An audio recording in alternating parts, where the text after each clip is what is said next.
This is Isaiah 52 and 53. Isaiah chapter 52, the final verses 13, 14, and 15, begin the description of God's righteous servant that leads into, of course, chapter 53. It's the last three verses of chapter 52 and all the verses of chapter 53. Chapter 52 is a chapter of prophecy fulfilled by the return of the remnant of 13 tribes each. A remnant of each of the 13 tribes returned to Jerusalem to build God's second temple as a holy seed. As God has forgiven their sins while they make their way back. So, chapter 52 actually ends in verse 12, which reads, "For you will not depart in haste, nor will you leave in flight. For the Lord is marching before you. The God of Israel is your rear guard." Now God accomplishes this by anointing a Gentile, Cyrus of Persia, who had defeated Babylon, who had defeated the Chaldeans. They went back and forth all the time. You might say Cyrus defeated Babylon and the Chaldeans, who had defeated Assyria, where the northern kingdom had been deported to, all that land, all the land of Babylon. The northern kingdom was defeated by the Assyrians and deported there, and Assyria imported Gentiles, presumably Arabs, into the northern kingdom, which this is why when they return, they all go to Judah. Now many people believe that there was 10 lost tribes from the Talmud, and from, I would say, to an extent, misreading the scripture and what it says, or not taking it all together. Because there is a reference when Cyrus makes his declaration that he has been anointed by God to be king of all the nations of the world, and he has been appointed the task by God of rebuilding God's temple in Jerusalem. So Cyrus issues a declaration, and it is to all of God's people. It's to all 13 tribes. Any of you amongst you who want to return to Jerusalem and build this temple, you may go. Safe passage. This is how God went before the exiles of Assyria and Babylon, and how he was marching in the rear.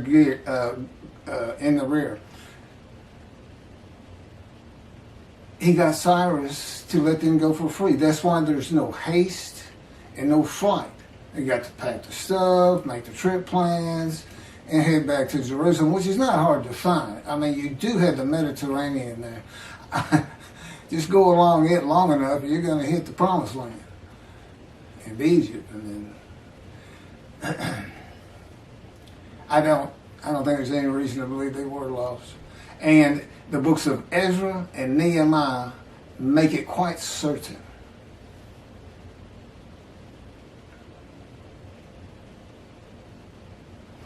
This is what it sounds. This was Ezra chapter 1 verse 2. "Thus said King Cyrus of Persia, the Lord God of heaven has given me all the kingdoms of the earth, and has charged me with building him a house in Jerusalem, which is in Judah. Any of you and all of his people, may his God be with him, and let him go up to Jerusalem that is in Judah, and build the house of the Lord God of Israel, the God that is in Jerusalem. And then it picks up from there. So the chiefs of the clans of Judah and Benjamin, and the priests and the Levites, which is the 13th tribe.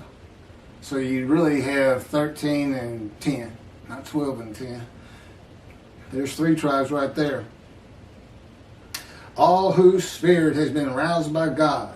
They got ready to go up to build the house of the Lord that is in Jerusalem.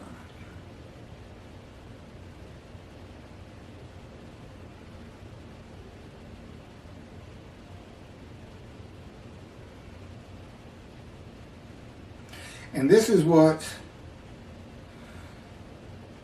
Ezra has to say in chapter 3, verse 1. And this has to do with the returning of the exiles. When the 7th month arrived, the Israelites, being settled in their towns in Judah, the entire people assembled as one man in Jerusalem. When the people of Israel gather as one man, it is all 12 tribes and the priestly tribe of the Levites as Israel, which is how some people interpret Isaiah 53, to be the people of Israel by the name Israel when they gather as one man.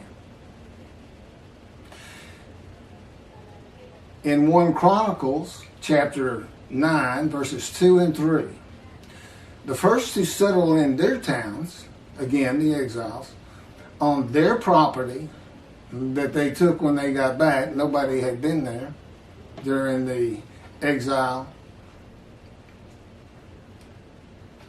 were Israelites, priests, Levites, and temple servants, while some of the Judaites and some of the Benjamites and some of the Ephraimites and Manasseites. There's 2 more tribes. Where are these lost tribes? Everybody comes back. God's prophecy was, I'm pulling them all back from the 4 corners of the earth, which would have been the Middle East in that day and time, as far as anybody knew. So we know Benjamites came back, Judahites, Levites, Manasseites, Ephraim, and which, by the way, Manasseh, Ephraim, and Judah were the largest landholders. Those are the names you're going to mention.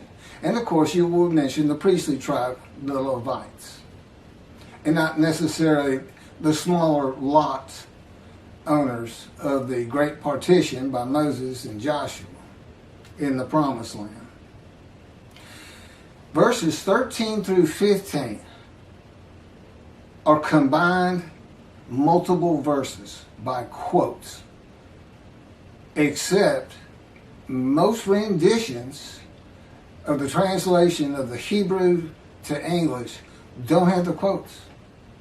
The Jewish Publication Society, who decided to start from scratch in 1956 or 7 and just get the original Leningrad Codex, the oldest Hebrew text that we have on the Hebrew Bible, and they started from scratch. It's the best rendition you can find, a lot of it because of the knowledge in the world in 1957 versus lots of renditions that are used from back in the Talmud days. Shabbat.org. They use a version that has the commentary of Rashi, does not have the quotes. And it is important. It shows the demarcation between verse 12 and 13, 14, and 15 describing the righteous servant in Isaiah 53, 10 and 11. That also goes for ArtScroll, a great publisher of Jewish works that's aimed at the Orthodox of Judaism. They don't have the quotes either. And interesting enough, after those 3 multiple verses, 6 more appear. The first 6 verses of Isaiah 53 are put together by quotes. Verse 1 starts with a quote. Verse 6 ends with the quote. And that's important. Many people interpret these witnesses of verse 1 of chapter 53 as being the kings of nations that were startled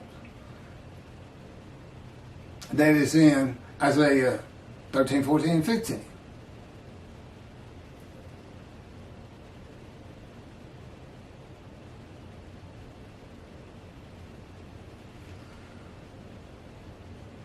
But it's not. It's the people who are made righteous by the righteous servant. They're the ones. Who can believe what we have heard? Who can believe our report? It is them. They have recognized this man that God describes. They've recognized him by the verses, by the description. Every verse descriptive. And they're trying to basically spread the word. He is here. The righteous servant of God. Which means, of course, God's here. God's got to tell him, who he is and teach him and tell him, I am the one that gave you cancer. I chose to. And it exposed you to death. That's in verse 12. But I give you long life. But I give you long life. Supposed to die. Even in the Christian version, they say God brought this righteous servant to grief with illness. Well, illness is not the right word. It's disease. But be that as it may, you don't fall to grief if you got the common cold or the flu. When he says sickness, he means a sickness that exposes you to death. Today, of course, we think of cancer first.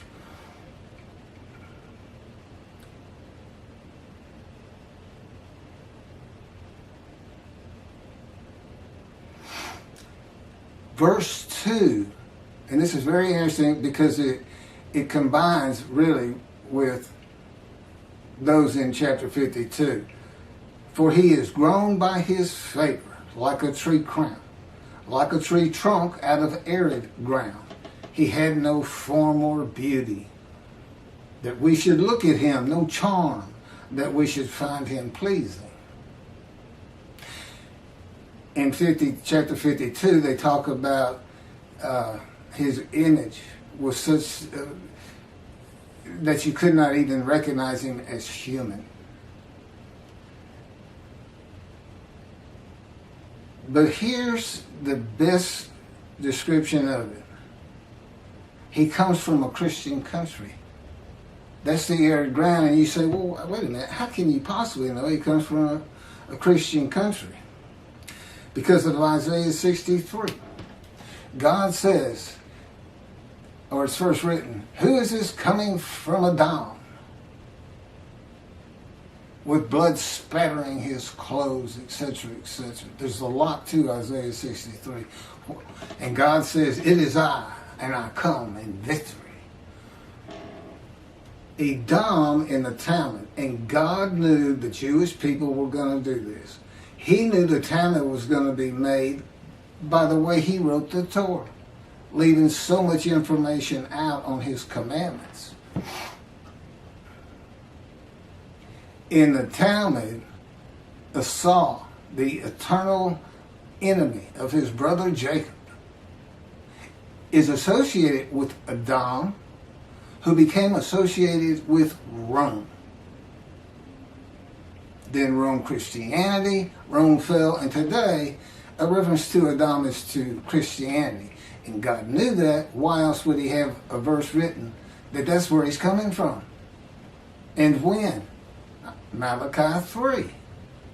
I'm sending my messenger, and I shall return to my temple suddenly. And the messenger is to clear the way and deliver the new covenant of Jeremiah 31. Now his name's Elijah, and that's interesting. Because Elijah is the messenger of Malachi 3. I'm going to get back to the man described as a Gentile in just a moment. Because it says, who's this coming from Edom? And God says, of the peoples, none were with me. There's no Jews with him. That's the peoples he's talking about. And as I said, there's a lot more to this. But I'm just going to keep it right there, dealing with chapter 52 in the first 6 verses of chapter 53.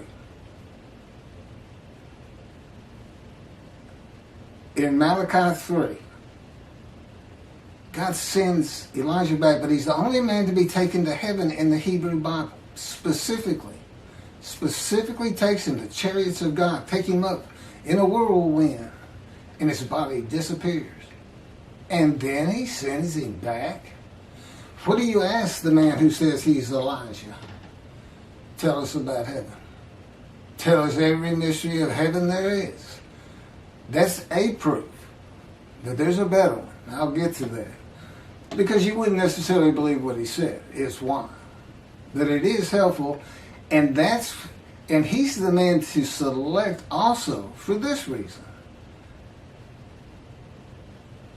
God also says in verse 1, the angel of the covenant that you desire is already on the way.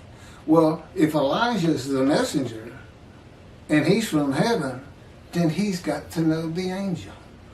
And they can converse.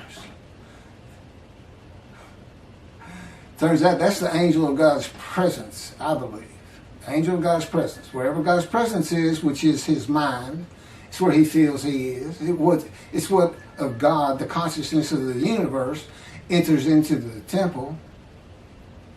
And he has his spirit around him. So you had this Holy Spirit, that wherever God's presence is, the Holy Spirit is. And wherever his presence is, the angel is. I believe that God created an angel. And as its body, physical form that we cannot see from the unseen realm of God, is the Spirit of God itself. It's not the likeness of a human being with wings. And God puts this in Isaiah 63. That's why I'm bringing it up. And also, of course, why you pick Elijah. He can talk to the angel. The angel delivers the message. Elijah delivers it to the world. And God comes in the time of the internet, of course. There's just too many people to do it differently. I mean, I often wonder, how did everybody hear Moses from the mountain? There's 1 million people and no microphones. Pass it back, I guess. So in 2, we have a Gentile. Now, why did God do that? Now, he used Cyrus of Persia. He used Cyrus of Persia, a Gentile, to set the exiles free when God forgave their sins. And the message that Elijah's going to have is the new covenant is here. Everybody's forgiven. Everything starts going hand in hand after a while. Jesus was a Jew. And if you think God didn't know that was going to happen with the Gentiles, then you don't understand why he chose to crush the man with disease. See, he's blemished. God knew what the Gentiles were going to do. So he's going to bring... Now, of course, the Christians are going to say, well, we don't care what Judaism says in the Talmud, that they say Adam is Christianity. You know, they're not going to listen to you. For the Jewish people, you got to see magnificence when it happens to you with what God is doing. Because he says, when I come back, those who told you to get down on the ground and walked all over you, he says in chapter 51, he's going to pass his wrath to them from the Jews. That's chapter 51. That's just a couple short of 52 and 3. It's none short, actually. He's coming with vengeance against them. He plans, in my opinion, based on what I'm saying, to take out the cornerstones of the churches and the cornerstones of the Vatican and let it start to all fall away. Over time, of course. So the arid ground from this chapter 53, verse 2, is a Christian country, and the man's a Gentile. Now you can imagine what the Jewish people are going to think about a Gentile being the anointed one, Moshiach, descendant of David. It's not going to go over well at all. And that's why it says he had no form or beauty. We can't even look at a Gentile. Just keep your distance. We don't believe a word you're saying, you're a liar. And they shunned and despised him. Held him of no account. That's the next verse. But clearly he gets it all taken care of and makes his way because he ends up making the many righteous of the Jewish people. Isaiah 11 says he has an abode to be honored. He's buried in a rich man's grave. So it's all going to work out for him.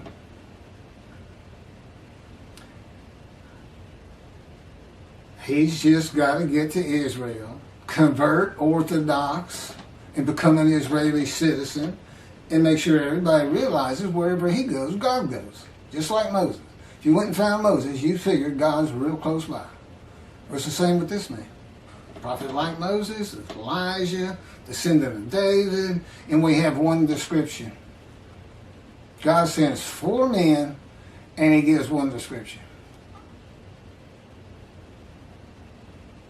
This righteous servant is going to have the capabilities, the attributes of whatever it takes to do whatever Elijah can do, whatever the prophet like Moses can do, whatever the descendant of David can do. And he calls him, my servant David, a shepherd. He's not a king. There is no kingdom to be gathered. God knew Israel was going to be a democratic country. He knows everything from beginning to end.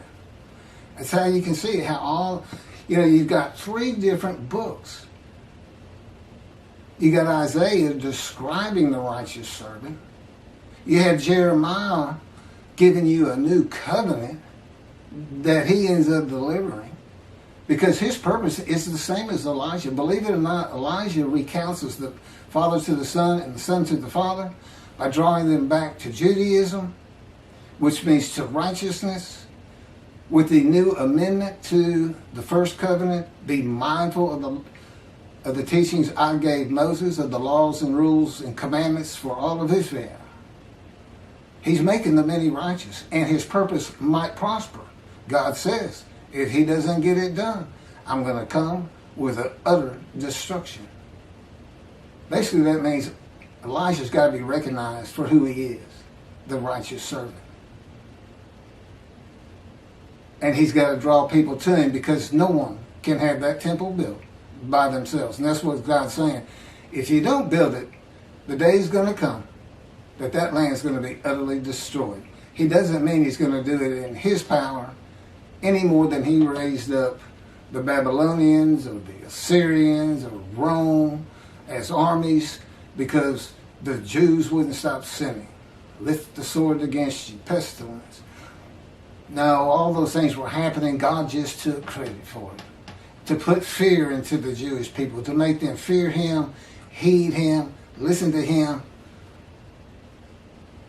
which means his prophets. And they laughed at Ezekiel. They laughed at Ezekiel, which is interesting. Ezekiel, that is the key to Isaiah 53. The very same thing. A spirit of God alights upon him. That's Isaiah 1, chapter 11, 1 and 2. Spirit shall light upon him. It's a little bit different with Ezekiel. He said, God was telling him to get up on his feet. He says, at that moment, a spirit entered into me, and I could hear God's words. Now this is actually, I've got well over 5 documentations in the scripture for what I'm about to say, but it's a whole nother video. God is in his spirit.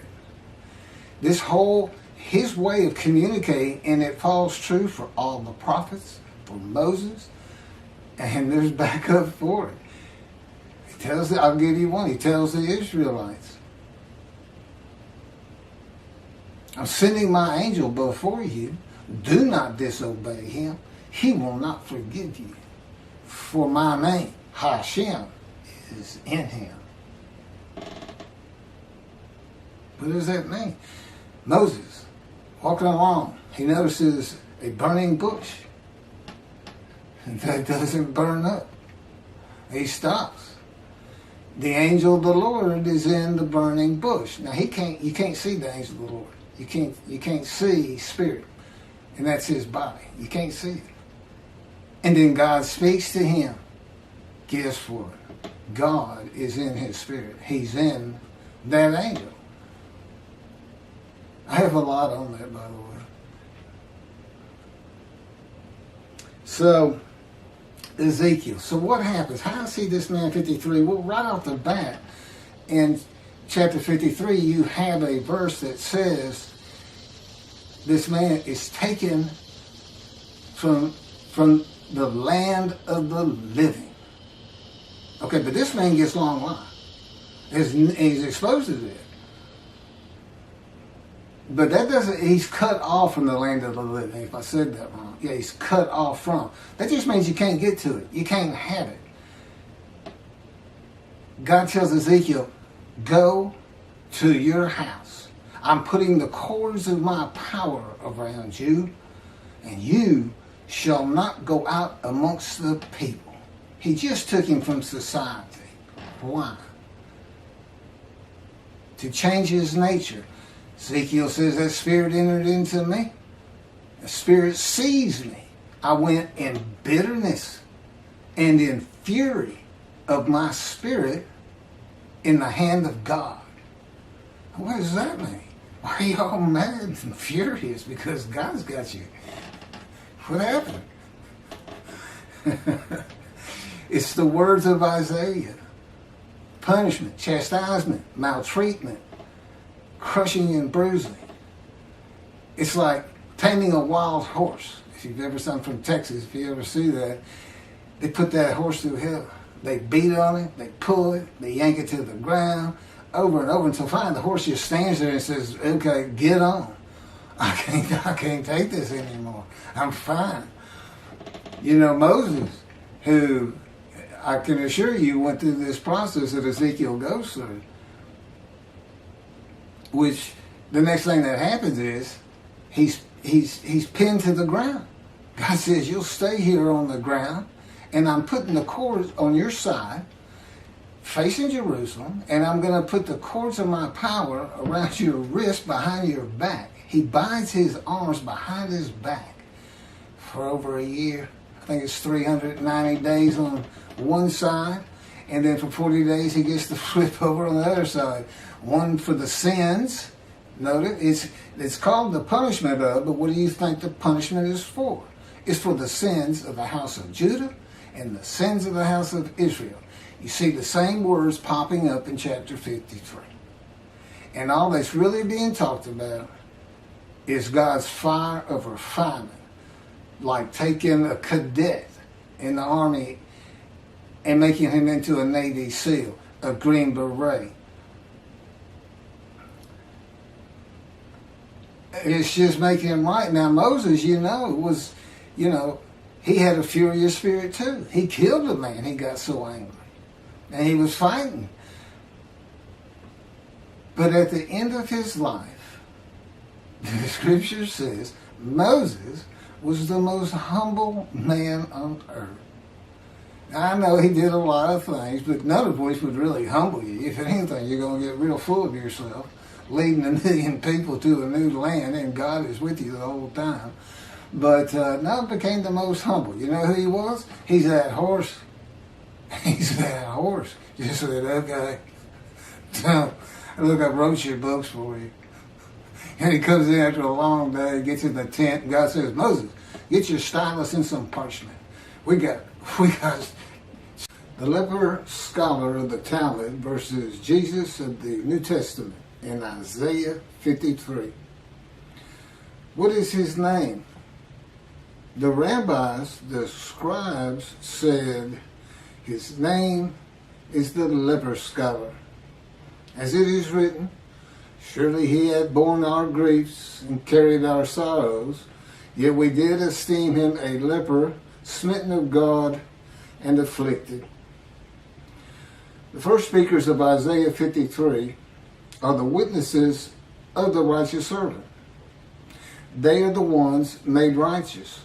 They are announcing their belief in the man today who is described in these 12 verses. Why today? Because today is the day of the Lord, according to Jeremiah and Malachi chapter 3, the last words of God to the prophets, where he is prophetically announces the day of the Lord, when he will return, sending his messenger before him to clear the way And the angel of the covenant that you desire is already coming. Well, there's only two covenants that God has not delivered.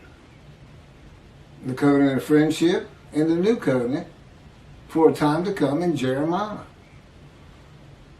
What is the time to come? It's when the Jewish people return after the land has laid in desolation, after they had been dispersed by the Romans. Jeremiah is writing for the diaspora. He is not writing for the exiles of Assyria, Babylon. The time to come is today. It began in 1948 when the Jewish people returned after the Holocaust and created Israel. And today it blooms again. See, a time is coming, beginning with chapter 31, verse 28. The new covenant is discussed in chapter 31, verse 31. And then the last see a time is coming is chapter 31, verse 38. And it says, when Jerusalem is rebuilt from certain markers, biblical markers, and it's much greater and bigger than that today. That's it. See, a time is coming. The land blooms again. That's my summation of that paragraph, which begins with the verse 28. See, a time is coming. The land blooms again, which means the Jewish people have returned. Jerusalem's been rebuilt. And so the new covenant is here. All that's happened. You know, now it's just, okay, how do the Jewish people find out about it? I mean, how do we know? Well, the same way you knew with Moses. He told you. Somebody who speaks with God and tells you God's words. That's what Isaiah 53 is for.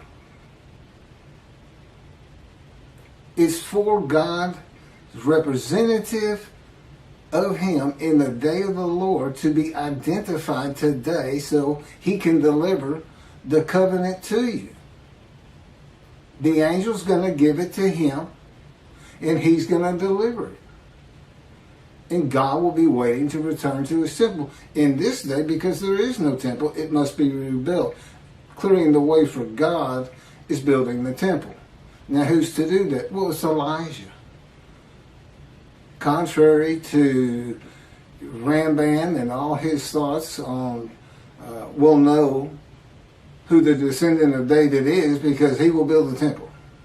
Well, no single man's going to go and remove Islam from the Temple Mount and build the temple and go, see, it is me. It's not going to happen. God knows that. That may have made sense in Ramban's day.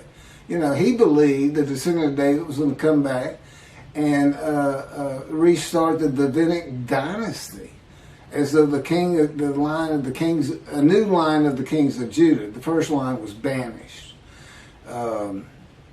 which is why in chapter 11, verse 1 and 2, the descendant of David is described as the twig growing from the shoot, or a twig from the shoot growing from the stump of Jesse.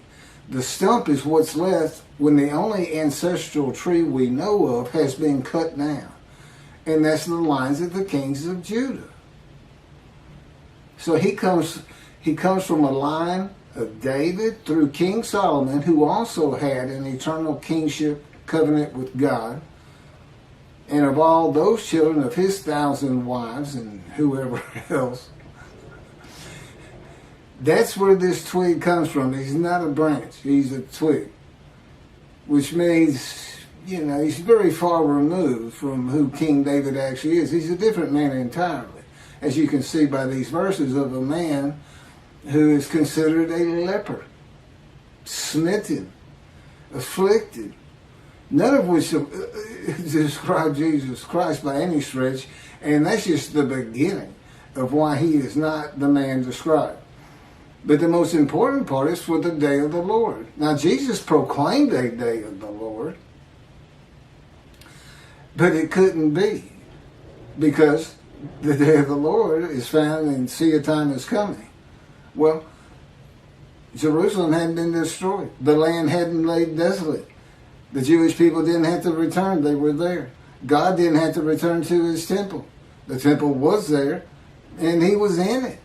It wasn't the day of the Lord. Now, back to Malachi 3, verse 1. God says, I'm sending my messengers, clear the way before me, and I shall return to my temple suddenly. Okay, he will when we open the doors for him. But he's going to have to be here before that to prepare this man, his representative. Just like he prepared Moses, got him ready, told him, here's the proofs you'll have to convince the Israelites of who I am. Which wasn't much. I'm not talking about the 10 miracles that did occur. I'm talking about how did he get them to listen to him to begin with. He didn't give them much. Didn't give him much at all. But that's in the Torah. You can find it. But why Elijah? Okay, well that is so interesting. Because Elijah is the only man specifically taken to heaven by God. The chariots of God take him. He goes up in a whirlwind, his body disappears, and God sends him back. Now, I talked about this in a previous video, but for one, it gives him a proof of who he is. He can tell, you ask him, tell us all about heaven. Tell us the mysteries of heaven. Tell us about angels. How were they created? When did it all start? All kinds of questions.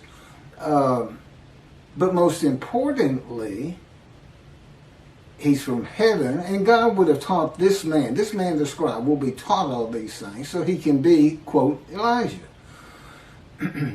while he's preparing him to be suitable for God's purpose. But, so anyway, Elijah can talk to the angel. He is supposed to know the angel, for the scripture.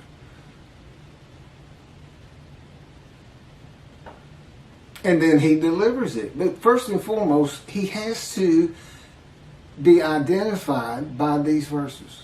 The Jewish people had to recognize him by these verses, and that's what the witnesses are talking about in verse 1.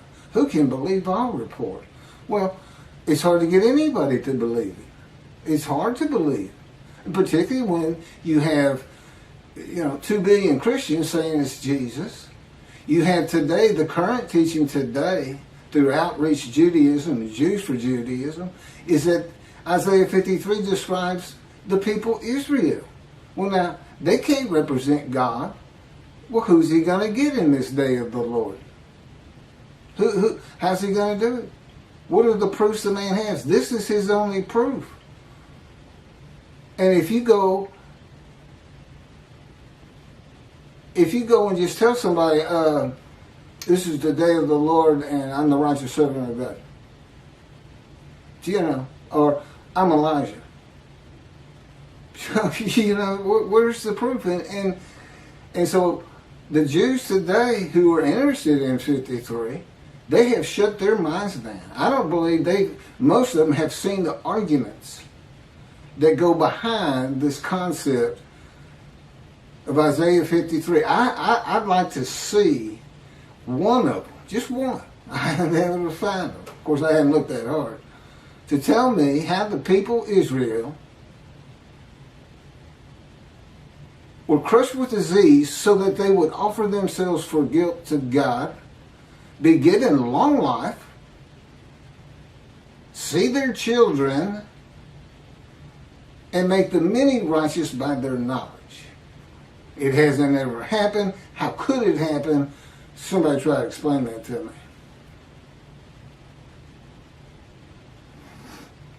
That's verse 1. But here's the kind of things they would be saying based on the scripture. They would be saying, who can believe that God redeems the Jewish people by the new covenant with written sin forgiveness from Jeremiah, that this is the time to come, that is delivered by the messenger Elijah, who receives it from the angel of the covenant, who is the angel of God's presence, who is the Holy Spirit of God, who is the Holy Spirit of God. Judaism doesn't even recognize the Holy Spirit of God as being a person. And yet he speaks. He takes Ezekiel, the Spirit of God takes Ezekiel on a vision. And purposely, God has shown, look, I'm separate and apart from him. My Holy Spirit, the Spirit that engulfs him. Because in Ezekiel, he leaves Ezekiel and goes and stands upon a mountain east of Jerusalem, and the Holy Spirit's still with Ezekiel, the Spirit that enters him that he talks about, that seized him. And when he entered him, Ezekiel could hear God's words because God was in him. Who can believe? Oh, yeah, right. Judaism doesn't see him as a person. Well, he is. And see, that's why you don't understand who wrestled with Jacob. I know Judaism says Jacob wrestled with an angel. This is when Jacob got his name changed. No, it's very simple. It's a man in divine beings, which I'll get to, but that is a host of the Lord of hosts. And that's based on 3 verses in Joshua, that you know this. But it's all over the scripture. Every single prophet was a man in divine beings to speak and write God's words. Because it's the angel of his presence, which you find in Isaiah 63, who is the Holy Spirit. They're both. What it is God creates an angel, and for his body, he uses the Spirit. That's what the Spirit probably was created for. Wherever God's presence is, the angel is. Wherever God's presence is, his Holy Spirit is. See, it's the same thing. And, he says, my Holy Spirit is grieved in Isaiah 63 if the Jews disobey God. Well, that's a person. It's not an inanimate object. So what do we have? Whenever the Spirit of God alights upon a man, God's right there too. And as Ezekiel said, the Spirit entered me, and I could hear God speak. That's because they're right together. God is still one. He created this angel of his presence. He created spirit in general. He created all things. But he's always with this angel, the angel of the Lord. The Spirit that enters into Ezekiel. The minute you see the Spirit did and he hears God, you know it's the Holy Spirit. And the Holy Spirit, while God's out on the hill east of Jerusalem, takes Ezekiel in a vision, and when he comes back, he goes and tells all his friends the things the Lord has shown him, he says. It's like, and that's not the first verse. They can become almost interchangeable. So what happened? Jacob's sleeping. He's got his head on a stone, as I would call it. He had his campsite, heading back to meet up with Esau. And, it's very easy. God says to his angel, today I'm going to form the Jewish people. I'm going to really begin it. I started with Abram when I had so-and-so write down the Hebrew. It would have been Moses. And just out of nowhere. He wasn't born Hebrew. God just made it up, put it in there. Just like the word Jew. First time you see it, it has nothing to do with Judah. If anything, it comes from Hebrew, which ends EW. And we first see it when they're in exile. The Assyrian Babylon exile in Persia.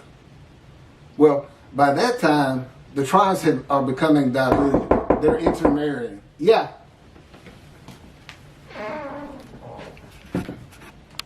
Oh, great. Thanks, Dad. Yeah, you bet.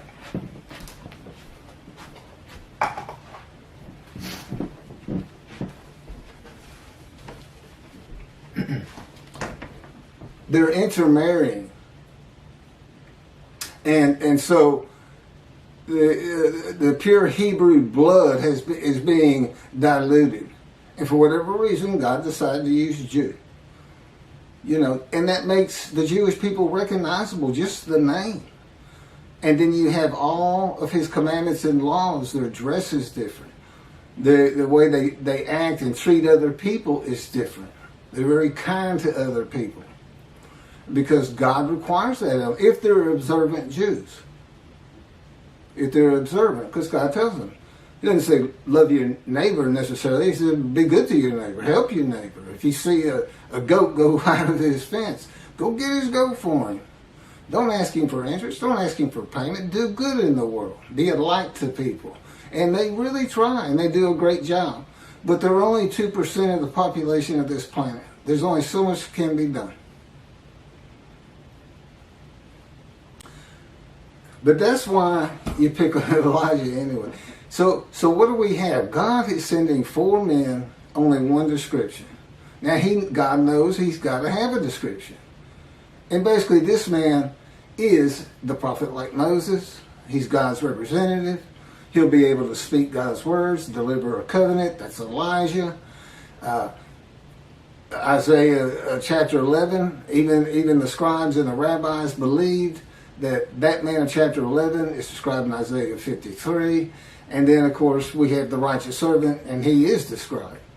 That's 4 men that one man described in Isaiah 53 in the day of the Lord that's here. So this is who we're looking for. So what happens in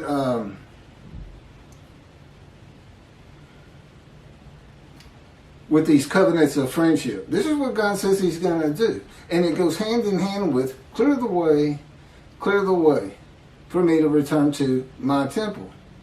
It's as though God already knows it's not going to be there. Why? He knew what Rome was going to do. He knew about the dispersal. That's why Jeremiah wrote chapter 31. Because in his covenant, this is everything the covenant covers. It shows up. He first says it in chapter 34 of Ezekiel, then chapter 37 concludes it. He will send down the rain in its season. The trees of the field shall yield their fruit, and the land shall yield its produce. The land shall bloom again, as though he's already been here, giving them a hand in making the land bloom again. His people. I don't know how much rain they have. I know they can do just about anything with water.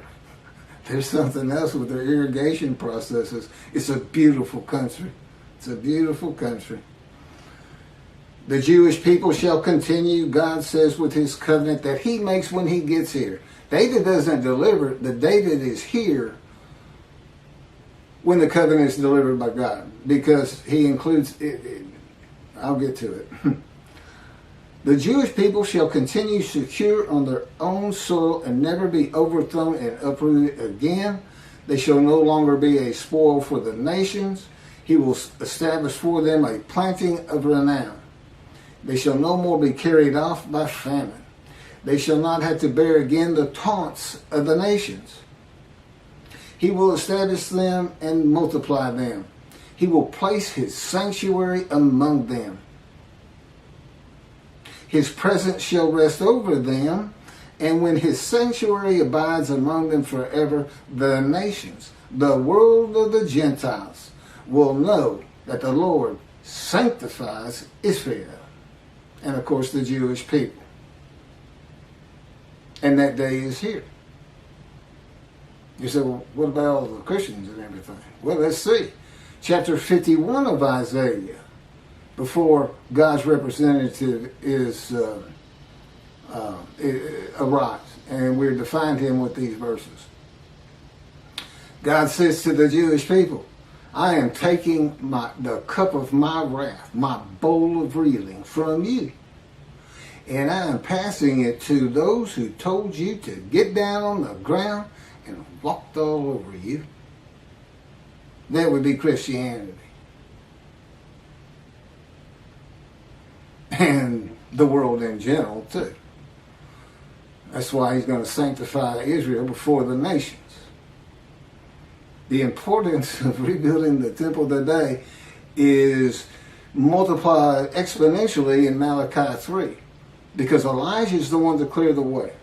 He is also to be the messenger, and he is also to recounsel the Father to the Son, the Sons to the Father. biblical renditions today of the translation will say family members to family members. And that's verse 23. Well, verse 22 is the amendment to the new covenant. This is why it's a new covenant. It's not because he says, I'm going to forgive your sins and that will write Torah on your heart. No, the real amendment is, and this is what makes it new. It's the first covenant. I will be your God, and you will be my people, obey my laws.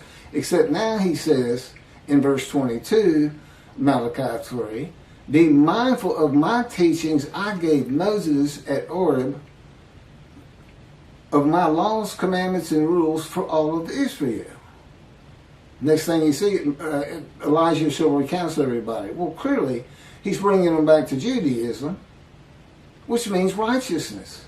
And if he's not successful, God says, when I come, if Elijah can't get this done, which means be recognized as Elijah, then I'm coming with utter destruction to the land. Utter destruction to the land. There are approximately 7 million Israeli Jews today. Now, if that doesn't ring a bell that chimes, never forget, I don't know what will. Why on earth are the Jewish people looking for David? It's Elijah that you want. He gets short shift. It's like Grandman said, it's better that we go study Torah. We can't figure out if Elijah comes before David or after. All he's interested in is the Davidic dynasty. Well, God knew Israel was going to be a democratic country. He knows all things. That's why you can't just say, our sages say, and come up with this Messianic era. And you can't teach this to kids today. But suddenly, nobody in the world has a flaw. Everybody is perfected. There's no sin. Women don't feel pain in childbirth, and on and on. You can find all this in my book. I got 2 books that have not been published yet, but you can find them at keithmccarty.wordpress.com. They'll get published eventually. And everything on my videos come from those books. Read them for free today, and buy, when they get published, buy a copy for your coffee table. And be sure to send a copy to your favorite rabbi and your favorite Christian. Why do I say that? Here's something else you never hear. God, when he comes, has a reckoning with the shepherds. What's the rabbis? Religious leaders. Has a reckoning, and he dismisses them. I'd like to ask them, well, let's just say your Messianic era is going to happen. What about the rabbis who were dismissed by God? You're not dismissed from your synagogues, you know that.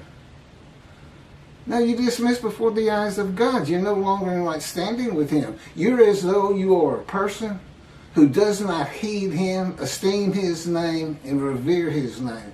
That's what you become when you're dismissed.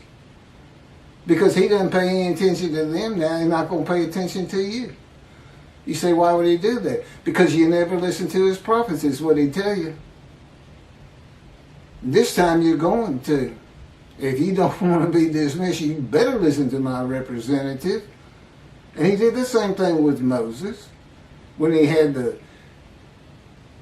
was being contested, and the people, they brought lanterns out and did this and that. And anyway, the bad guys went down into a great big hole.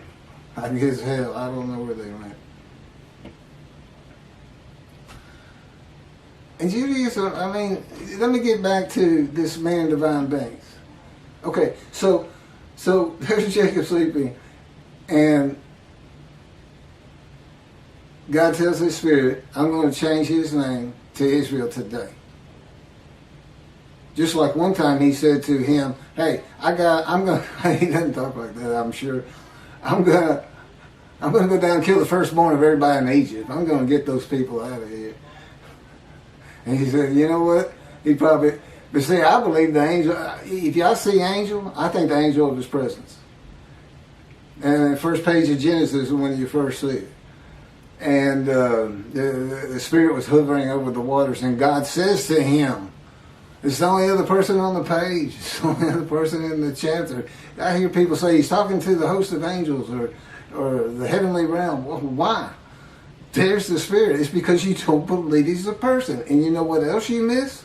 You don't know what a host of the Lord's host is. You don't know what a man of divine beings is. It's very simple. So God says, okay, let's go. Look, there's a man sleeping over here. Let's go to him.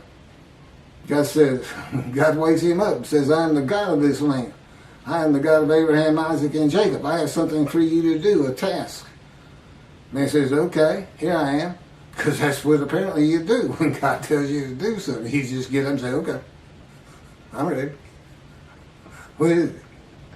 He just became a man in divine beings. That's what Jacob said he wrestled with. Why didn't he say, I wrestled with an angel? He wrestled with an angel.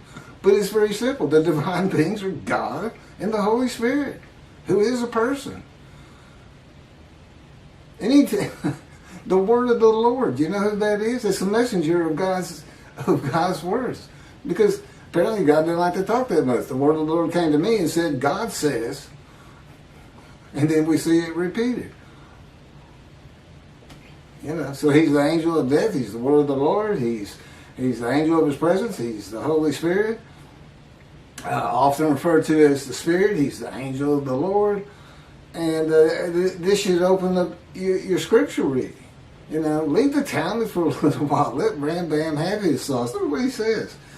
I just read to you what God says in his covenants. No taunts. You'll be safe. You know, you're not going to be dispersed again. Here's what Rambam says. Here's your Messianic era. In the Kings of his chapter 12 of the laws concerning King Moshiach. That Moshiach will compel all of Israel to walk in the way of the Torah. Well, there's an easy task, right? Okay, let's assume I am David. Let's just say I am the descendant of David. How am I going to get all of Israel to follow Torah? What about the secular people? What about the atheists? What about the just good non-observant Jews? I guess that's secular, I'm not sure. He's going to perfect the entire world, motivating every nation to serve God together with the Jews. Let's go. Come join us, world. We are the Jews. Exalt us. You gotta be kidding. You can't teach this stuff to people, to young people. They grew up on the internet. Everything is fake news. Everything's fake. They don't believe anything until you prove it to them. Well, you have to understand, I was an atheist for 50 years. I'm not a religious person. I'm a commentator. I read it. I believe in God. I didn't. But at age 50, after picking back up with Isaiah 53, verse 1. The witnesses report, and who would believe it, that they had never heard that the captain of the Lord's host in the book of Joshua is a harbinger of God's righteous servant. The account of a man who identified himself to Joshua as a Gentile and captain of the Lord's host is the first and only time in the scripture the scripture describes a host of the Lord's host. The captain of the Lord's host is a host. This is how Joshua chapter 5 verses 13 through 15. That's three powerful little verses. Once, when Joshua was near Jericho, he looked up and saw a man standing before him, drawn sword in hand. Joshua went up to him and asked him, "Are you one of us or of our enemy?" He replied, "No. I am captain of the Lord's host. Now I have come." Joshua threw himself face down to the ground, said to him, "What does my Lord command his servant?" The captain of the Lord's host answered Joshua, "Remove your sandals from your feet, for the place where you stand is holy." And Joshua did so. So what do we have? Joshua threw himself to the ground before a man with a drawn sword that had just told him that he was not an Israelite. And Joshua said, "What does my Lord command his servant?" The man said he was a captain, not a Lord, not the Lord. The captain answered, "Remove your sandals from your feet, for the place where you stand is holy." These are the exact same words God said to Moses, I believe at the burning bush, when he first talked to him. God is with this captain. And where God is, so is the angel of his presence, the Holy Spirit. He is a man in divine beings. And Joshua can recognize it. He just knows. Either that or God is already speaking to him. Spirit to spirit. You would call it telepathy, I suppose. But if I explained how it all works to you, and it is explained in my books, it's really spirit to spirit. The captain says, "Now I have come." But he's never mentioned in the scripture again. He's a harbinger of God's righteous servant, also a Gentile, upon whom the Spirit of God alights, making him a man in divine beings, which is a host of the Lord's host. A Gentile who arrives in the time to come of the prophecy of Jeremiah 31 in the day of the Lord. God wrote a harbinger in the book of Joshua, and he didn't put it in the Torah. He didn't want anybody to know but me, so that I could offer it to the people, particularly the Jewish people, as a further proof of who I am. Although there's nothing stronger than the books. I couldn't have written them any more than Moses wrote the Torah. It's just not possible. It's not even remote. I couldn't even write. I'm just not a writer. I was a lawyer, but I was a book lawyer. Land titles, oil, gas, and mineral law. I researched old records and prepared genealogical ancestral trees and tracked mineral owners for oil companies. And I loved it. I loved it. Loved being a lawyer. I loved law school. And one of the first things, in the first 2 weeks, God told me, you're not going to practice law anymore. As a matter of fact, I'm going to have you terminate your licenses here in Texas, where you're board certified specialist, but also in Hawaii, which I had gotten kind of a fallback in retirement, and that's when I found out I had colon cancer. That's when I got sick. I didn't know what it was for about 3 more months. But anyway, another example, Elijah the Tishbite, an inhabitant of Ramoth Gilead. Every time you see the name Elijah, there may be a few exceptions, he's the Tishbite. An inhabitant of Ramoth Gilead. Gilead is like a dome. It's east of the River Jordan. It's a Syrian Arab territory, and Ramoth is a town within it. He's an inhabitant.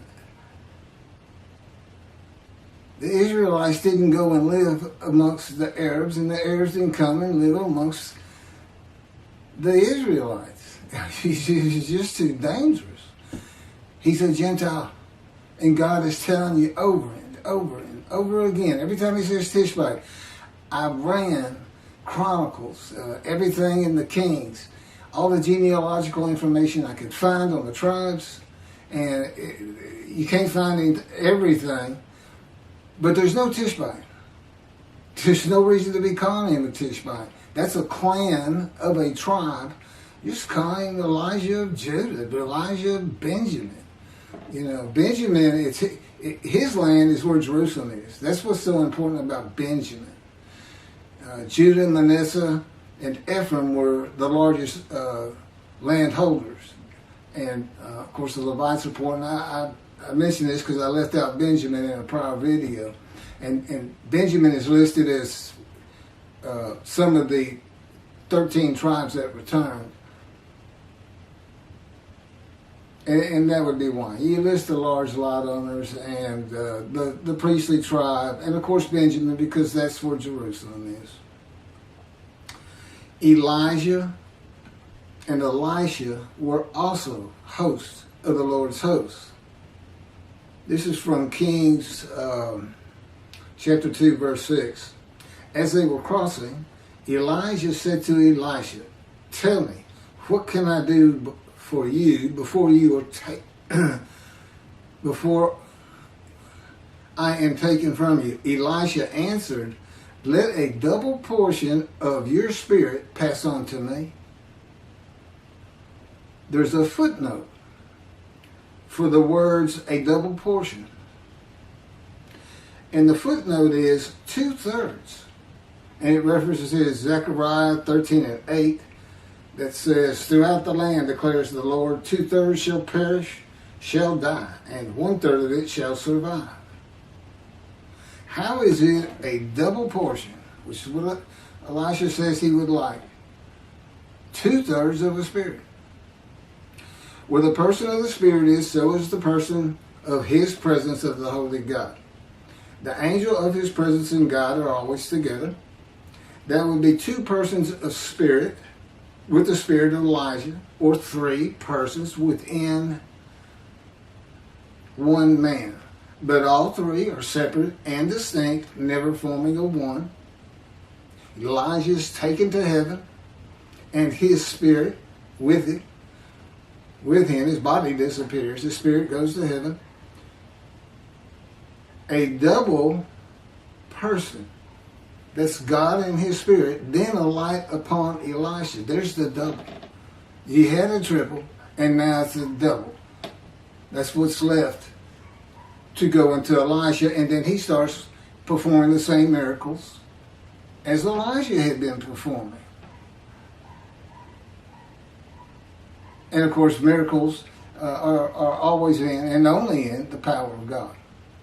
God's with him. God's there, Spirit's there. So he's a host. And anybody who says, any prophet who says, the Lord says, God says, the word of the Lord came to me and God said, then he's telling them what's right. I mean, he's saying those words. They're not just scribbling as fast as they can. I mean, he's sitting with them. He's talking to them within their minds. The Spirit enters into them, and everybody's in here. He can project himself. I mean, he's within a man and he's without. I mean, his presence is apparently very large, and so is the Spirit.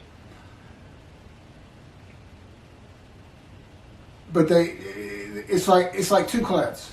You have God, His presence, which is His mind. It's where He feels He is, just like we do. Where we go, our mind goes, and that's where we're at. And that's what goes into the temple along with His. Here's another cloud along with His Spirit, which together make the Shekinah.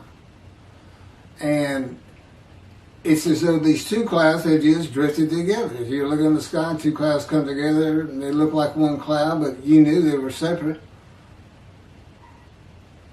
So they descend upon this man, and let's say there's other people in the room. Everybody else into the room except, let's say, David. That's what God calls Moshiach. That presence of God and the presence of the Spirit which surrounds your bodies, completely surround them. But not so with Moshiach. With Moshiach, they would flow through him. His little spirit of his body is now a small cloud that's in with the 2 big clouds. That's just the easiest way to think about it. Ezekiel was a host of the Lord's hosts, a man in divine beings. Ezekiel says, "And he said to me, O mortal, stand up on your feet that I may speak to you. As he spoke to me, a spirit entered into me and set me upon my feet. And I heard what was being spoken to me." There it is. I mean, that's how you got. That's a man in divine beings. What happens with Moshiach? The Spirit of God alights upon him.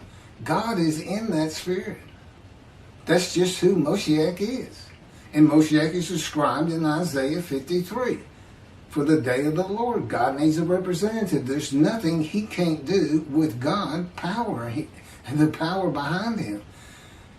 His literal thoughts, just like Ezekiel, his power surrounds Moshiach. He can handle all of his physical movements, his self-will, and even his self-thoughts. Complete control of the man.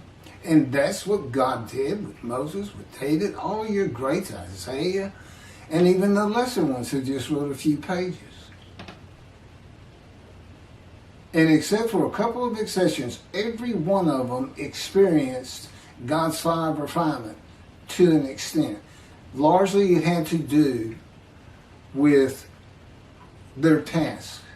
For instance, the man who wrestled with Jacob, God just needed him for a few hours, for one night.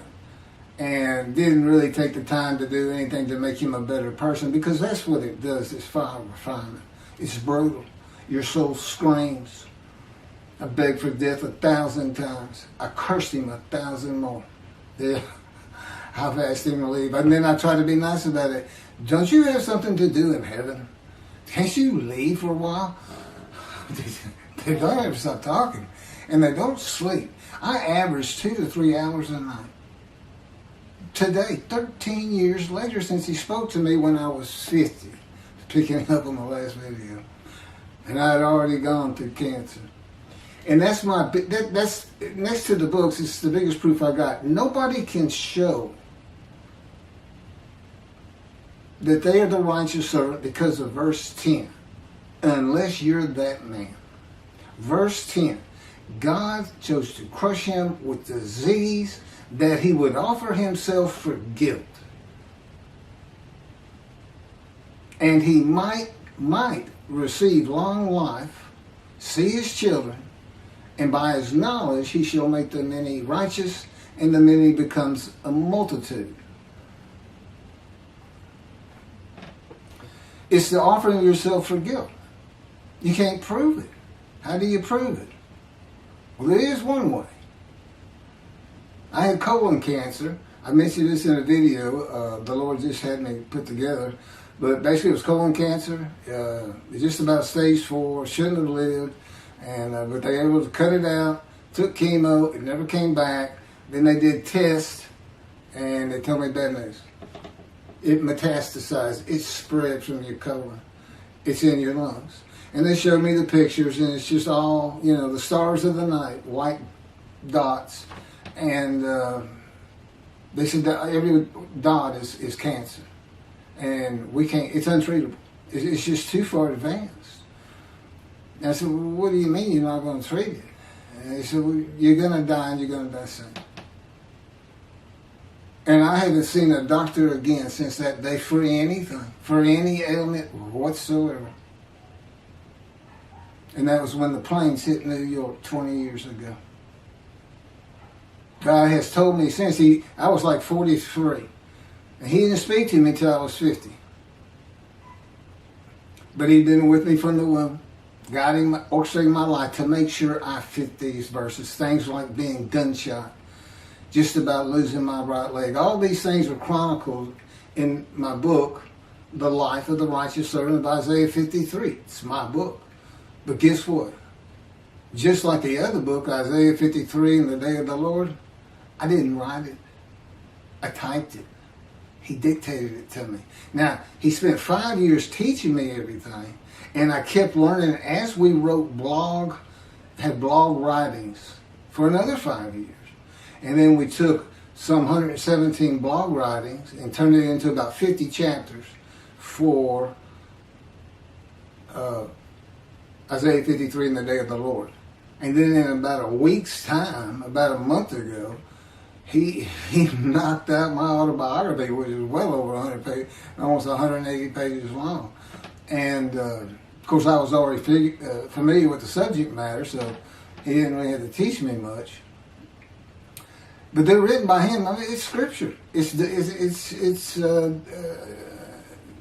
put together in divinity. I don't know how you really say that. It's not, obviously, it's not canonized into a Bible or anything, but they're his words, you know. So when you hear me talking about things like the Holy Spirit's a person, or this is what host of the Lord's host is, or just, you know, here's a way of thinking about God, a cloud and his spirit, and Moshiach and what will happen, because that's me.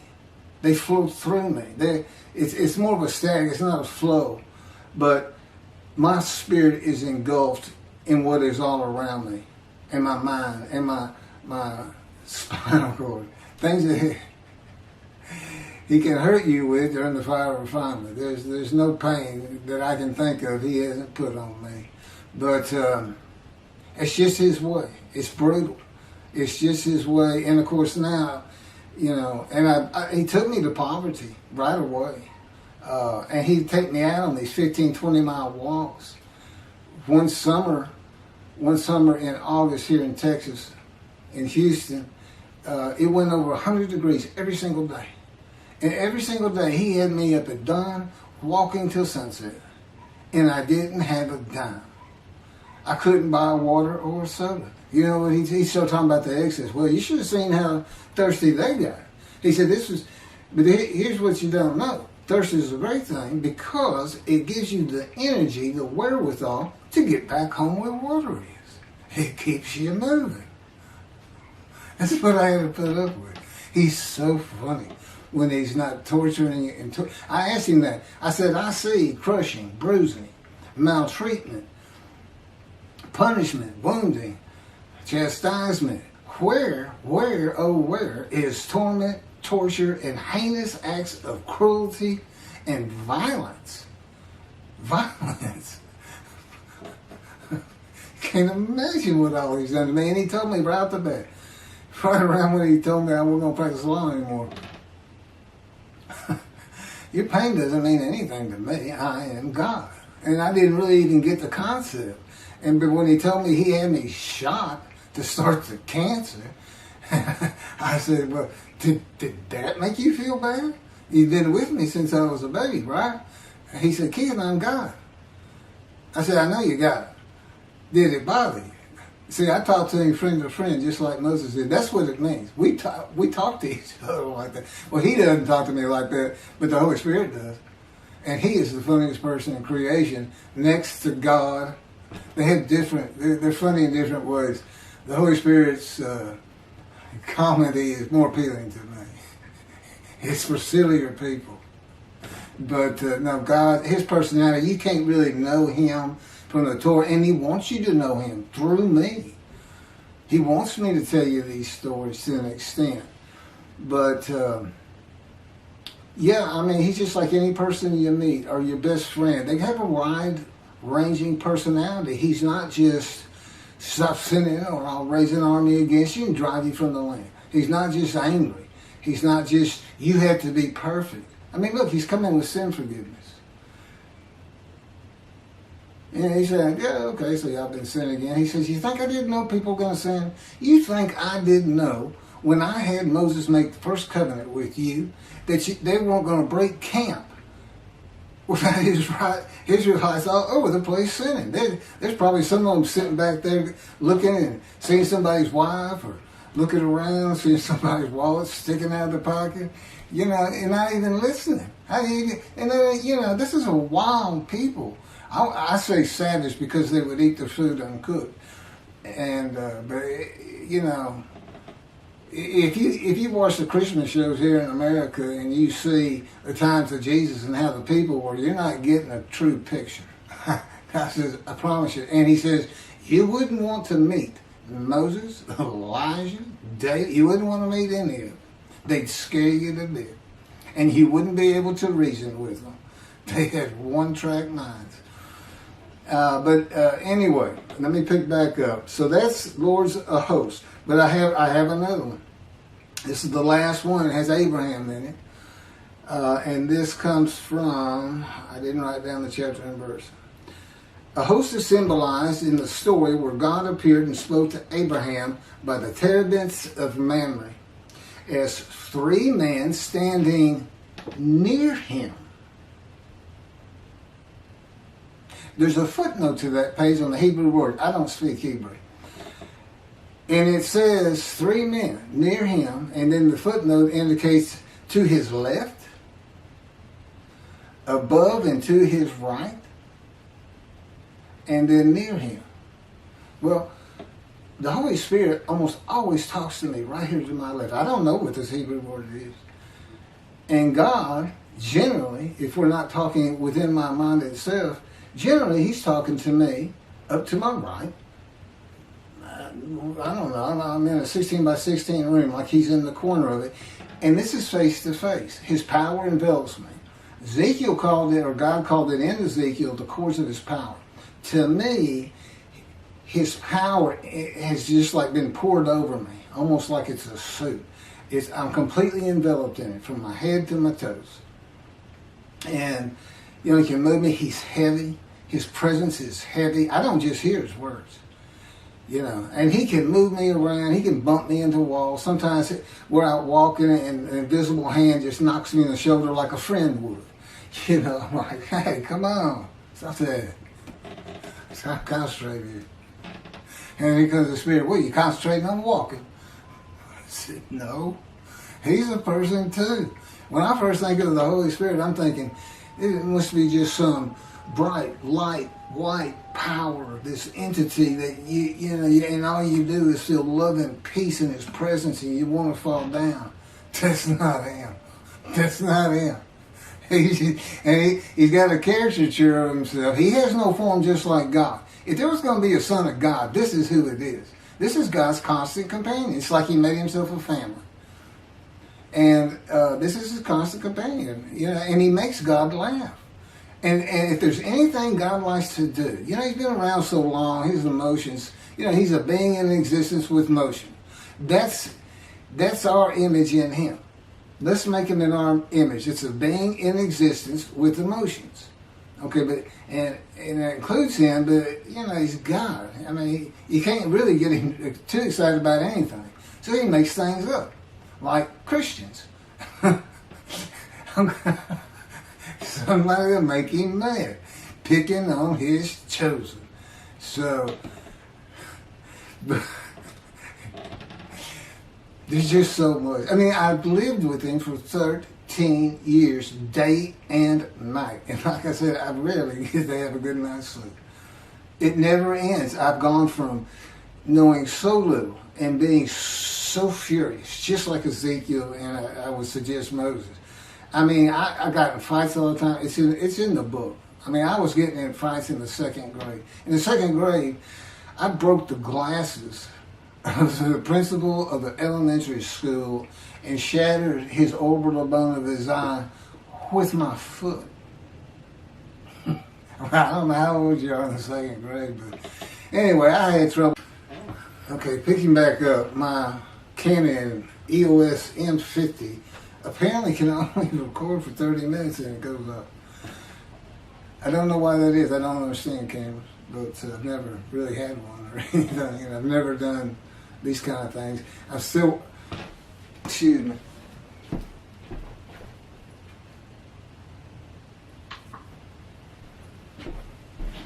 Waiting on lights. I've got one. I need another one.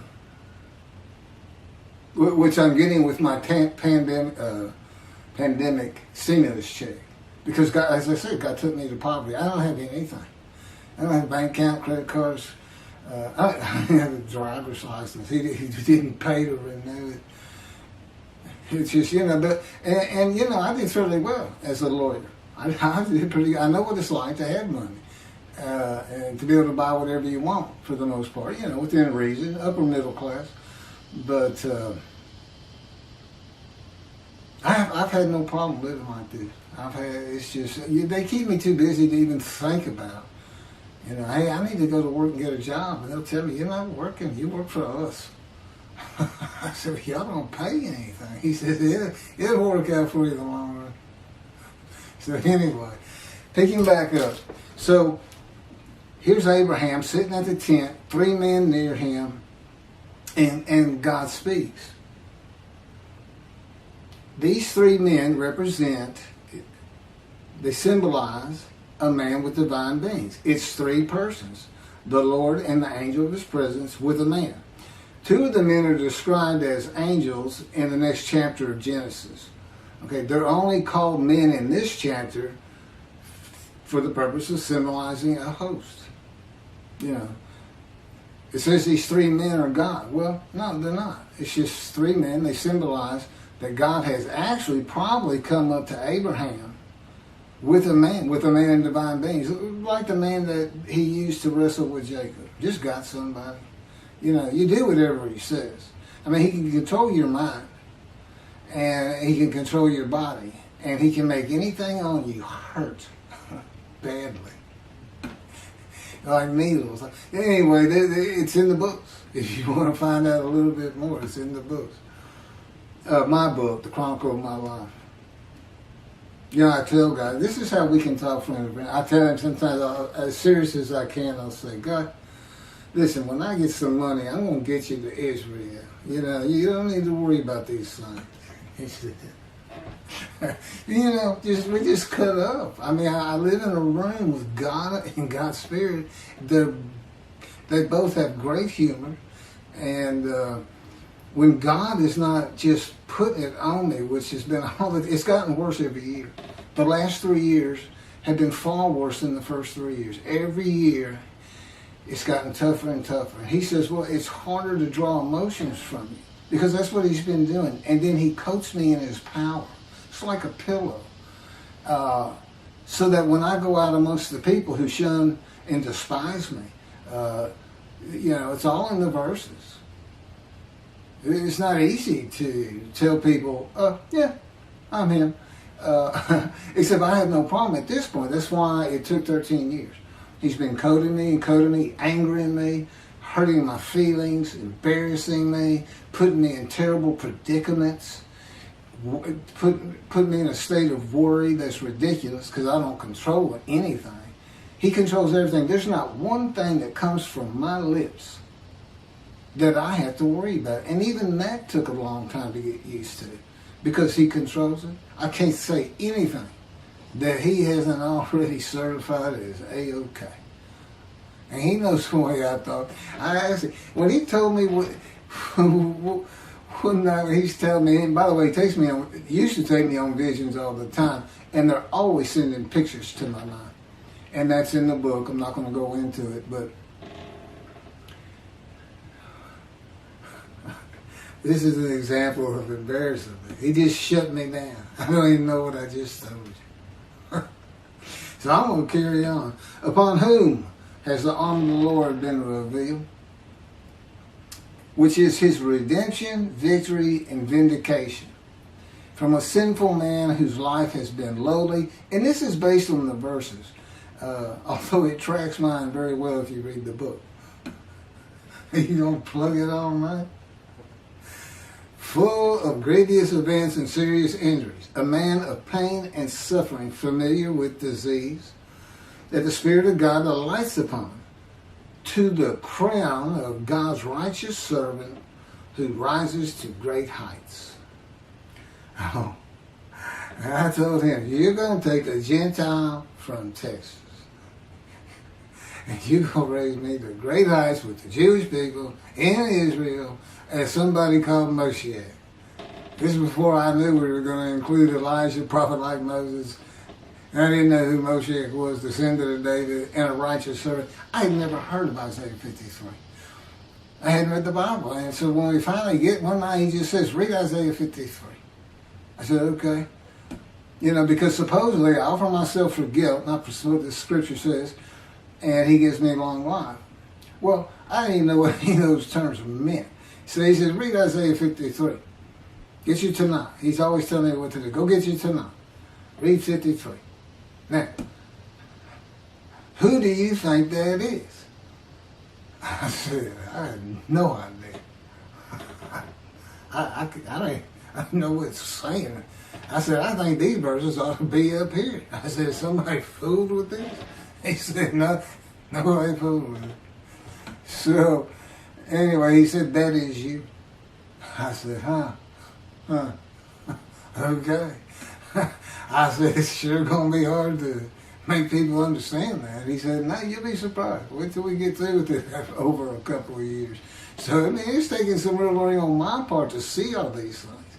And I hadn't even gotten to the test of devotion, like Abraham and the binding of Isaac. That's what the offering for guilt ends up being, because it's the guilt and emotion. It's the guilt, the sickness of the Jewish people that they talk about in verses 1 through 6 is not being righteous. And they feel guilty. It's an emotion. It makes you sick to your stomach. You know, I'm really not doing right by God and my family and everybody, because I'm just not following His commandments like I should as an observant Jew. This is the woes of an observant Jew. So I'm offering myself for that guilt. But He doesn't put guilt on time. You can't put the guilt of the Jewish people on a man. He'd blow up. It's too much. And, you know, a human being can only feel so much guilt. And that's not what happens. No, He says, if you do this, I'm going to put you through a training period. It's my fire refinement. I change you. I add my power to your emotions. I get you where I want you. I teach you everything you need to know. Which is like with Ezekiel. He said, Ezekiel, eat this scroll. It tastes like honey. That's God teaching Ezekiel. I'm sure he didn't literally eat it, but he had to learn things. That's what that was about. And then you can make these people righteous, and they will no longer feel this emotion, guilt. So you're suffering all these things, it says in the verse. And he bore our sins by His wounds. And all those words like that. That's what it's about.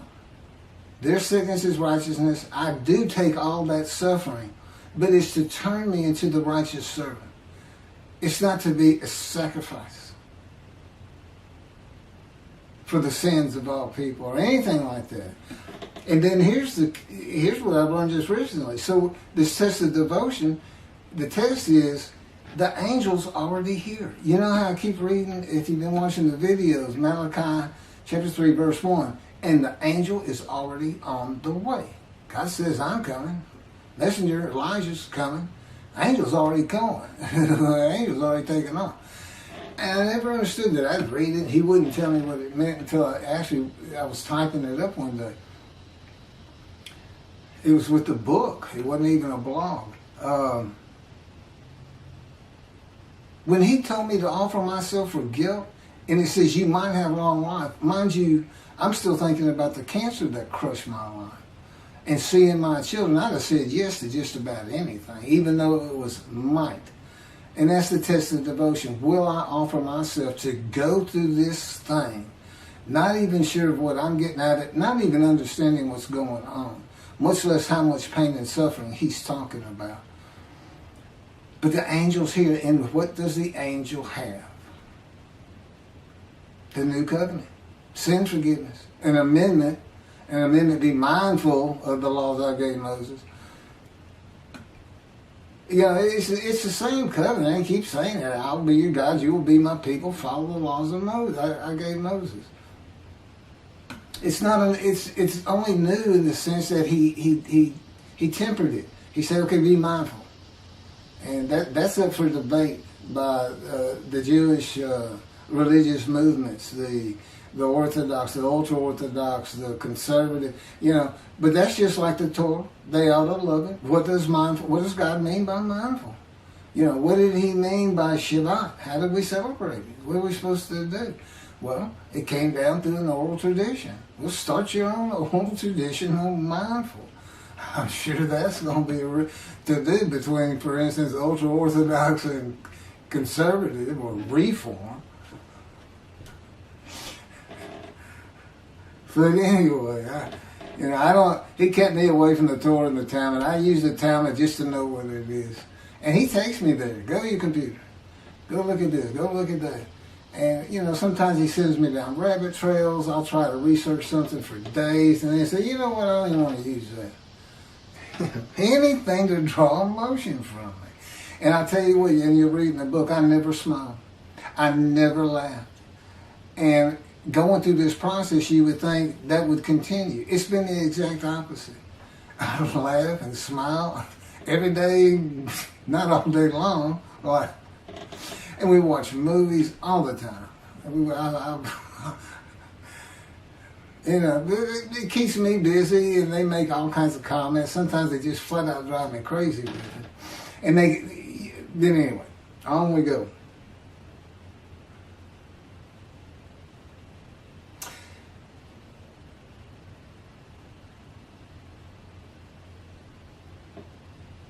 I'm going to jump ahead a little bit, but anyway, who's the arm of God been revealed? His vindication, everything. That's me. This lowly man with all these problems, and it's such a dysfunctional home that scarred me, like it does, drugs, alcohol. My mom, she 4 members of her family committed suicide. Her mother committed suicide with arsenic in the town square of Crockett, Texas, in the middle of the day. Back in that time, she was marked as that kid whose mother committed suicide in front for all to see. So she's living with her father. He takes a pistol and blows his head and puts a bullet in his head. So that's both sides of the family have committed suicide now. She is adopted by her father's brother, her and her sister. One day, and she's older, she's getting close to her teens. She's out in East Texas, where, let's just say I don't want to live in East Texas, but a lot of trailer homes out that way. But he blew his head off with a shotgun in front of her, and I'm sure there was a lot of booze involved. So anyway, she's had psychiatric problems, but I'm still taking care of her. I don't have any money, but I take care of my parents, and I get to live in their condominium. And they buy the food with their Social Security. Basically, we've been living on their Social Security, but mine kicked in when I turned 63. I filed early, so I finally can buy a soda at the store. Which used to not be a big deal, but now it's like, whew, this is the best soda I've ever had. This guy says, it's good for you. And you get to be with your parents their whole lives, 92 and 85, and I'm not going to have them forever. But here's Jesus. Jesus spoke a prophecy on more than one occasion, and this has to do with vindication, okay? The verse says, who is the arm of the Lord been revealed on? His vindication, his redemption. That would be on the Jews today. Get this thing going. But he spoke a prophecy on more than one occasion that he would return in his generation. He used people's lives as a measurement for when he would return after he's lifted to heaven. This is not to be confused with rising from the grave on Easter, which is highly contested by lots of people. But from there, he's lifted to heaven, and now he's supposed to be returned. That's what the rapture's about. He's going to appear, all these things are going to happen, calamity in the world, and on and on. There's some 52 verses in this chapter. And these are the things Christians look for, because it means he's going to appear in the sky with the blow of a horn. But they don't see the last verse. Just like they don't see crushed with disease with Isaiah 53. They don't see that the man lives. They don't see the man has children. They don't see that this is a description of a man's life of suffering, not just having a bad day at the end. That's the only time he suffers. I figure it to be about 12 hours. 12 hours or so. And when I got a gut shot, I was in angry. We got to this small hospital, and all I could say was, you've got to give me something for pain. And they said, your vital signs are so low. If I give you a shot of morphine, you're going to drop dead right there. And I said, I don't care. Give it to me. And they wouldn't. But I had to hang on for 8 hours in the back of an ambulance. And I knew if I fell asleep, I knew if I passed out, I wasn't coming back. I was just too weak. And and so he's up here on the cross, and then he all of a sudden he says, Father, Father, Father, why have you forsaken me? What has happened? He's getting ready to die. Who does he say he is? The man of Isaiah 53. What happens to him? He's exposed to death, but given long life. Somebody just found out they're not the man of Isaiah 53 after all. Because he expected God, no matter what he walked himself into, and with the Romans going into Jerusalem, where he's supposed to defeat Rome by the prophecy he quoted, he absolutely changed the prophecy. In his own words, he changed the prophecy in Zechariah of the man who rides an ass into Jerusalem, because the next verse is, he put it all together, he defeats Rome, defeats the enemy. In Jesus' time, it would have been Rome. And he changed it. His 12 went and got the ass, and he tells to them, I'm going to ride this ass into Jerusalem, and there, the Gentile, and he says, all the prophets say of me, I will ride this ass in, and there the Gentiles will mock me, spit on me, scourge me, and kill me. But on the third day I shall rise. Well, Jesus, I got 20 prophets right here in the Hebrew Bible, and there's not one of them that says that. As a matter of fact, there's no book anywhere that could be considered scripture that wasn't canonized, just didn't make it into the Bible. There's no place that that's ever been discovered.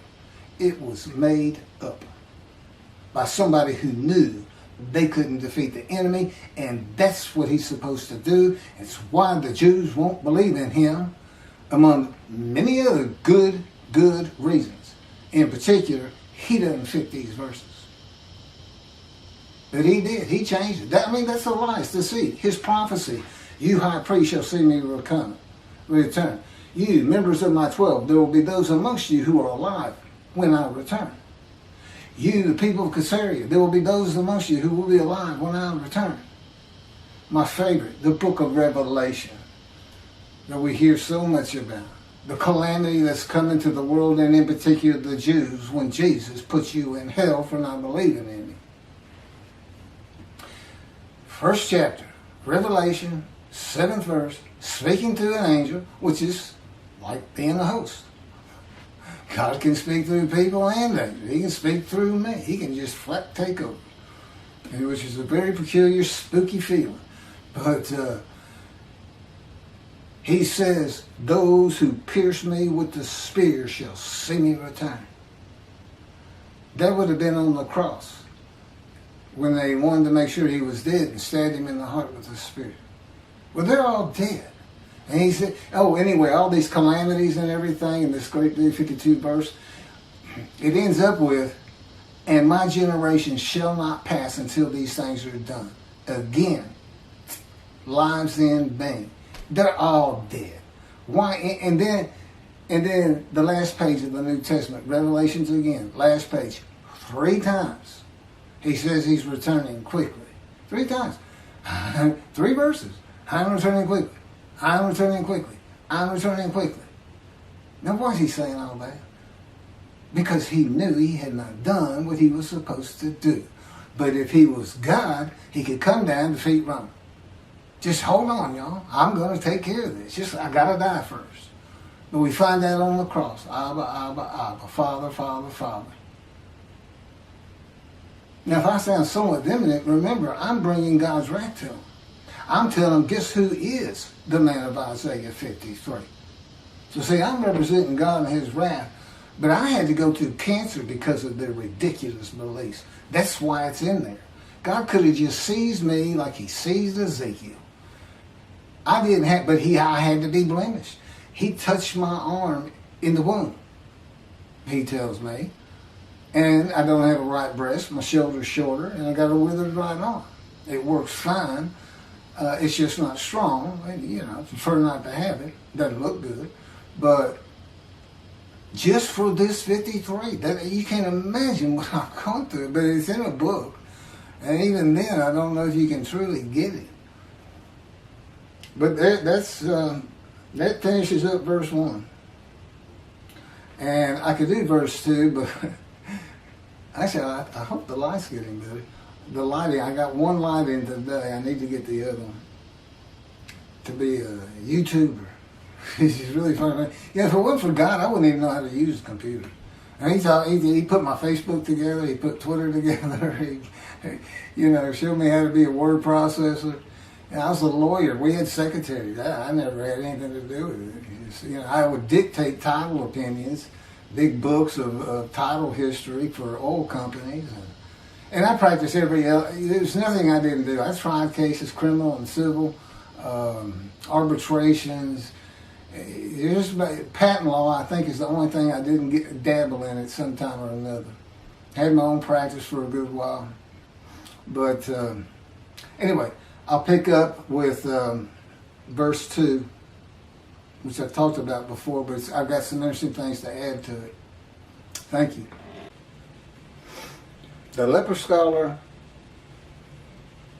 versus Jesus, chapter 53, verse 2.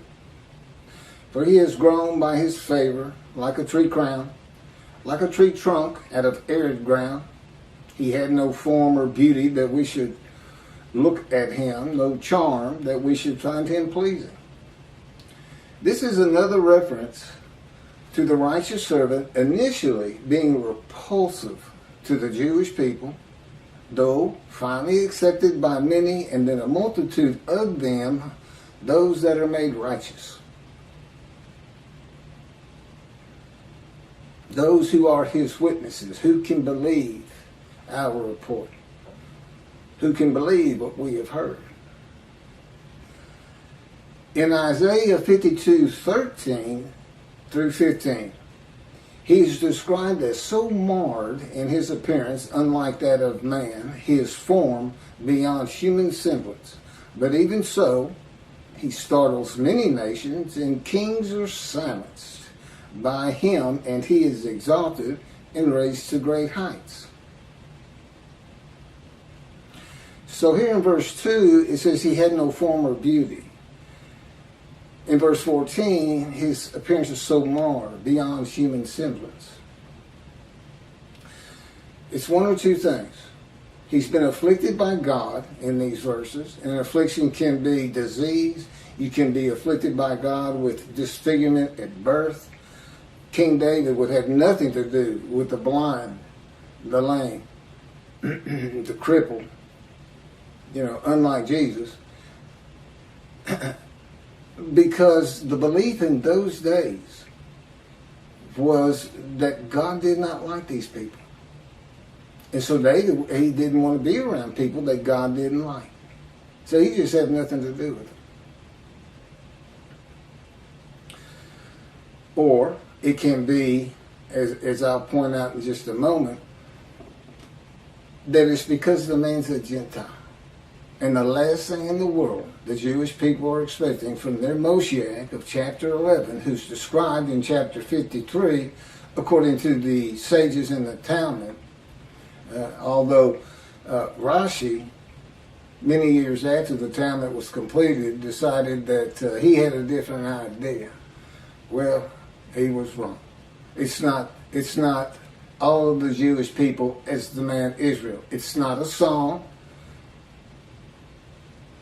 as it is said, which was from Bernard Denham, a Christian, a commentator on the Old Testament of the Holy Bible, which of course is the Hebrew Bible with several, a few changes here and there.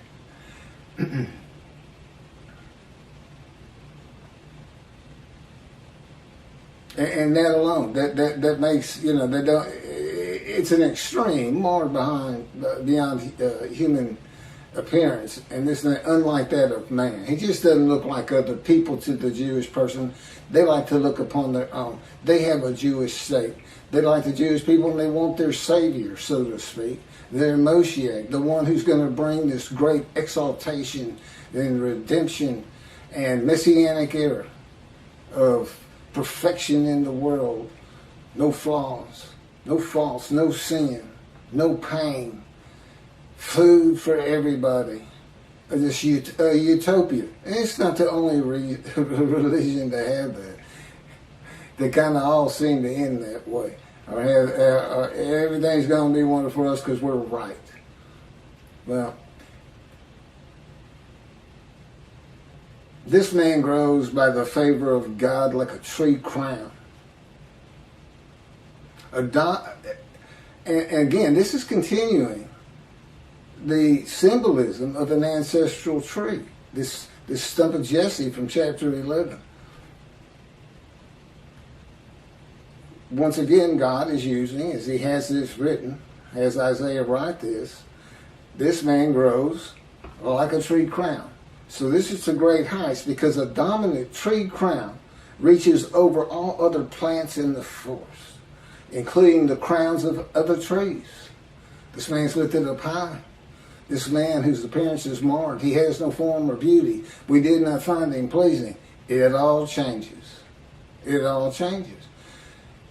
A lot of it is just disbelief that God is actually doing what he said he was going to do, and he's doing it when he said he was going to do, unlike Jesus Christ. Jesus Christ prophesied his return by the measurement of lives in being. His generation, people alive when he was born. Everyone alive when Jesus is born, that's his generation. When they're all dead, his generation is over. He gathers his 12. There are those amongst you who will see me return. No, they didn't. You high priest, you shall see me return. No, they didn't. You, the people of Caesarea, there are those amongst you who will be alive when I return. No, they weren't. They're all dead. My favorite, the book of Revelation. Speaking through an angel to the writer of the Revelation, this is Jesus, those who pierce me with the spear shall see me return. No, they didn't. There's 5 of them. That's 5 false prophecies. The other is his generation. His prediction of his return with all this calamity in the world. There's a chapter, it's got like 52 verses. He gathers his 12 or some of them, and he's telling them all this. This is going to happen. The temple's going to be destroyed. On and on. And those are the things that Christians look for his return. Which, as I said, he used lies in being, and he uses it in that chapter. The last verse says, my generation shall not pass until all these things occur. Some of them actually did occur, but he didn't come back. And it wasn't all of them by any stretch of the imagination. False prophecy, false God. And what else did he say? Last page of the Revelation, 3 times. I am coming quickly. I am coming quickly. I am coming quickly. 3 different verses, that's what he's saying. Why?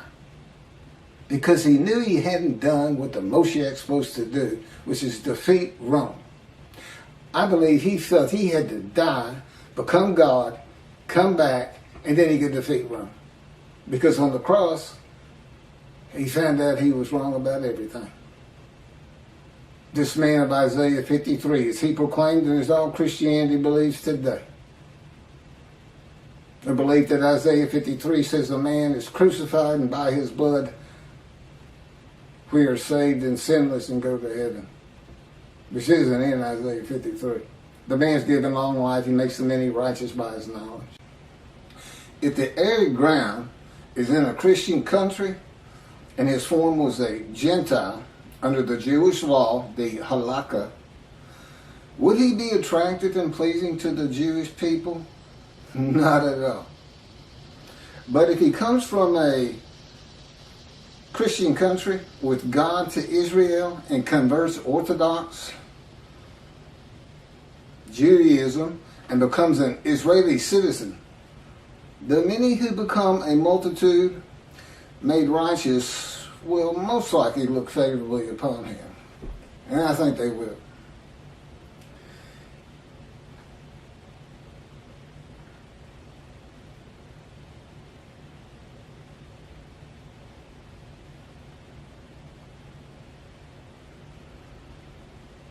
Verse 3. He was despised, shunned by men, a man of suffering, familiar with disease, As one who hid his face from us, he was despised. We held him of no account.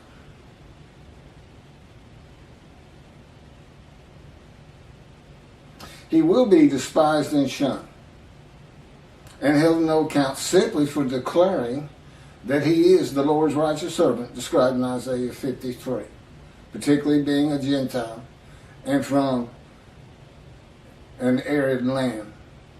Christianity, with God's wrath passed to them in Isaiah 51, and the rabbis reckoned with and dismissed. And of course, God is using his righteous servant for that purpose in the day of the Lord. It's part of the day of the Lord. It's his vindication, his revenge. Where that fits into the Messianic era, I don't know. You know, that whole, it's selective. Well, we like this. We like it that a man of 100 years is going to be but a child. We like everybody to be perfect. We like everybody to destroy their weapons and come and take care of us with the money they had. You know, it was break down our their swords into plowshares and till the ground for the Jews. Well, how about we come deliver atomic bombs? How about Russia? They got quite a bit of them. You want them to come and break them down into plowshares? Sure, it's a metaphor. You really think the people of Iran are going to come and take care of you? It's selective because you leave so much out. Where's the day of the Lord? Where's his vengeance? Where's his wrath on Christianity? You say that I, as Moshiach, am going to go and convince 2 billion Christians that the Jews been right all along and that there is no Jesus and never was. And no one died for their sins. They're going to be responsible for their sins. Now, that isn't what you think, is it? You think God's going to come down and change the minds of every human being on this planet. For you, because you suffered. Well, he's making a heaven just for you. And if anybody wants to be a part of that heaven, including the Christians, Islamists, Buddhists, anyone and everyone with a different false god, they're going to have to convert to Judaism and become a Jew. And that includes your Noahites, or Ides, Noahites. You know, they want to, and your Messianic Judaism folk. You know, if you want to practice Judaism, be a Jew. It's that simple. Because God is building a heaven with the name Israel endures. He flat out says it's just for them. That's your reward. You're not getting a Messianic era. Those are verses just for the people of antiquity, an illiterate, ignorant society that love, like children who love to be told stories. The bigger the story, the better. And the story of Jesus, I'm quite sure, was one of the most popular stories. A story that started 100 years before his birth, if you look at where the symbolism comes from. The Essenes, the writers of the Dead Sea Scrolls, their founder, his very name is the teacher of righteousness, just as Jesus is thought of, the man of Isaiah 53. They had their own gate at Jerusalem. And they had it all the way to the destruction of the Second Temple in year 70 Common Era. You think they didn't hear this story about Jesus? Nobody ever wrote a single word about him until 40 years after his death. The Gospel of Mark, 40 years after. And what was happening then. And so that story had been going on for 170 years. It's a great story. It's got all kinds of miracles and walking on water and raising dead. Things that people of that time, they just like believed in those kind of things. Resurrection of the dead. We all love zombie movies. You can just turn on the TV and get one, so we must love them. I've watched many of them. But I don't believe you can raise dust, if there's even dust left, of the Israelites who were slaves in Egypt. And yet, that's what Rambam says is going to happen. Every single Jew who has ever lived will rise up. What about the evil bad ones? Do they get risen up? I never saw an exception to it. What about the rabbis dismissed? Are you part of the Messianic era? Do you become flawless? Do you become without sin? Do you do that without God? Selective. Ignore what you don't like. God's coming with utter destruction. Don't talk about it. Don't talk about it. A day of the Lord, who cares? It's our day. We have suffered. And heaven's not, in eternal life, not enough for us. We want more. We want it on earth first. Then we want it in heaven.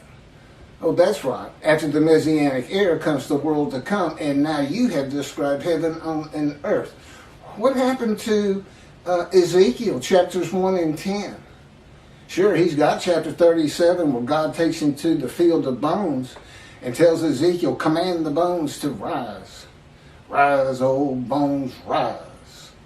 And out of nowhere, flesh and muscle and internal organs start flying to these bones, and they become the resurrected human being. And their souls are in the realm of souls, who notice that their new body has appeared, and they go and reconnect with it. Is that the same old soul you used to have? Or did God purify it in the realm of love? I hadn't read any of this in the scripture. This is what Judaism teaches. And God is livid about it. Livid. Because we are in the age of reason, enlightenment, knowledge, science, medicine. We're supposed to know what these poor people who had to live in that time didn't know. Some things just can't happen. That's why the rabbis, reckon with and dismiss, shall see what has not been told them, shall behold what they never have heard.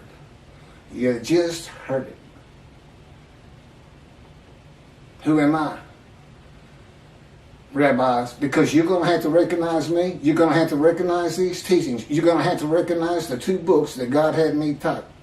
You're going to have to recognize it and take it to your flock. You're going to have to straighten out your errors in interpretation and teaching to get back in right standing with Him. And He can use you.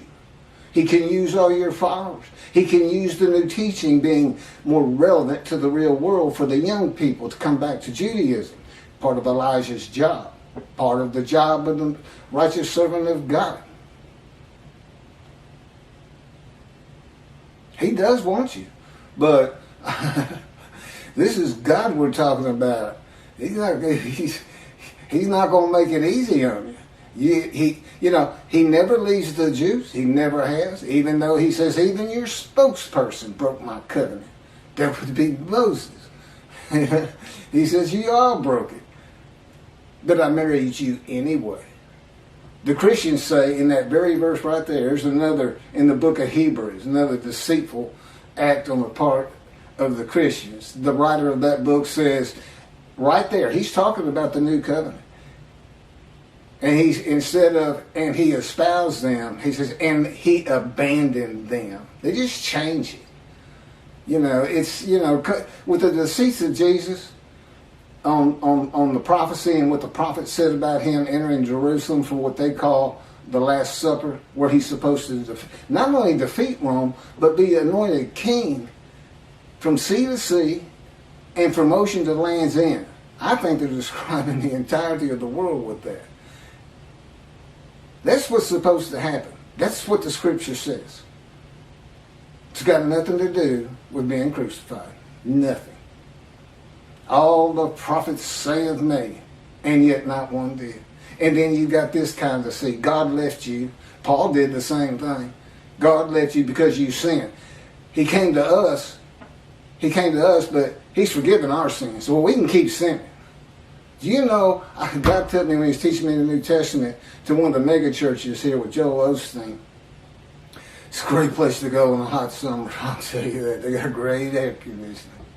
But this guy, this leader of the church came up to me and said, if you accept Jesus Christ as your Lord and Savior, You are forgiven of every sin you have ever committed. And here's what you don't know. You're forgiven of every sin you're still going to do. Because Jesus knows you're going to do it. Well, thanks for the carte blanche. Go do whatever you want. So I don't have to quit sinning at all. Because I'm a sinner and,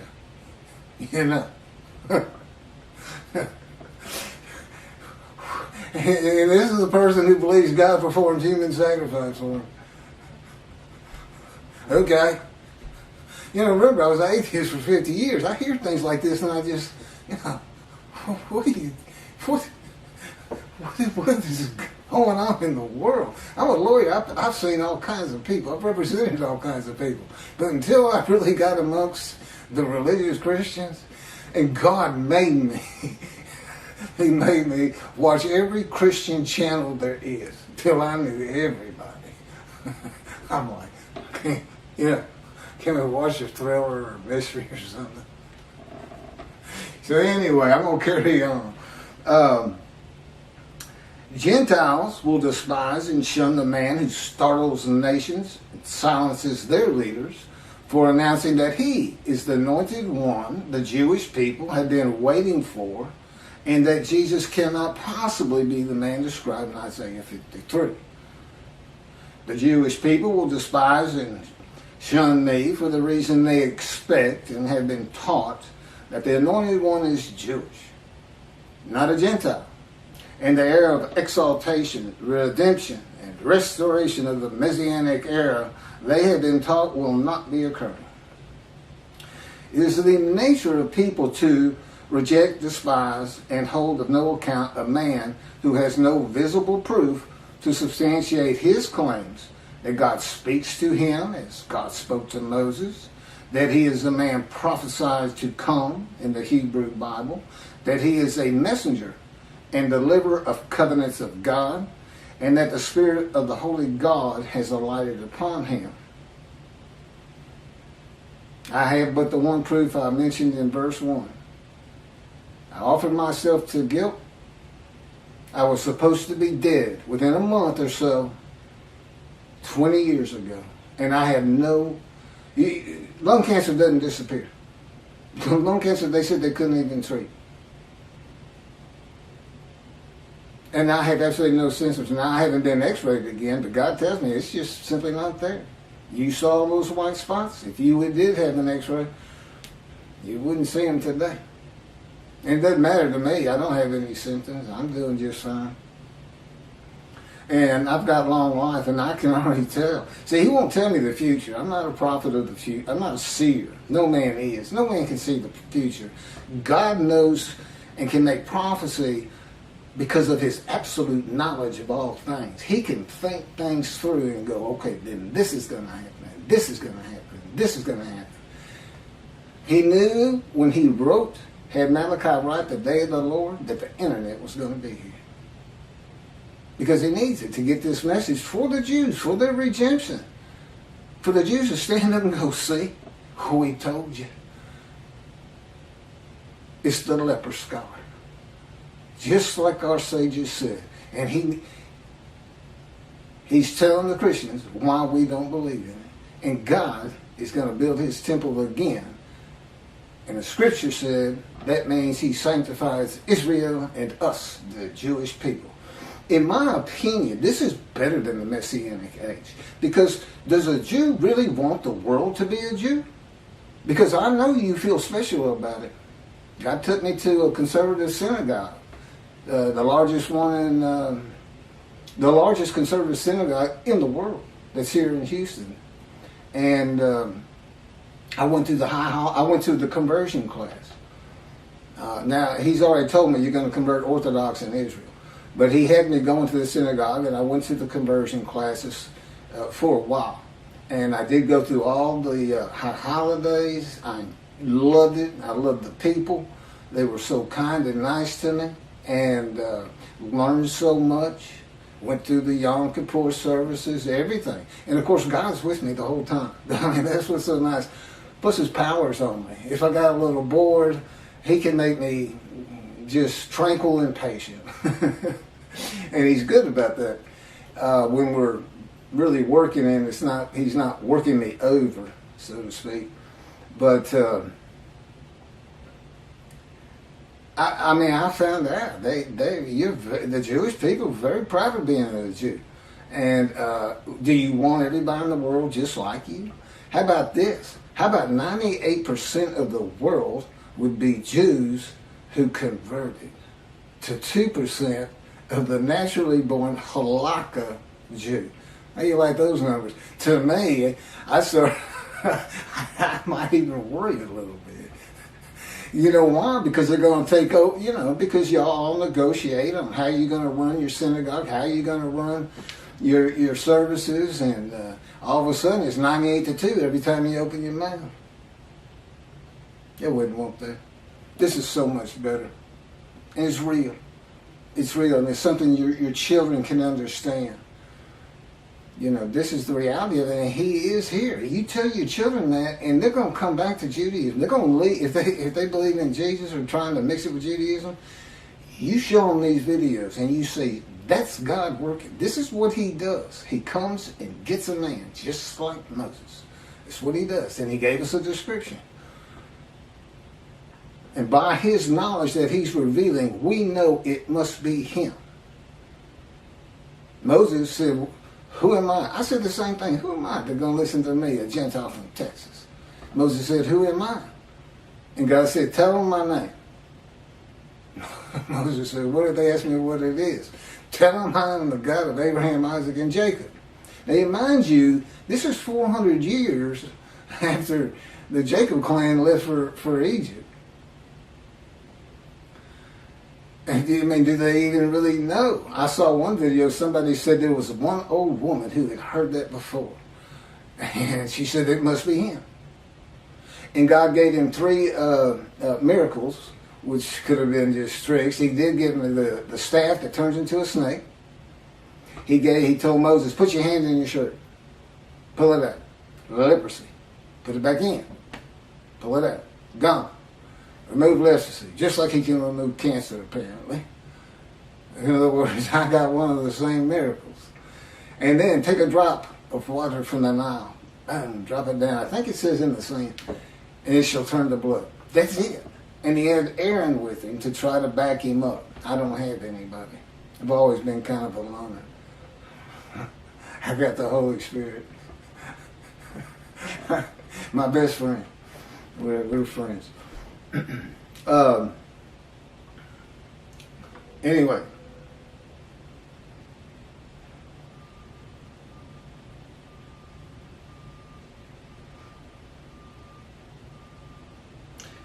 Jesus,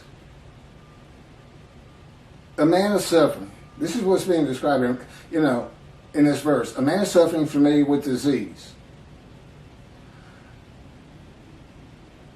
Jesus wept one time. It's the shortest verse in the Christian New Testament. Jesus wept. That's it. Jesus wept. Why? Because he had just raised his friend Lazarus, who had been dead 4 days. Jesus was dead 3 days and he rose. Lazarus had been dead 4 because Jesus was late getting there.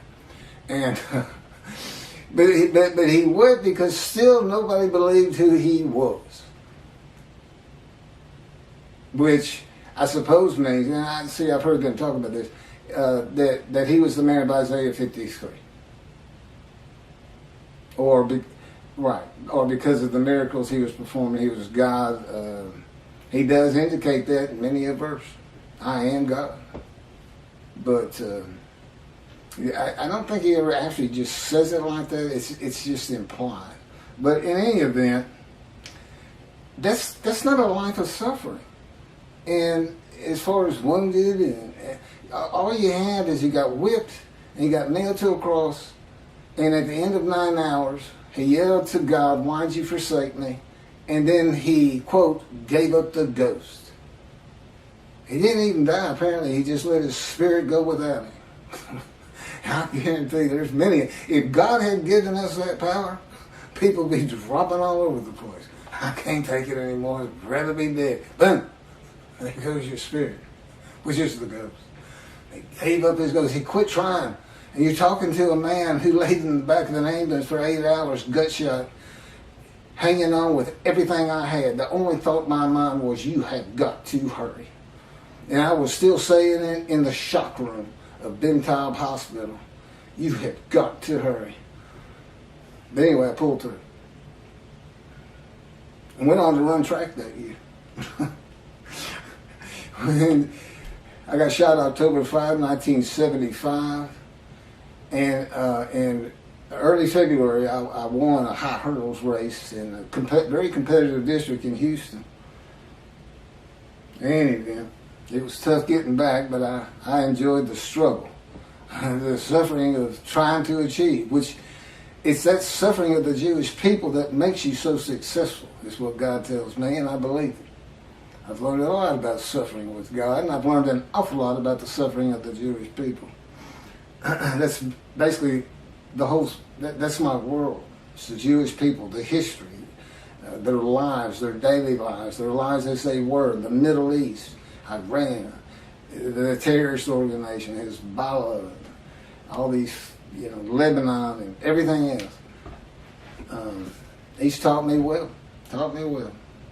He hid his face from us. I'm reading from a midrash, my midrash on 53. That's in Isaiah 53, in the day of the Lord. Who hid his face from us. In other words, I'm taking sections of the verse and explaining each one of them. He was despised, we held him of no account. Okay, well, a man who is despised and held of no account is not going to go out among the people. Until the perception of him changes, and he's asked to, which hopefully my books are going to do for me. People are going to say, he couldn't know these things. There is a proof. We're the Jews. We've been expecting him. We believe God will do what he says he's going to do. But at least in social media, I've been kicked out of many a group just for suggesting Isaiah 53 might be Elijah. I didn't even bother saying, what if he's a Gentile? It might come after me. I don't know. You can't talk about it. Tobias Singer says, okay. Guess what? He's dismissed. I didn't do that. Okay, this is certainly not Jesus. He never hid his face. He's outside. Legions of followers. He was never confined to his home like Ezekiel and me in this room. I got taken from society just like Ezekiel. You're not going out with anybody anymore. No friends, no nothing. Just me. God says, just me and my spirit. Whew. It's been a long 13 years.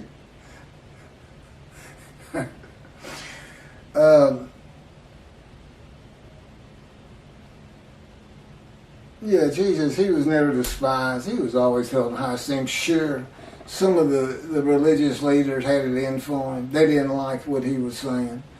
And they could tell he wasn't going to be the Messiah, Moshiach, that he was supposed to be, Messiah. That he wasn't going to be the answer to the Roman occupation. But that wasn't the general population.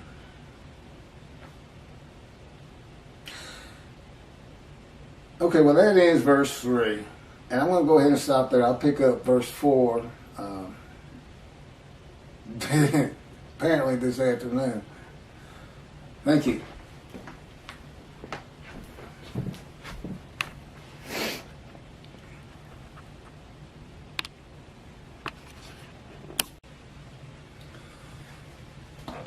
The Leper Scholar versus Jesus in Isaiah 53. Verse 4, chapter 53. Yet it was our sickness that he was bearing, our suffering that he endured. We accounted him plagued, smitten, and afflicted by God. Yet it was our sickness that he was bearing, our suffering that he endured. The sickness is not being righteous. They suffer the sickness of not being righteous and not being in right standing with God. This describes a man that God does not like, a sinner whose life is full of bad events, sickness, and suffering. God's righteous servant will have had persistent hardships and troubles, severely injured, and have been grievously affected, especially by disease. And that's based on these words. When you go look them up in the dictionary, these are the things they mean. Jesus was never, ever, not by the Romans, not by the high priest, ever accounted as being plagued, smitten, which is a hard blow back in antiquity, and afflicted by God, by anyone in the New Testament even, including the Pharisees and the Sadducees. You know who's never mentioned in here, in the New Testament, in the Gospels, is the Essenes. There was three sects. It's just like today. You got the Orthodox, you got the conservatives, you got the Reform. Well, here's Pharisees and here's Sadducees, and they leave out Essenes. They never see Jesus. As I've mentioned, the Essenes had their own gate, and their founder, his very name, is the teacher of righteousness, founded about 100 years before the birth of Jesus in the story. They're prolific writers. They actually did commentary as the Jews did on the scrolls, on Isaiah. They had the great, they call it the Great Scroll of Isaiah. I think that is a scroll that has the entirety of the book of Isaiah, which is some almost 70 chapters, not quite. And they embody who Jesus is. They didn't want to live in Jerusalem. They went to these caves up by the Dead Sea, and they deplored material things, money. But not all of them left the city. And as I said, they had a gate, and at the gate they told stories. They told big stories and try to make some money. And of course, pick up supplies and whatever else needed up at the caves. It's not that far away from Jerusalem. But if they heard that there was a man claiming to be who their founder was, they would have went and checked it out. And if there was anything to it at all, they would have wrote about it. Nothing's written. No word on Jesus. No scrawlings on a cave. Until 40 years after his death. He lived to be about 30, and then in 70 Common Era, through the first of three revolts by the Jewish people against Rome, where they lost, in the first revolt, over 50,000 people by estimates, and an awful lot of them by crucifixion and scourging. But that's when Rome destroyed the temple and started driving the Jews from the Promised Land. There's two more revolts, and each bloodier than the one before, but they finally just destroyed everything, and the Jews were dispersed eventually throughout the world. And they didn't return until 1948 after the Holocaust. The land lay desolate for over 2,000 years. And God knew this when he had Jeremiah write the new covenant, which basically says when the land blooms again and Jerusalem's rebuilt, he knew it was going to be destroyed, and that meant his temple.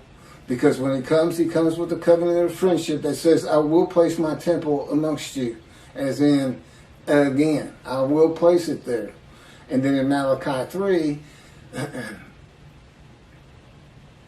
the last chapter of the prophets, God's last words to the prophets, and his prophetic announcement of the day of the Lord, he says in verse 1, I'm sending my messenger to clear the way before me. And the messenger is Elijah, and he says, and the angel of the covenant that you desire is on the way. He's talking about the new covenant in Jeremiah.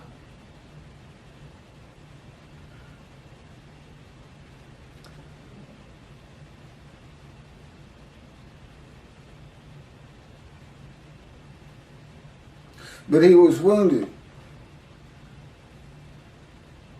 And this is verse 5. But he was wounded. Oh, well, the point of all that is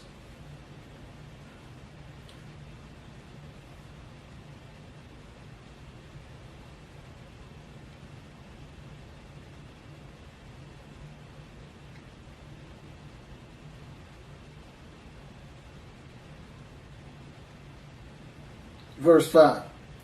But he was wounded because of our sins, crushed because of our iniquities. He bore the chastisement that made us whole, and by his bruises we were healed. The book of Ezekiel is the key to understanding Isaiah 53. The purpose of Ezekiel was to be a prophet to the exiles of Assyria, Babylon, which became Persia. When they came back, they were the Persian exiles. At one point, they were the Chaldean exiles. Judah was taken by Babylon at the time that they had control of it. It was always going back and forth between them and the Chaldeans and the Assyrians, who had defeated and deported the northern kingdom in Isaiah's day. Were taken to Assyria, and Gentiles were imported. And they were there in the times of Ezra and Nehemiah. They actually tried to stop the building of the second temple. They were trying to intercede with Cyrus. But this is what God says to Ezekiel. And going back to this 5 refinement, what all these harsh words are about. He's going to make him to be a prophet to the exile.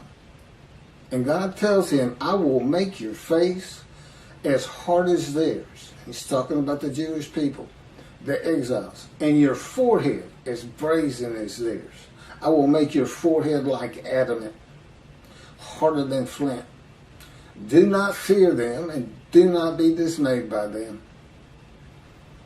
And then God maltreats and punishes him for the punishments, for the sins, although that's not said, but that's what the punishment would be for, of the houses of Israel and Judah. He's going to toughen him up. And how's he going to do it? He's going to maltreat him. He's going to bruise him. He's going to crush him, which he does by pinning him to the ground for over a year.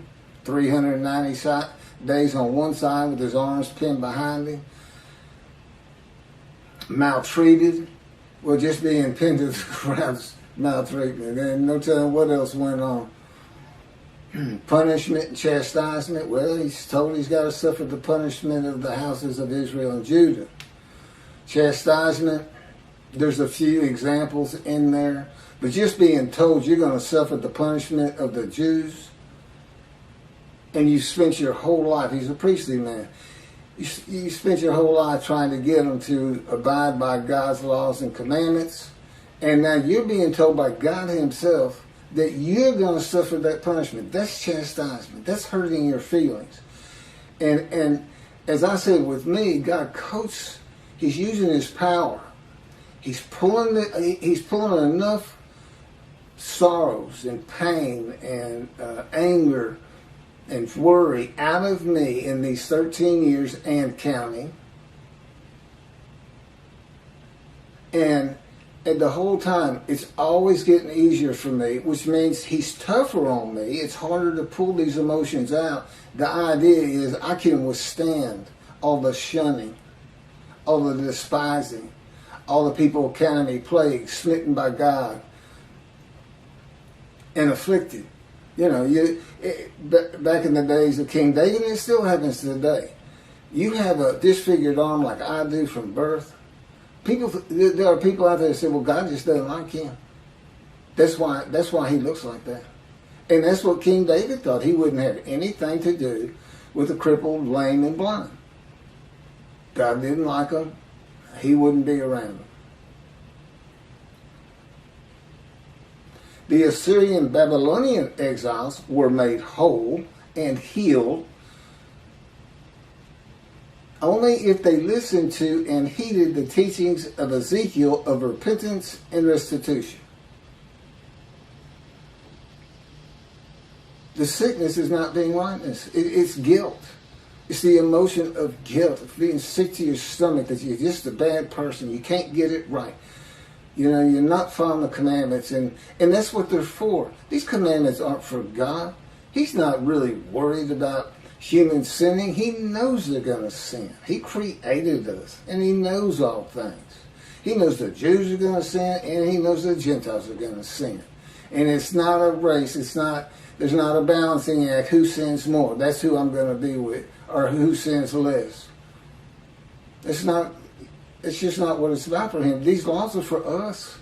They're for the Jews. They're for the world who wants to see this book of morality and philosophy and how to live your life. And the Jews try to bring it to you, but everybody, there's so many people that despise them for absolutely no reasons other than that's what they were taught growing up. Prejudice, anti-Semitism, bigotry, jealousy.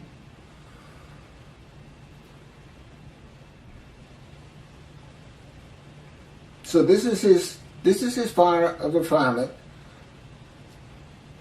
that I've been under, to make my face as hard as the Jewish people, my forehead as brazen as theirs, so that I won't fear them or be dismayed by them. Again, I'm a Gentile coming from Texas who was an atheist for 50 years. I don't really have any religious background except what God showed me at a Christian megachurch and at the largest conservative church in the world.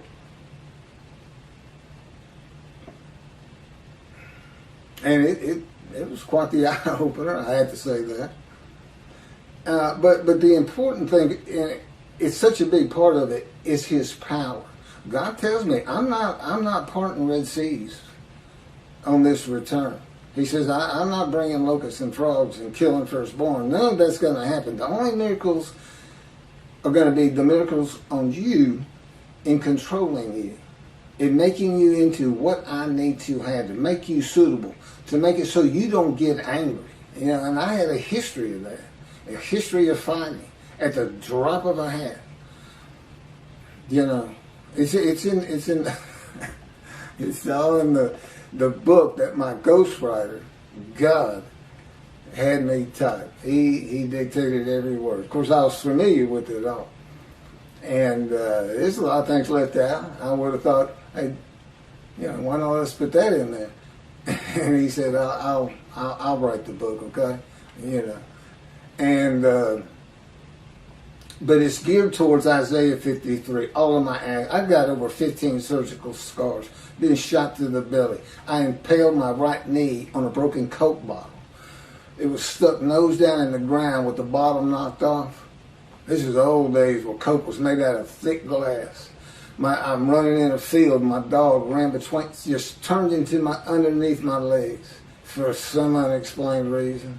I went flying through the air and came down on my knees, except my right knee came down on that Coke bottle.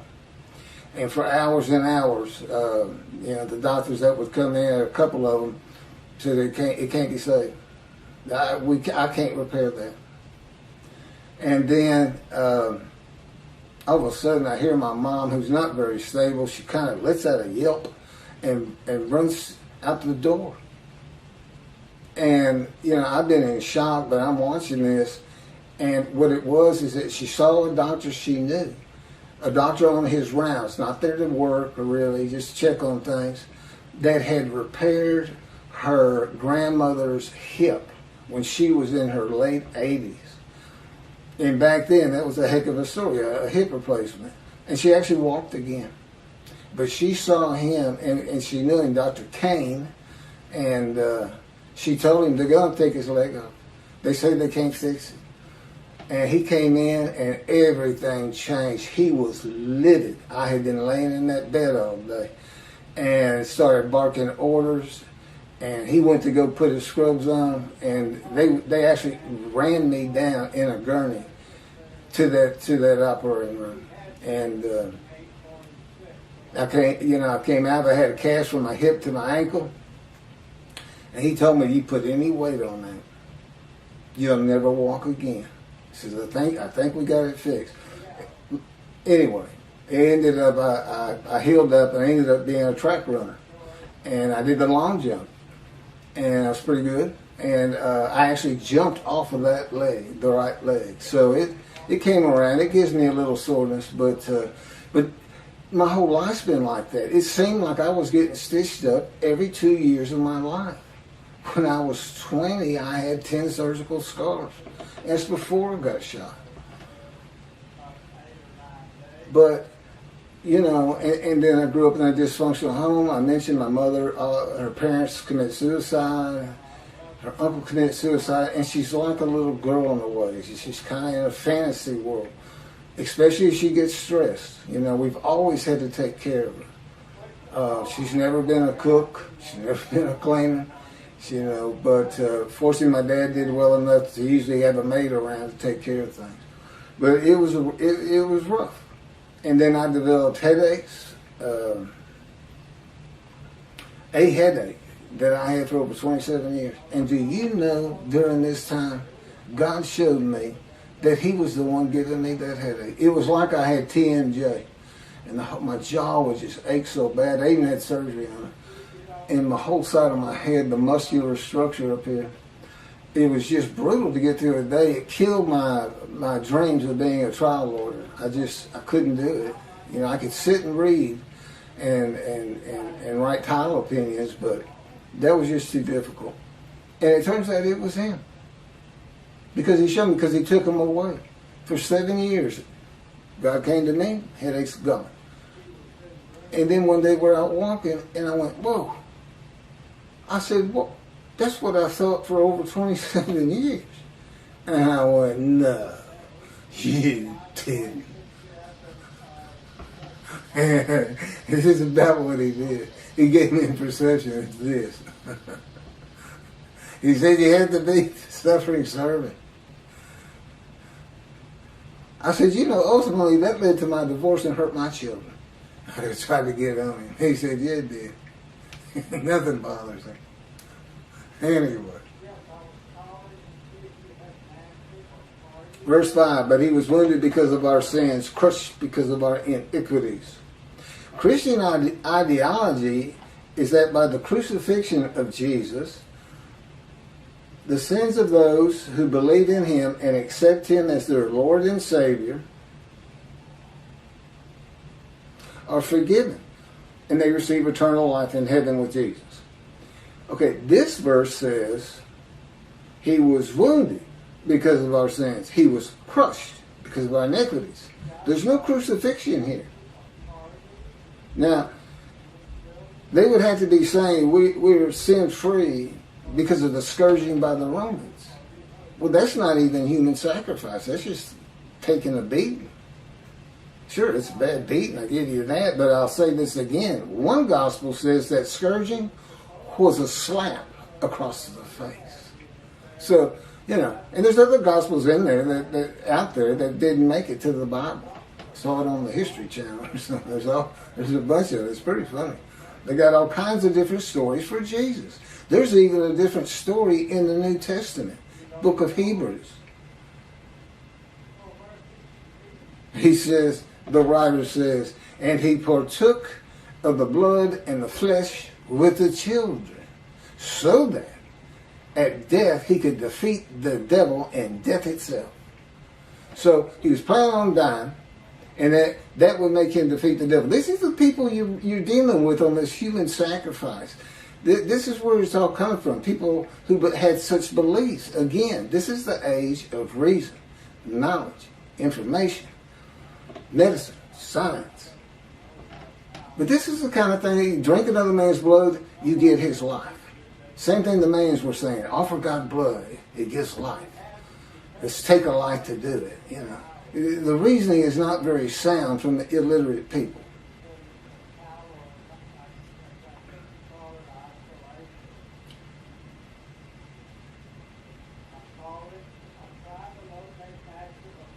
Verse 6, we all went astray like sheep, each going his own way, and the Lord visited upon him the guilt of all of us. There's the guilt. Now that's going to show up again in verse 10. That's going to show up in verse 10, where he is to offer himself for guilt. Well, this is the guilt they're talking about. It's from not being righteous. It's from being sinners. They're saying they have that guilt.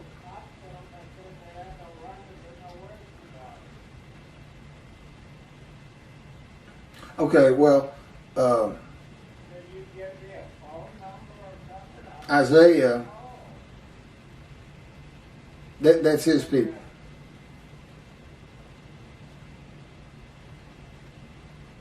So this is the Jewish people. Now this would happen in a day of the Lord when God requires a man to be his visible representation and speak and write his words. The man of Isaiah 53, who offers himself for this guilt. And that's what it is. The sickness is not being righteous. What does the man do? Makes the many righteous. And say, if they listen, heed, and basically, tell them, get back to Judaism. Be mindful of the teachings, the amendment of the teachings that I gave Moses, laws and commandments for all of Israel. So, in the day of the Lord, a Gentile is tested by God, and upon passing the test, the man becomes the righteous servant, David, Elijah, and the prophet like Moses, because he can do all those things. These names are almost symbolic. David can be a warrior. Well, he can send me in to sit at a meeting between the high brass of the Israeli Defense Force, with him telling me what to tell them if they want to hear from me. Which is why I need the many and the multitude that are made righteous to say it from the rooftops why they believe, why they've read these books and can see. It is impossible that I wrote them. That's the prophet like Moses. I've already handled 1/3 of my task. I'm working on the righteous servant and Elijah. And I'm sure the characteristics of David will come to fruition someday in the future. God tells me, don't think about the Temple Mount right now. He said, it looks to be an impossibility that we could ever build a temple there. He says, but just wait. It may be 10, it may be 20 years. And again, I have long life. And I can tell this is going to take a long time, so that's good for me. It may be a real bear living with God, but you do have His Holy Spirit to lighten things up. But it's better than being dead. I've been there just about 4 times. And gunshot, colon cancer, that was a brutal time. The lung cancer, which never really affected me that much, I have to say. And then, of course, I was supposed to die at birth. I was premature, 7 months, disfigured. My intestines hadn't formed. I couldn't eat, couldn't take milk. And they just, more or less, were just waiting for me to go. And my mother's grandmother, the one with the broken hip, gave them an old wives' remedy. Said, boil rice water and get in the water. My dad said he threw out a mountain of rice in his last semester of school trying to graduate from Texas A&M University, where I ended up graduating myself. But it's a test, and here's why it's a test. Okay, why did I offer myself for guilt? It's because of the sinning that the Jewish people are doing, the guilt they feel for it. For those that do. And it does. It affects a lot of people. And just the fact that God's working in the world again should get people a little bit more fire under their feet to get to synagogue. And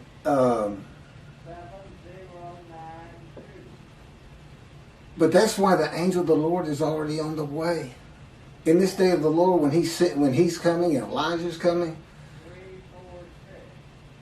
and the angel of the covenant desires on the way. That means he sent the covenant sin forgiveness before I ever offer myself for guilt. And what does that mean? Well, the Jews were already sin free. They didn't have to do anything. They didn't have to do anything. They're sin free. They just got to know about it. All I got to do is just tell them, well, covenant's here. You're sin free. That's making the many righteous in a kind of easy way. Then I got a nice amendment. Be mindful rather than strict adherence. So that's good. And that's why it's just a test. I mean, it wasn't real. And I didn't know. It says he might give me long life, and that's how he put it to me. And I'm seeing all these words, and he's saying the fire of refinement, these words are going to be applied to you. And, you start thinking, well, it's God. I mean, how bad can this really be? Besides that, I want long life. I'm going to say yes no matter what. And he could have just seized me like he did Ezekiel. But the cancer made me blemished. And what did I say at the beginning? You can't be the unblemished Lamb of God. What does that mean? God knew there was going to be a man, not necessarily his name, that the Gentiles considered someone who could forgive sins under the laws of Leviticus. So I got this figured, and I had cancer, and it started that cancer orchestrating me getting shot through the abdomen. And like I said, I got over 15 scars. I got about 4 scars just from the gunshot. But that doesn't mean the violence stopped when he came and talked to me. In 2 Kings, chapter 2, verse 14, this verse, taking the mantle which had dropped from him, from Elijah, and this would be Elisha, his attendant, taking the mantle which had dropped from Elijah, he struck the water, that would be the Jordan, and said, where's the Lord, the God of Elijah? As he too struck the water, it parted to the right and to the left, and Elisha crossed over. See, Elijah is a Gentile. If you read the story, God knows, and Elijah knows, but not everybody knows that Elijah knows. The sons of the prophets didn't think he knew, and Elisha didn't think he knew that day God was going to take him up to heaven. But he did know, it turns out, if you read the dialogue. But he goes to about 3 different places, but he ends up crossing the Jordan over into Gentile territory. That's just, again, the Tishbite. There's no Tishbite clan in any genealogy of the Hebrews that's in the Bible. So, what's the point of even calling him the Tishbite if you can't figure out which tribe he's even from? That was the point. He's from Ramoth Gilead.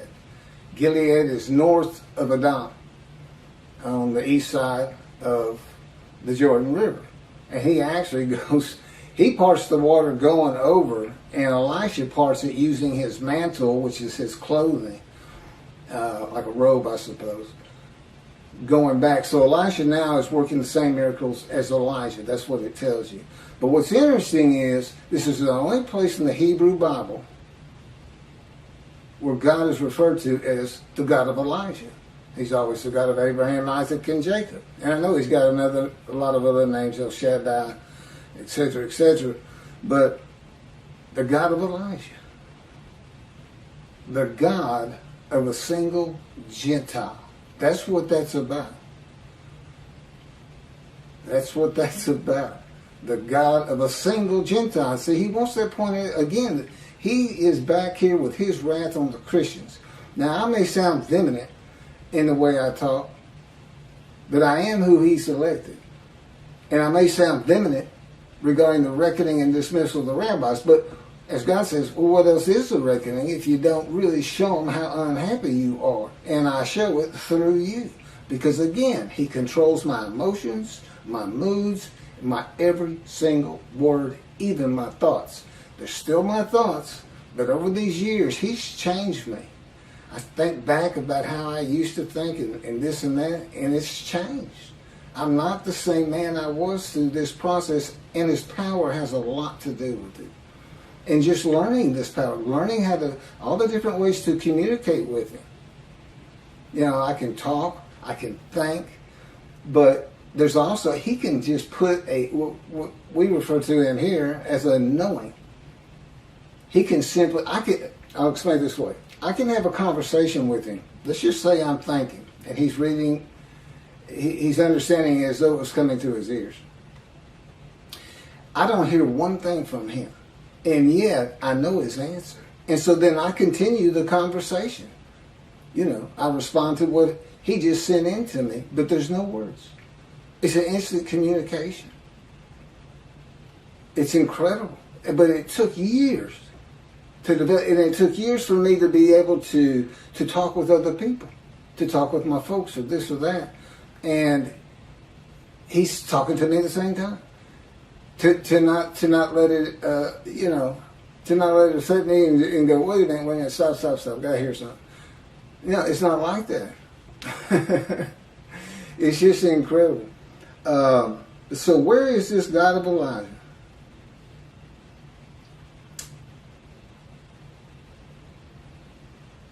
The Gentile Elijah, taken up in a Gentile land.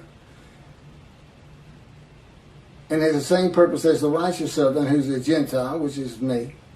So he returns as a Gentile. That's this whole story, specifically taking someone to heaven. He could have taken Elijah to heaven and not written a story about it. Or he could have said, something he does all the time, did with Moses too. Everybody assumes that's where Moses went, but what happened? God says your spokesperson also violated our covenant.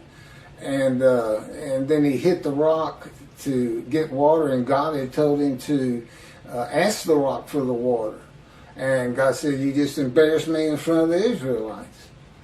So that's it. You can't go into the promised land, which I'm sure has got all kinds of parshas and stories in the Talmud. Isn't that a little bit harsh? What's the other meaning to all this? It's kind of like seeing a prophecy that cannot be.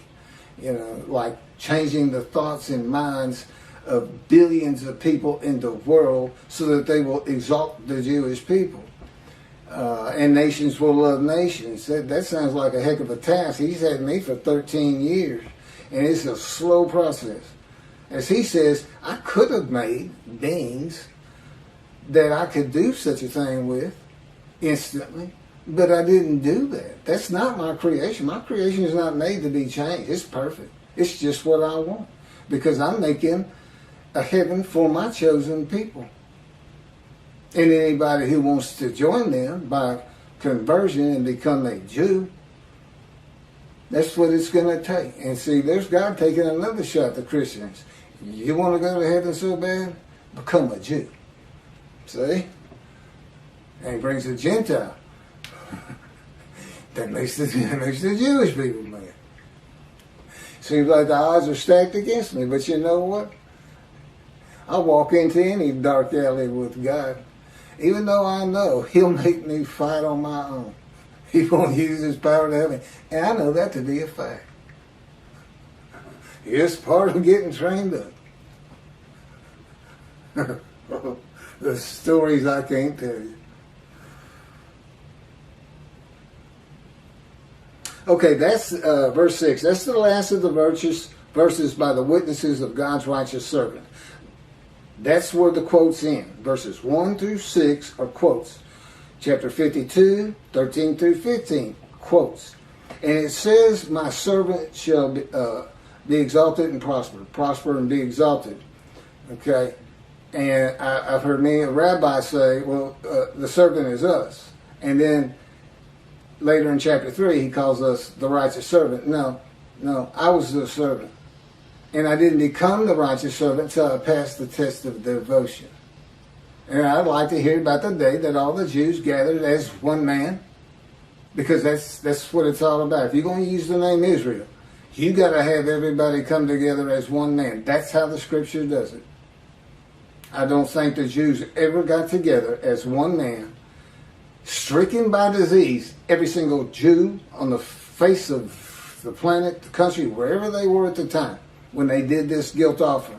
And they offered themselves for the guilt that it would translate to, we offer ourselves for the guilt that we had. Put it back on us. But we'll be righteous. None of it makes sense. It just simply can't be them. And they certainly can't be God's representative in the day of the Lord. That's what the description is for. I'm having a tough enough time, and I fit every single verse. I say I'm having a tough time. I tell God all the time, look, hey, I know nobody's responding, but it's not my issue. It's your issue. It's your day. It's not my day. It's your people. You're the one who said you was going to redeem them. I didn't tell them that. You should hear some of the conversations we had. And even that little argument can go on for weeks. They'll beat a horse to death. It's just like, okay, I get it.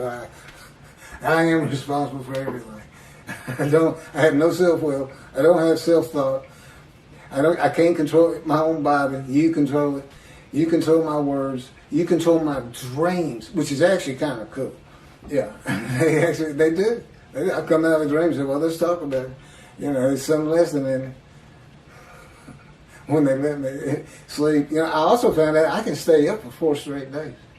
He said, you're not doing anything anyway. You're just laying around here watching TV and reading scripture and stuff. I'm delirious. I said, well, see, that's what he wanted. He wanted me delirious and beat down so that he could come down hard on me with chastisement, wounding, crushing, and bruising. And that's what it's taken to change me. And Judaism teaches that God's going to have the entire world speaking Hebrew, perfected, no sins, no flaws. What? That's not what his creation. That's not what he did. You wonder why your pen reckoned with, and he's using me to do it and dismiss. But I give you the out.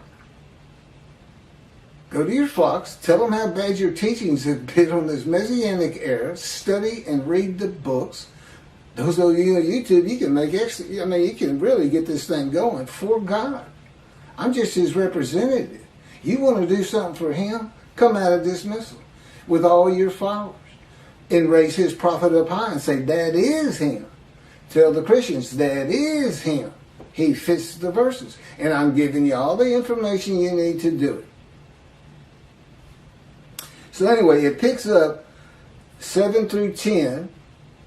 The speaker is Isaiah himself. And then God is the speaker in 11 and 12. I'll pick up there next. Thank you for listening. I really appreciate it. This is an incredible time in history. And as God has explained to me, actually it's the Holy Spirit. He said, you're so lucky. Do you know how lucky you are? He said, you're so lucky. It's like if it was a lottery and it was a numbers game, you'd have to take every star in the universe. And he says, and you have no idea how many that is, divided by 1. That's how lucky you are to win this jackpot, to have us living with you and controlling you and making your life turning out to be something instead of, dead in the ground. So, that is a good point. I can't, it's beyond belief. It's beyond something you expect to happen in your life. It's just, it just is. That's where I've gotten to with it. It just is. This atheist of 50 years, and it's a funny story when he first spoke to me. And it's in the book. I'll let you read it. But anyway, we'll pick up with what Isaiah has to say in verse 7 through 10 at a later time. Thanks. The Leper Scholar versus Jesus in Isaiah 53.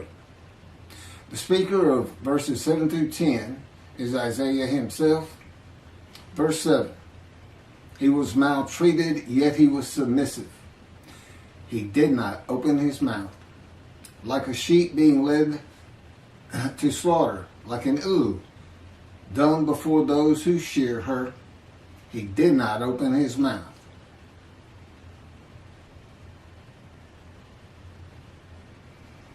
This isn't about sheep. This isn't about unblemished lambs. This is about not opening your mouth. That's just, I don't know, metaphor or symbolic of the sheep being led to slaughter. This verse can be identified in the book of Ezekiel. Again, the key to understanding Isaiah 53. God maltreats him, not man. Maltreatment is a part of being chastised and punished by the words and power of God to be made suitable for his purpose. With God, you are always submissive. It is necessary to break the will of a man that is going to be the servant of God, to temper and calm his soul and emotions. Ezekiel said he went in bitterness and the fury of his spirit in the hand of God. The chastisement, punishment, maltreatment, crushing, and bruising in God's fire of refinement is to remove this bitterness and furious nature of Ezekiel. It is to make a man meek and humble. Moses was called the most humble man on earth at the end of his life. God had him for 40 years. Ezekiel was sent to his house, and God bound him with the cords of his power so that he could not go out among the people. To the people, Ezekiel was silent as a lamb. He was cut off from society, cut off from the land of the living. Not unlike myself. God told me, go to your room. It's where I've lived for just about 13 years now. Well, it has been 13 years. And cut me off from everything. Had me stop practicing law. Had me terminate my law licenses. At my age, and I had been in Hawaii for 2 years before the colon cancer hit me back in 2001. And didn't have a whole lot of friends to stay away from to begin with. And not going to work at my age, those are usually where you have your friends and people you do things with. So that was gone. And my children are all married and they're all living their lives. They really don't know what's going on with me because I hadn't said much. I did right in the beginning, but just big question marks on top of their heads, so to speak. And never really said much about God talking to me. After the initial year, I guess it was, a couple of times. As I said, my daughter's in Galveston, Texas. My son is in New Mexico.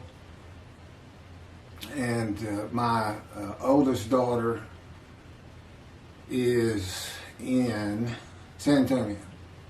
That's the best of my recollection right now. We don't talk very much.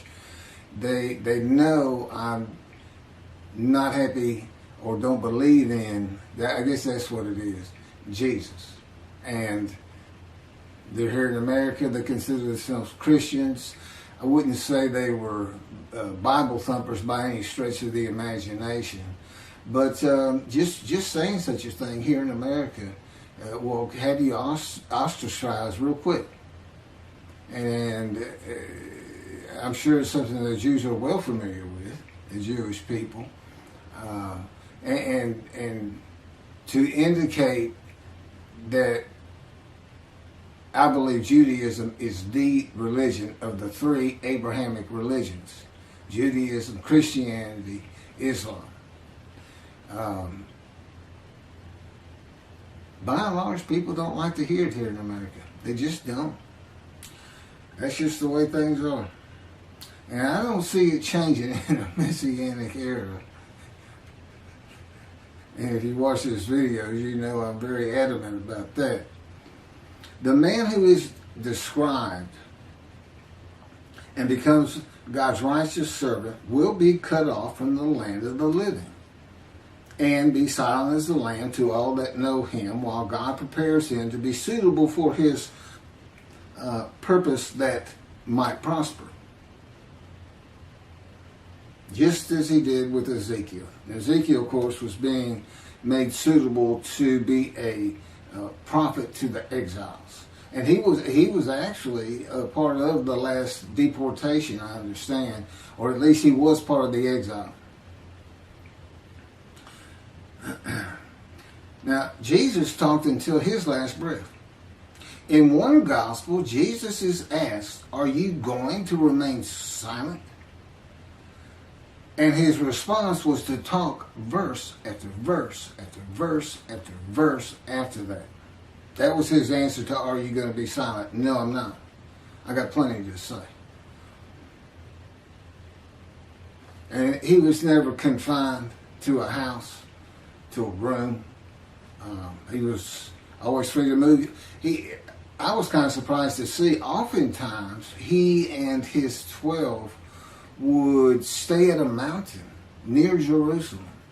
Never see that in any kind of movie or anything. He did not live in Jerusalem. He did have a house. I'll get to that. Verse 8. By oppressive judgment he was taken away. Who could describe his abode? For he was cut off from the land of the living through the sin of my people, who deserved the punishment. That would be the people of Isaiah, the Jewish people.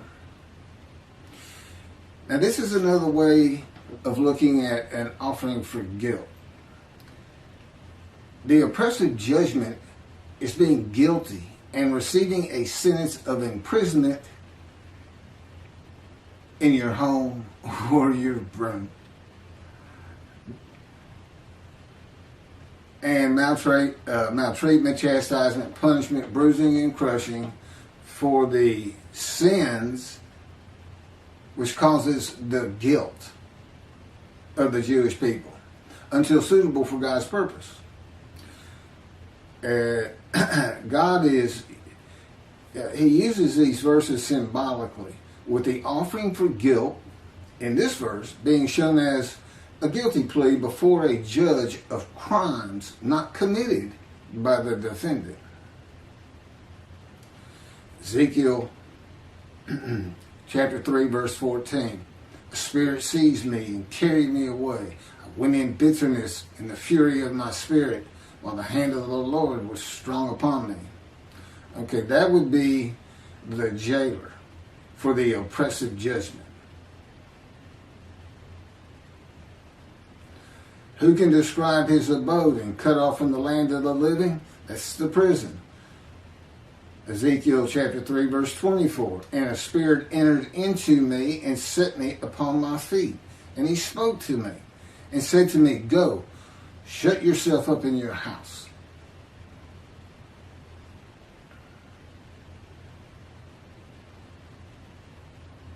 This is one of those situations. God is in his spirit. The Spirit enters into Ezekiel, and in another verse he says, "And I could hear God's words." The question becomes, who is it that says, "He spoke to me"? Well, it's a capital H, so that's God. Spirit entered into me and set me upon my feet, and God spoke to me and said to me, "Go, shut yourself up in your house." The chains that you would have in prison and put on by the jailer, I suppose. As for you, O mortal, cords have been placed upon you, and you have been bound with them, and you shall not go out among them. That's the people. And that's Ezekiel chapter 3, verse 25. The judgment against Jesus by Pilate was not guilty. I find nothing wrong with this man. But to wash his hands of the whole religious controversy, Pilate asked the multitude that had gathered, And I don't know how many that is. And I don't know if the multitude was just Jews or if it included Arabs and Gentiles. And, well, Arabs are Gentiles, but it doesn't tell us. A multitude had gathered. That's all we have. He asked them what they would have him do with Jesus. Release him? No, crucify him. And the multitude said, crucify him. That was not an oppressive judgment. It was not a judgment of being taken away or cut off. No, it was a sentence of death. It is oppressive, I grant you. But it's a death sentence. This is a sentence that is onerous, difficult to bear. And you don't receive long life. This man, here he has an oppressive judgment against him. And you have all these words like wounded, bruised, crushed, chastised, punished. But he's given long life. So it's not a death sentence.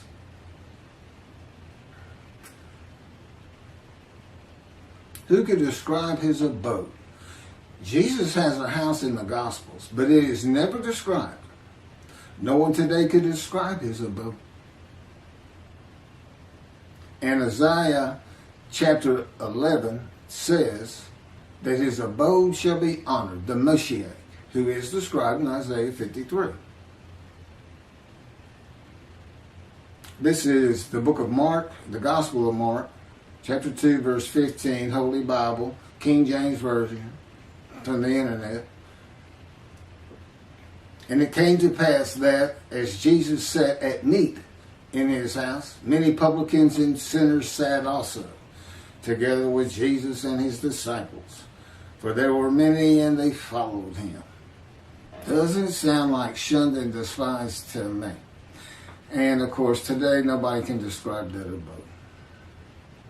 All of Israel will be able to describe the abode of God's righteous servant. That would be me in this day of social media and phones with cameras. And it will be in Israel. It will be in Jerusalem. Now, what does it mean? It is to be honored. I don't know what that means, a fancy home, or just the fact that God's righteous servant lives there. For these past 13 years, I've basically been in a room in a condo with my parents. I pretty much stay in here all the time. I go down to the kitchen once a day, once or twice a day. But before that, when I was in Hawaii, we lived in I call it the little green shack. There wasn't anything to it at all. But the kids they were all over. I took my oldest daughter and my son. Initially, my young daughter at the time came out with us too for about a month. This is post-divorce. And my wife had custody of all of them, but she didn't want the first two. She was getting remarried, and they were a handful, not unlike their father. I've heard that more than once. But they were having a great time. It was good for them. They needed to get away from Houston for a while, and that's why I went. And but that's, after 2 years the cancer hit me. I did pass the Hawaii bar. I got the results in the hospital. But and it was difficult to take. I was in enormous pain, but it had to be done. I had a family to take care of.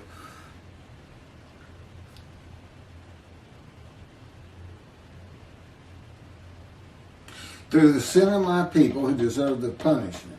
Well, Ezekiel suffers the punishment, God tells him, of the houses of Israel and Judah, which is for sins, for 430 days. But the houses of Judah and Israel were defeated by the Babylonians and deported. They suffered their punishment in exile. God told them, if y'all don't stop, I'm going to raise up armies against you. You're going to, yeah. And so they suffer their pain. There's no vicarious suffering in this chapter of Ezekiel, and God makes that clear. Basically, he's saying, you're going to suffer the equivalent of what they should suffer. The exile, 430 days pinned to the ground with your hands tied behind your back in the power of God. I don't know if that's really close, but God thought it was about right. Sounds pretty brutal to me.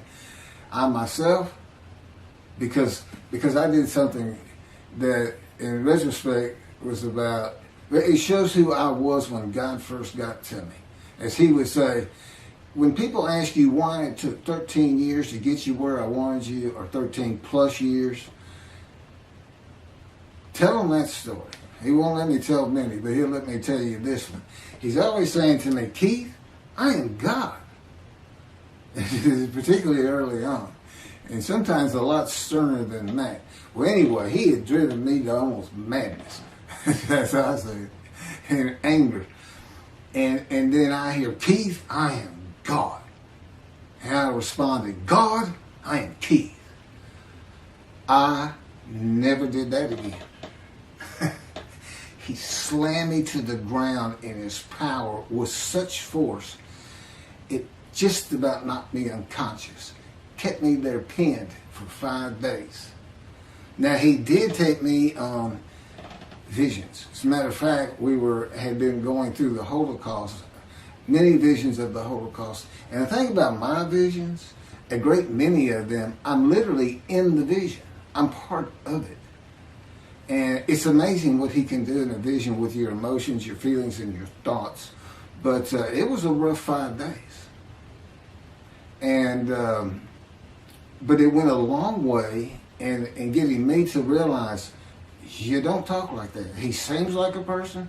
He seems like, your next door neighbor who's invisible that has come over and taken over your house. They're like guests that show up at your door, and they come in and they tie you up in a chair in the back room. We're going to take over now. We got everything. Don't worry about a thing. Everything's going to be great. or the unwanted relatives that show up and you can't get rid of them, and they're driving you crazy sometimes. But that's just the brutality of going through the fire of refinement. But at the end,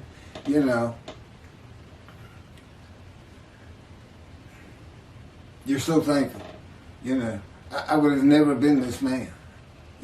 I could never do the things he's having me do. I watch these videos before I post them, and I'm just like, I could never do that. I was pretty glib, but not like he has me be. And laughing and smiling, it's just like a different creature sitting there, and it's me. And it's almost dumbfounded. And I'll tell him, man, you were something else when you're operating the unit. Sometimes I call it. Anyway, again, he wants you to know these things about him. He's not just everybody. I'm sure, especially those who seriously study the Torah and the time, you have your own perceptions of this entity, God, not as a man, but as a person yourself. You can't help but start adding attributes to him of a man. And when he converses with you, it says, one man to another man. But it doesn't take long to realize this is an entity, a being, that is nothing like man. Other than he exists, and he does have emotions. And he did create everything. And of course, he relates to me in a way that I can understand. Is that how he is of his own when it's just him and his companion, the spirit? Probably not. It's different. So anyway, no vicarious suffering. God says every man is responsible for his own sins. And he tells his people, do not sacrifice your children. Because there was a false god that the fire god, I can't remember the name right now, but people would fire these idols up and toss their babies in as a sacrifice, and the Jewish people were doing it, and he told them, don't sacrifice your children. And what does Christianity say? God sacrificed his child, so we are forgiven of disobeying him. Again, when you make a human sacrifice, it's the man's. Camera just faded in and out. I may have to cut this short. As the Mayans did, they were looking for favor. They made the sacrifice so their gods would do something for them. What was God making the sacrifice of his child for the Gentiles to do for him? What was he trying to get them to do he couldn't get them to do? What's he looking for? So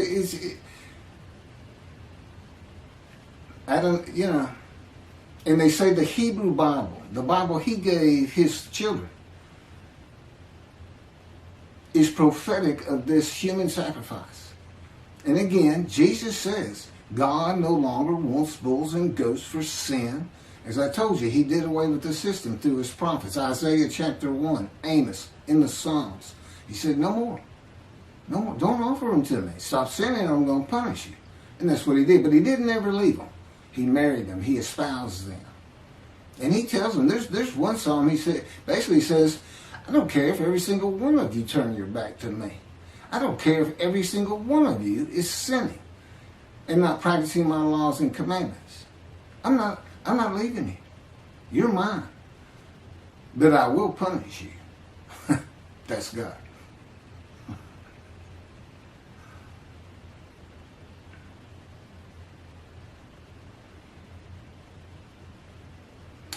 Verse 9, and his grave was set among the wicked, and with the rich in his death. Now, Jesus was a poor man. He didn't have anything, although he did have a house. I don't have a house. And or a car, or even a bicycle. God didn't let me get rid of my bicycle. I had walked for 13 years, like I'm in the Exodus. You know, they camped out for almost 20 of those 40 years in front of a Don who never would let them pass through. That's what's, I mean, it's as though that's just part of the story that God knew he was going to write, that he was coming from a Don. Because, see, he's with Moses. Moses wasn't allowed to go through. That means God didn't go through. Because Moses was a host of the Lord's host. The Spirit had entered him. God was in the Spirit. So God and the Spirit are in Moses. Doing what they did with me. Controlling everything. You're still yourself. It's not like some possession where, you know, if you watch Supernatural, for instance, these demons will possess somebody and they push that person to the back, almost like they're not part of it anymore. That's not what this is. You know, I'm a host, and they are guests, so to speak, and they're very kind of good guests. They take care of you. They make sure you feel like yourself. They do good things for you. Even though I had to go through this fire of refinement, which I'm told ends when I get to Neblat, Ben Gurion Airport in Jerusalem. I can't wait to get there. But and doing work like this, see, there's been long periods where I just, you know, when writing was done, and it was just it's just brutal when I don't have work to do for him. He said, I can always make you a little bit better. So, and again, you can read about some of this a little bit more graphic in the life of the righteous servant of God in Isaiah 53, which is my life. God had me type. He dictated it. He's my ghostwriter, which is, you know, really, that's something else. I mean, it's just a life of getting hurt, banged up and suffering. I mean, that's what it's focused on, you know.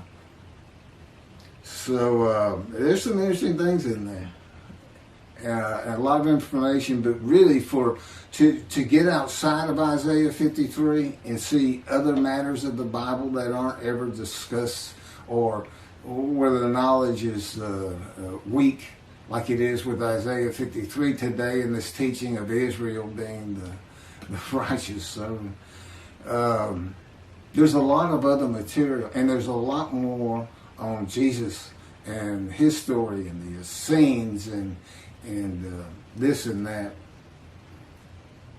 Probably about 7 chapters, and the rest of it is all Judaism, the Jewish people.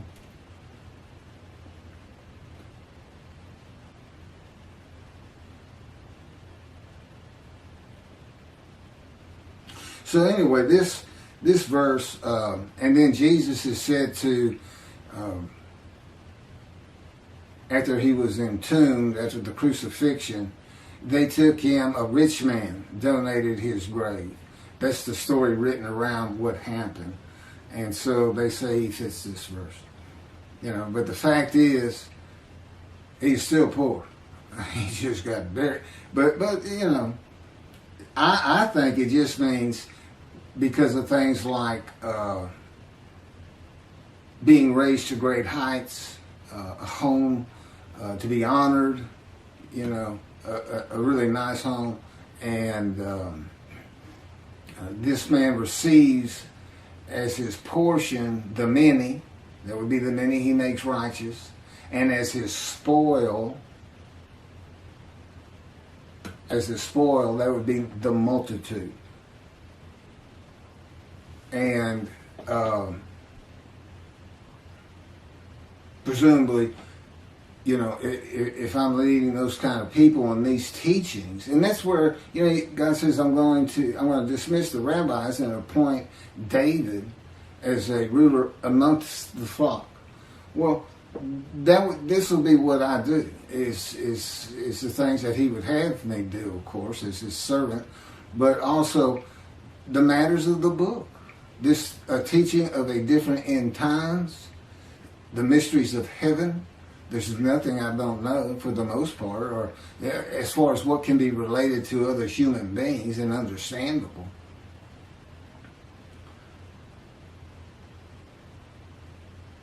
So, and we know he's a man of suffering and had to rise to great heights. So, and then he's taken from the world. He took me to poverty. So, to me, I read that and, I was a poor person, but I'm going to end up rich. Verse 10.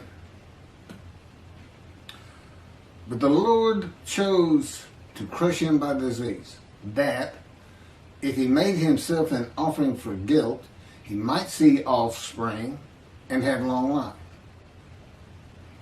And that through him the Lord's purpose might prosper. But the Lord chose to crush him with disease. Now, I think I've covered that sufficiently. I'm familiar with disease. My life was crushed by disease, by cancer. I was supposed to die 20 years ago. God says, I took it from you. I gave it to you, and I took it. I gave you cancer, but you survived because of me. I orchestrated you getting shot through the abdomen. You're the man of suffering. A lifetime of it. But I made sure you didn't die. Now, I don't know exactly how he did that. But, possibly he was in the operating room and helped the surgeon's hand. I don't know. But it's very difficult to be shot in the abdomen when you're 18 years old. It's very traumatic, to say the least. There's little question. I had nightmares just about all my life from seeing things that you just shouldn't see in a household where there's been a number of suicides in the family, and as a young child, and then the trauma of being shot. And that's what I believe was always causing this headache I had. It was from biting down, it was inability to sleep good, nightmares, which is a byproduct of post-traumatic shock disorder. And that's what I thought my problem was. And I was destroying my jaw joint by all the biting down. And as I also just mentioned in the last video, God controls my dreams. So that stopped. But he also was causing that pain. He was causing me to do that because, again, I'm the man of suffering. He came to me in the womb to make sure I fit these verses. And that's the only proof I can offer you that I actually offered myself for guilt to him.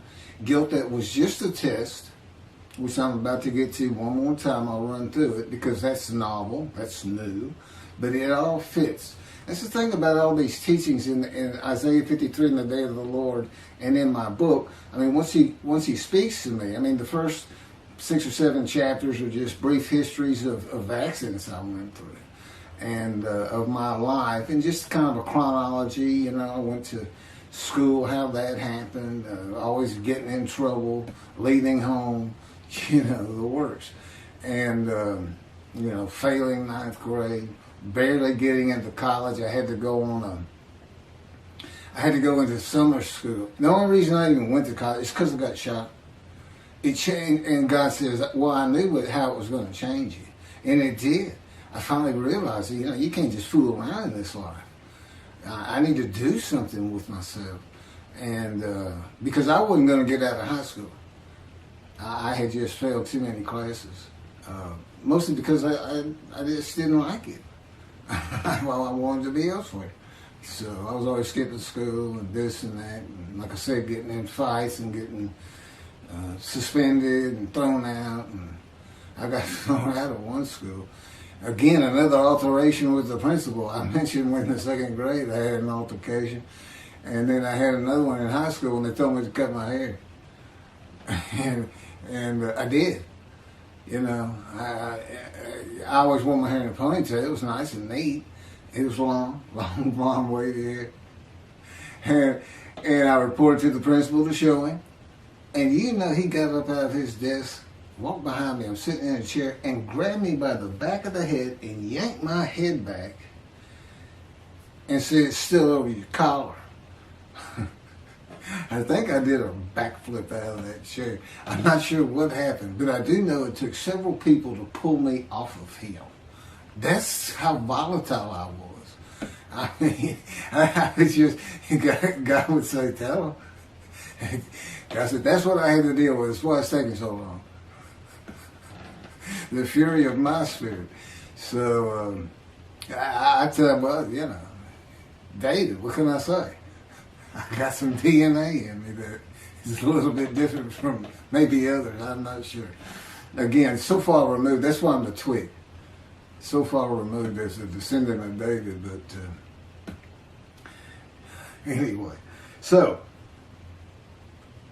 then the Lord chose to crush him by disease. Again, he wants that man blemished. He knows the Gentiles are going to come up with the unblemished Lamb of God. Use Leviticus. You sacrifice a lamb, your sins are forgiven. And so they use a human being. And he made sure you can't do that. Except they did it anyway. It's like, I don't understand it. How can you read crucifixion and the man lives? Makes me righteous by his knowledge. Now I know it says might. He might have long life, might see his children. But that's just part of the test of devotion. That's what it's about. And it's a test because there's nothing to offer yourself for. That's why the angel comes before them. The angel's here before he ever starts teaching me the scripture. And the Jews don't know it, but they're sin free. I have to announce it. My books announce it, by the way. It's another reason I'm probably having trouble getting it published. It's just too much for the publishers or whoever's reviewing the books. They make it to a review, and they say, well, it's not our thing. That's what it comes out to me. It's not our thing. And I'm like, well, I know, but you need to know that your thing needs an adjustment. And you need your people that you sell books to need to see this, but to know that. I don't worry about it though, because again, this is God's day. It's his problem. I mean, I already know. He knows it's going to get done, so I don't have to worry about it. It's his day. It's his people. It's his temple.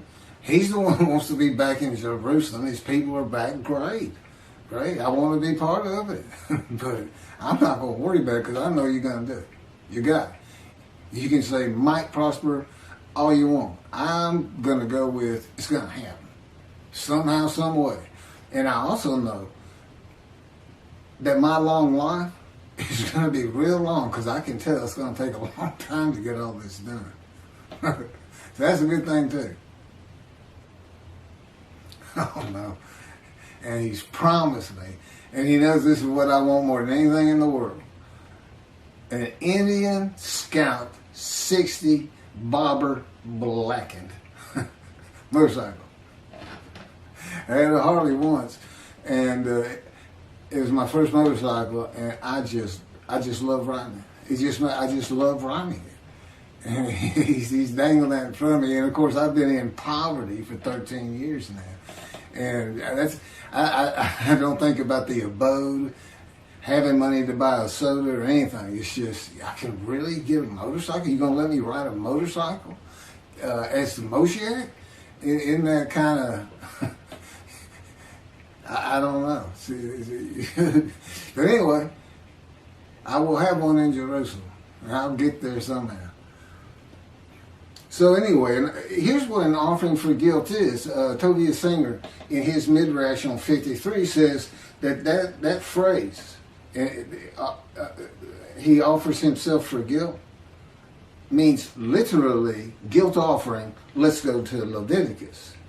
And he finds that the 6 million that God, he comes up with, God sacrificed the 6 million Jews murdered in the Holocaust. Now, none of it works. I'm not even going to try to get into it. He's a brilliant man. He's got knowledge from sea to sea. You know, he's like an encyclopedia on the Bible. But boy, the reasoning capabilities on that particular verse right here, verse 10, just left him, in my opinion. Because Israel as a man, they had to gather as one. See, it all started with the first covenant. All the Israelites gathered, and to a man, as the man Israel, they agreed to the covenant, saying, we will abide by all of your laws and commandments Moses gives us, which it turns out includes an oral tradition, if you will be our God, and we will be your people.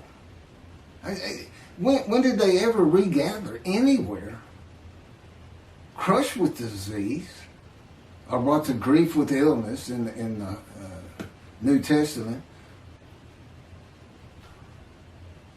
and then have long life and make the many righteous. It just can't happen. It doesn't happen. And this verse is written because not only is the man blemished, because God knew what the Gentiles were going to do, he knew what Judaism was going to have.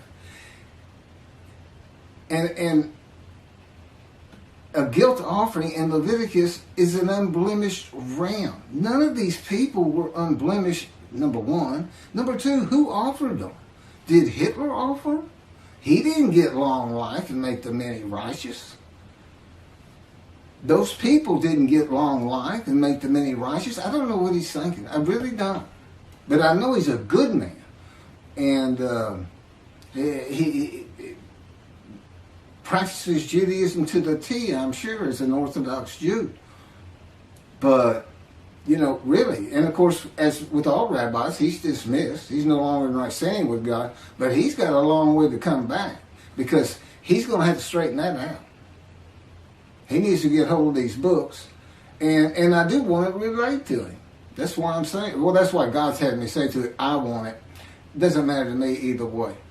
I just do what I'm told. I say what I'm told to say. I'm commanded to do it. You don't say no to God. And that's another thing about being crushed with cancer. God can come to you, like I said, he just sees Ezekiel. But you're not going to say no to him. If he says, I want you to be my righteous servant and dedicate your life to what I tell you to do. And that includes when you go to sleep and when you wake up. That includes what you eat. That includes when you eat. That includes when I have you exercise.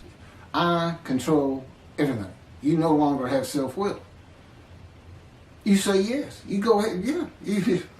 Okay. You know, it's an automatic. So that's what it was for. In verse 10 is to prevent anybody from saying from the Jewish side that this could be a man. It can't be a man. Especially cannot be an unblemished lamb, a perfect man. See, I am this man, and I am the polar opposite of Jesus Christ. You can't put us in the same sentence without having the sentence blow up. You can't do it. But I'm who fits it. Not a perfect, handsome, beautiful, charming, pleasing, intelligent, sinless. So he says. I don't know. False prophecy, I'm going to come back. He doesn't do it. Is that sin? Is that lying? Is it deceit? But this whole Zechariah thing, I'm going to ride into Jerusalem on an ass, as all of the prophets say of me. I shall be mocked, spit on, scourged, killed, and rise on the third day. And yet the prophecy says the man will ride an ass into Jerusalem. And the next verse is, it's summed up, defeat Rome. In his time, today it would be throw the Palestinians out of Israel. Get them out of there. Make them go to Jordan. Tell them that's it. We're not having them. You're not going to keep launching bombs at us. You're not going to live inside our land. This is God's land. You can't come in here and possess it. You can't adversely possess it. To God, you're the trespassers. That's what he would call you. That's what he does call you. I don't want those trespassers in my land. I want my temple on the Temple Mount.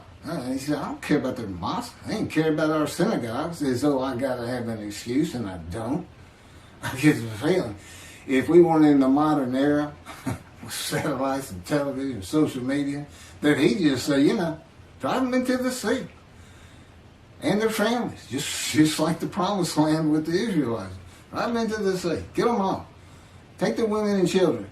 Take their stuff and take their animals and drive them into the sea. Just be done with them. See, he's not a human being. He is a being that has a whole different agenda and idea about everything. And of course, I live learning his perspective on things. And I get it. It takes a while, but you do get it. He just has a different way of thinking. So, but of course, I love it. It's great. So anyway, let me get back to where I was and finish up. The speaker of verses 11 and 12 is God, and I'll pick that up on another video and end my, basically my video midrash on Isaiah 53.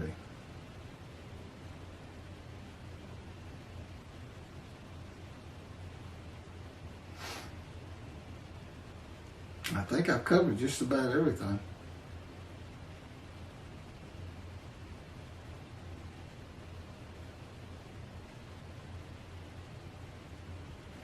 So anyway, here's passing the test of devotion.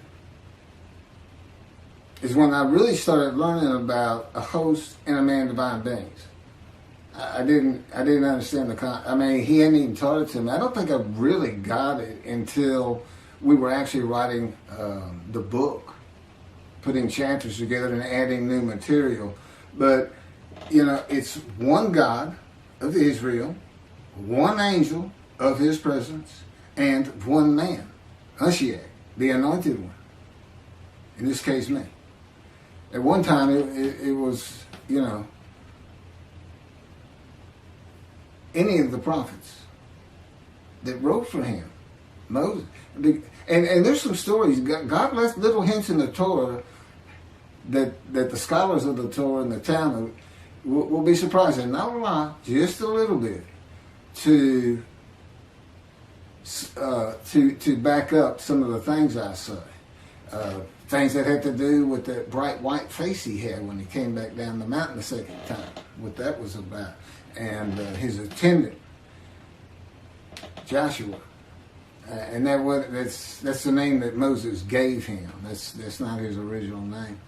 And it wasn't his name at the time that he was following Moses up the mountain and living in his tent with Moses. And then after the bright white face that he had to cover up, the attendant disappeared. He's just like, Moses comes down the mountain and he's not waiting on him. And he's not in the tent. Then he would stay in the tent when Moses left. You know who he represents?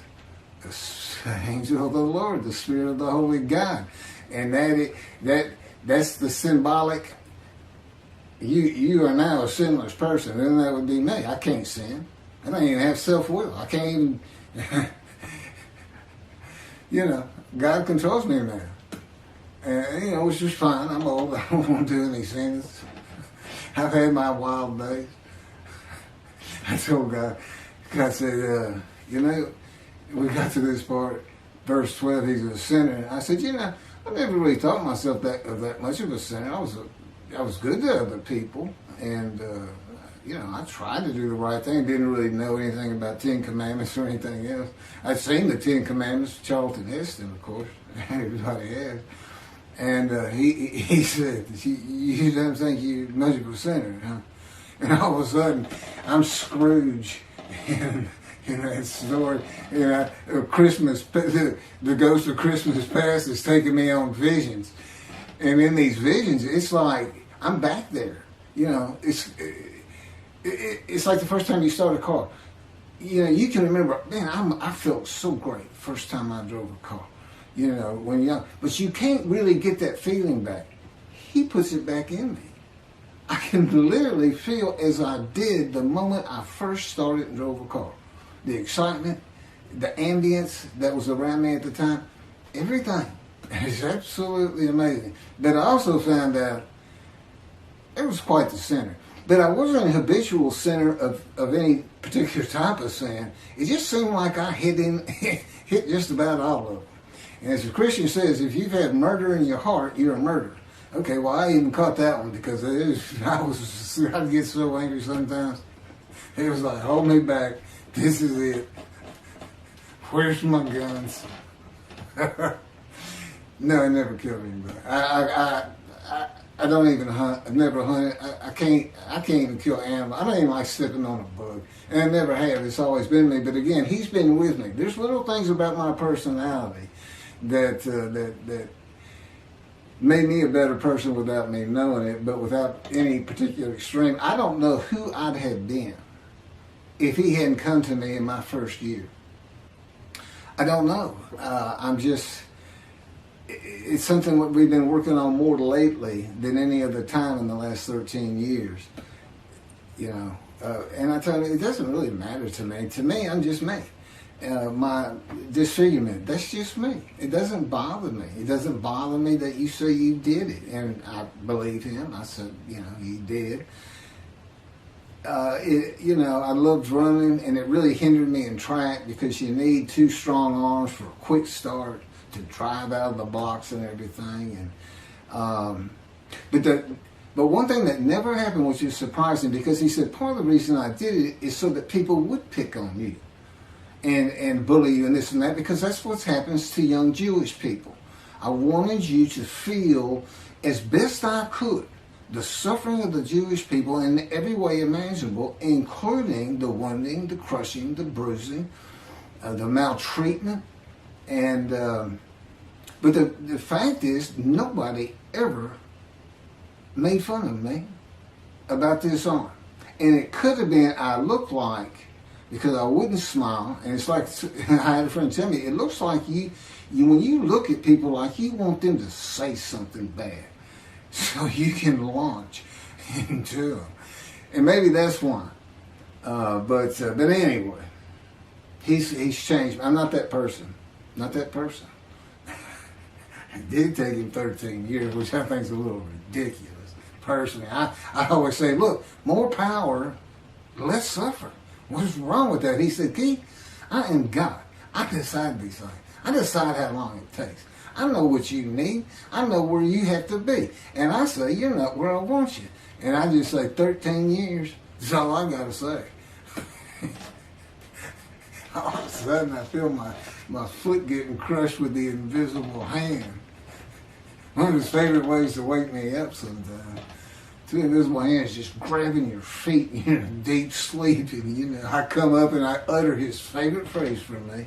What is wrong with you? It makes him laugh. He says, nothing wrong with me. I'm God. Morning, God. And the day began. It's not always like that. I think I'm done. I mean, I have a lot of things written, but I've covered them through all these videos, one way or another.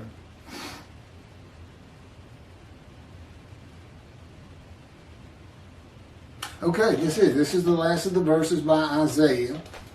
The third and last speaker is the Lord in verses 11 and 12, and I'll pick those up in the last video on this Midrash of Isaiah 53 on camera. I hope you take these serious. It's a serious business. We're talking about destruction to the land of Israel. That's what I think of. And of course, he puts these thoughts in me and to make me feel like it's actually my responsibility. If no, I know better. It's not my responsibility because I don't control anything. But I still feel it. Just like I still feel like me when I know he's having me say words that I wouldn't be saying. It's very complicated. And it does take a long time. And I do it again, even if I didn't have this wonderful task in front of me. I mean, to go to Israel, to know, I'll be able to earn a living again and have things and help people understand his personality and be instrumental in having the temple built someday. Could be 20 years from now. I'm 63. Moses was 80 when God spoke to him. Lived to be 120. I don't want to be 120. Is that story? Or was he really 60 and lived to be 100? You never know with God. He throws a lot of stuff into his stories, but the fact is, though, everything happened on the ground. It's kind of like you see a movie and it says, based on true story. Because God said, it's like the dialogue. He said, if you heard the way they talk to each other sometimes, he said, in the Bible it might say, and Jacob said, yeah, or Saul said, okay. Yeah, well, or Saul said, no. And it may have been a gesture. God said, okay, and Saul said, no. Because if you read the dialogues, they're all the same throughout the book. Yeah, and it's like third grade reader. It's very proper, very clean, very. And God said, these books have to sell. They have to get around. I had to add some story to it to make it interesting, but I put in my philosophy, the moralities. There's so much behind it. And that's why the Jewish people study Torah so hard. And Torah is like almost an entity to them that God created before he created the planet, Earth, people. And he did, but what they need to know is, it's not just the Torah he had written. It's the entire Hebrew Bible that he had before creation. The entirety, even the Psalms, he had written. Now he writes them in antiquity, so they read as though they come from antiquity. But, he's talking to Isaiah wrote Isaiah. That's what he told me to think about. He said, sometimes I had to get other people to finish, or do this, or do that. He said, but when you're reading it, understand that while there is a lot of story, I could have made any of it happen. All of them are within my powers, all stories. And I'm not talking about express miracles like in the Exodus, where he flat out says he's done it. But it's like you see Elijah. And, he's calling down the fire at the sacrifice of the bulls with everybody in Jerusalem having come outside to watch it all with the bad guys. I can't remember the name right now. And he's not giving it to me. You think if God's control you, you'd be a perfect person. You'd be like a Jesus. No, I'm still Keith. I'm still me. Now, I can't sin, but I can still, I can argue and get angry and nothing like you would think of Jesus, so to speak. And he's not part of this, There's nothing written about him in his time. And everything was a story back then. It's a great story. And like I said, there's all kinds of variations to it. And the fact is, I don't believe he ever existed. And I have it on good authority, he didn't. I'm the Moshiach, and I bring God's wrath. And I bring his reckoning. We'll finish up with what God has to say in 11 and 12, another video. I can't believe he just had me say that. That's from God himself. The Lord said, and what I just said, yeah, that's how it works. You just do it. Thank you, y'all. Everybody have a good day. The Leper Scholar versus Jesus in Isaiah 53, verse 11. The speaker is God. Out of his anguish, he shall see it. He shall enjoy it to the full through his devotion. My righteous servant makes the many righteous. It is their punishment that he bears. That would be the same as Ezekiel. He bore the punishment of the house of Israel and the house of Judah, which was part of God's fire of refinement in preparing him to be a prophet to the Assyrian Babylonian exiles.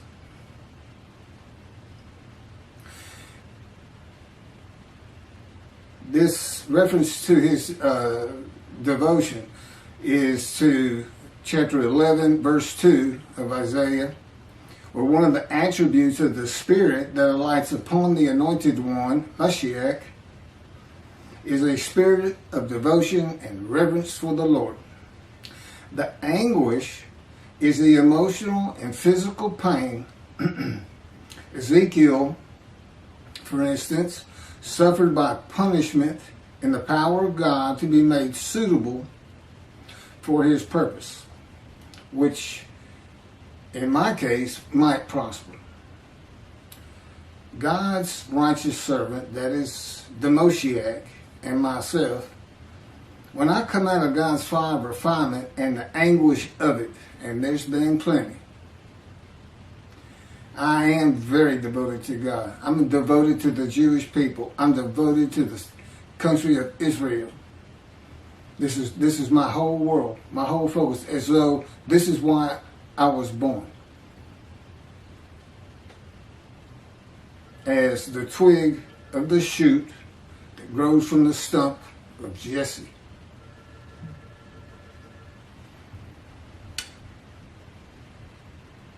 It says that he will make the many righteous by his knowledge. Knowledge, a Gentile such as myself, must be taught not only of the scripture, but of the Jewish people and their history, the Middle East, Israel, its government, and just anything and everything that I might need to know. Abraham, a stranger in a strange land of a strange language. That's a repeat for me. And just as Ezekiel was given knowledge in his fire of refinement, and this is where you find it, it's in, well, I don't have the chapter. God said to Ezekiel, "Mortal, eat what is offered you, eat this scroll, and go speak to the house of Israel." That's teaching him what he needs to go and tell them.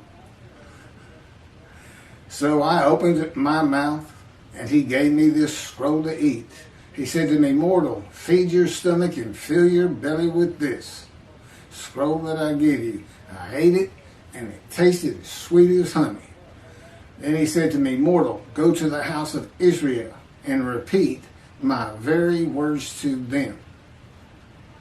Now we have this, which means he also told Ezekiel, get some parchment and a stylus and write this down. Because if he had just said it to Ezekiel and he went and talked to the house of Israel, we don't have an account of it.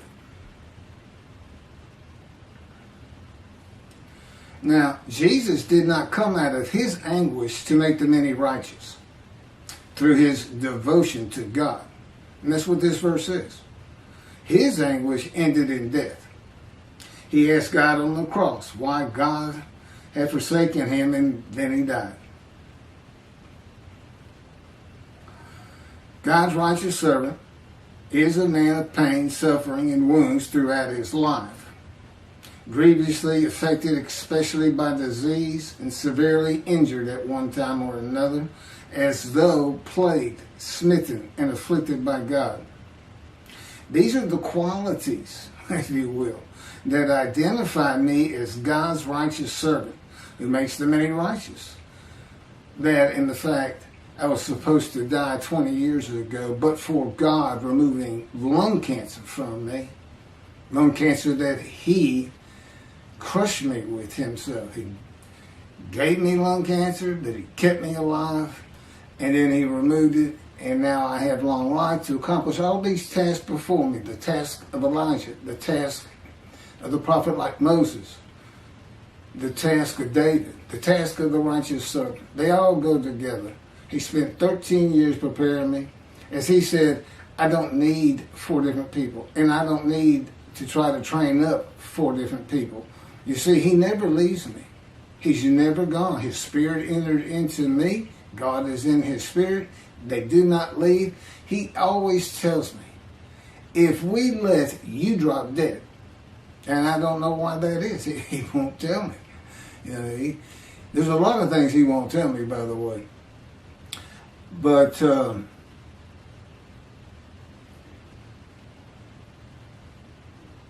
it's this life that I led that has prepared me for this. I've been down low, and I've been up high, practicing law. I've been thrown out of schools. I failed 9th grade. I've run the gamut with different peoples, and I've been in poverty for 13 years. We walk all the time. I see who lives out there. I see the people that live on the streets. I talk to them, and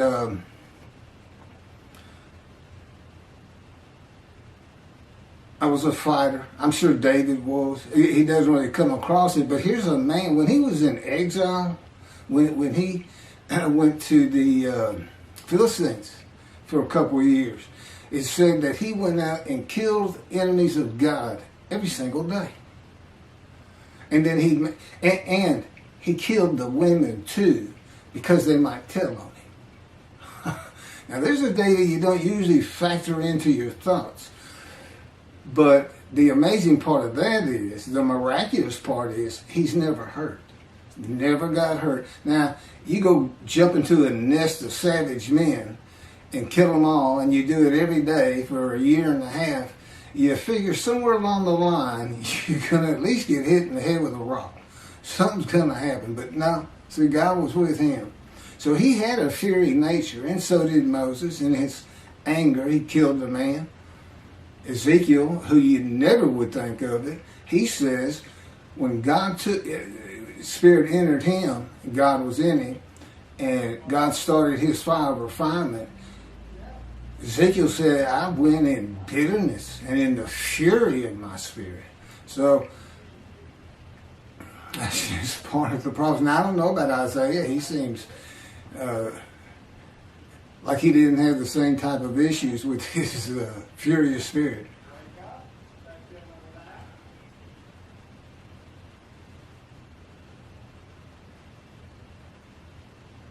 And if you go to Ezekiel, God goes out of his way to say, I know that those who do not revere my name, esteem my name, have been talking about me, and this and that.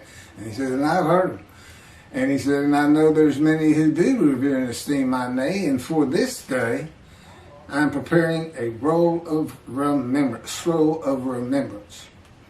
And that would be for those who esteem his name, revere him, which means heed him. And that's what's written into the covenant of Jeremiah 31. But there he said, when I forgive your sins, that will make, of course, Torah written on your heart, which I've explained. That just means a lot of people are going to come back or start into Judaism and put a better effort towards learning the Torah. And it's just a metaphor, and that's what it's meant. And he also shows us here that it's not going to be everybody. In the covenant, he says, and all shall heed me. Well, that's what you would expect, or from God's perspective. If I forgive everybody's sin, of course I would expect everybody to heed me. But the fact is, I know better. That's what he would tell you. I know better. I know people. I made people.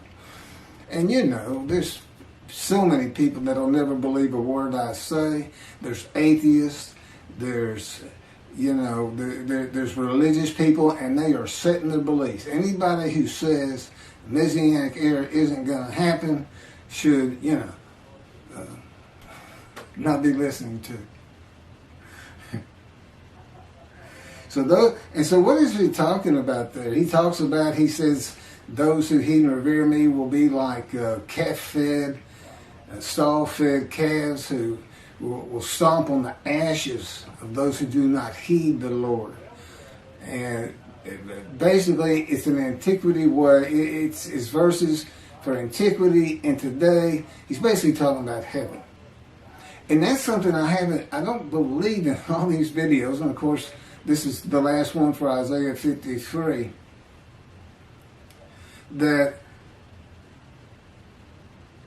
Okay, I'm going to go forward first. I think I might run across it here in my notes. Again, I'm reading from my midrash on Isaiah 53 and from the writings in the two books that God dictated to me.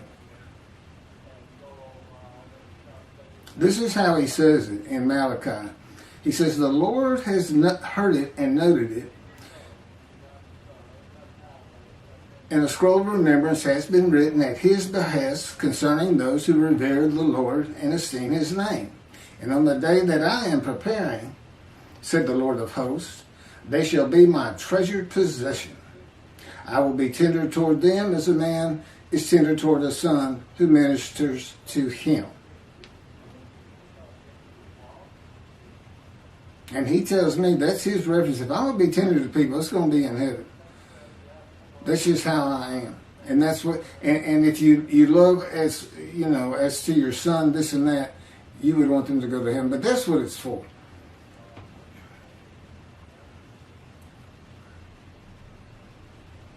God says that he might elaborate on that for me at some future time. That's what it says. A man who is tender towards a son, who ministers to him, is a man who never wants to be without him. He's going to want him with him.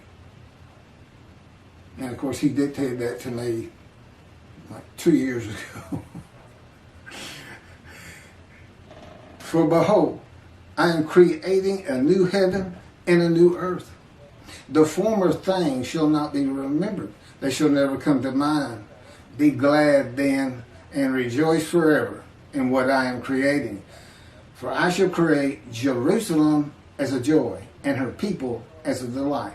Now here's God calling Jerusalem heaven. Okay, why? Because in antiquity, they didn't think about a spiritual heaven. The concept of living with the angry God who's always raising the sword against you and the harshness of life, that's why they believed in a resurrection. But in Ezekiel, God shows you his spiritual heaven. It's in verses 1 and 10. Now he also shows you for antiquity, chapter 37, Rise, Old Bones, Rise, a resurrection chapter with Ezekiel. But in chapter 1, you see this wheel works, these four wheels with wheels in wheels that can turn by themselves, this and that, and the Spirit is in the wheels, it says. And above that, and moving with the wheels are 4 creatures with 6 wings. And in chapter 10, he says, oh, it's the same wheelworks, it's the same vision, except this time he calls them cherubim, which are the angels that are on the ark. We've all seen a picture of that. For as the new heaven, back to that. How is that a spiritual heaven? It's the eyes. I'm out for a walk. I haven't read Ezekiel yet at this point in time, some years back. And God and I have walked up to the city park, to a beautiful park, a memorial park. And it's got a 3-mile running loop, golf course. It's got everything. Trees everywhere, paths, railroad trains cross through it. And he had, let me go out there and get some exercise and get out of the house. And so I'm talking to him after I ran. I'm sitting under a tree in some shade, getting cool. And we were discussing whether or not I was going to jog home from there, another 2 miles, or we were going to walk. We just chit-chat. And all of a sudden, I'm in the galaxies. It's a vision, but it's so real. I mean, it's like it's actually happening. I'm in the galaxy seeing the most amazing sights I've ever seen in my life.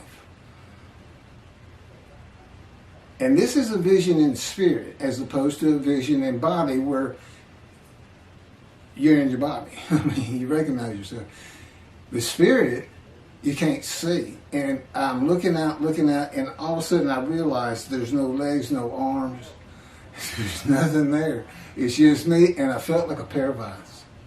So that night, he tells me, this is how he taught me. So that night, he says, read Ezekiel 1 and 10. The minute I saw the eyes being gathered into the wheels and on the angels, I said, that's the spirits of the Jewish people.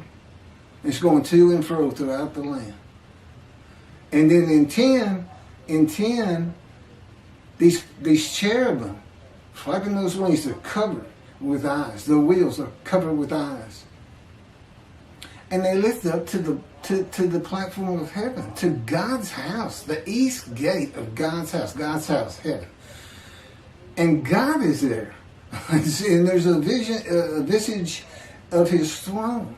Okay, it's a spiritual heaven. He's picking up the Jews, the spirits, and taking them up. And he told me the wheels represents those who died in the diaspora, whereas the eyes upon the creatures or the cherubim represent those living in Israel. It's just the wheels indicate he had to go get them. That's all. So there's a spiritual heaven, and yet, anyway, I'm not going to go back into the resurrection. It's just, you don't want it to happen. It would destroy Israel. What are you going to do with the savage slave Israelites? What are you going to do with those people? God says, run. That's what you do. Get out of there. Well, I said, well, why don't we just send them towards the Palestinians and use them to drive them over to Jordan where they belong?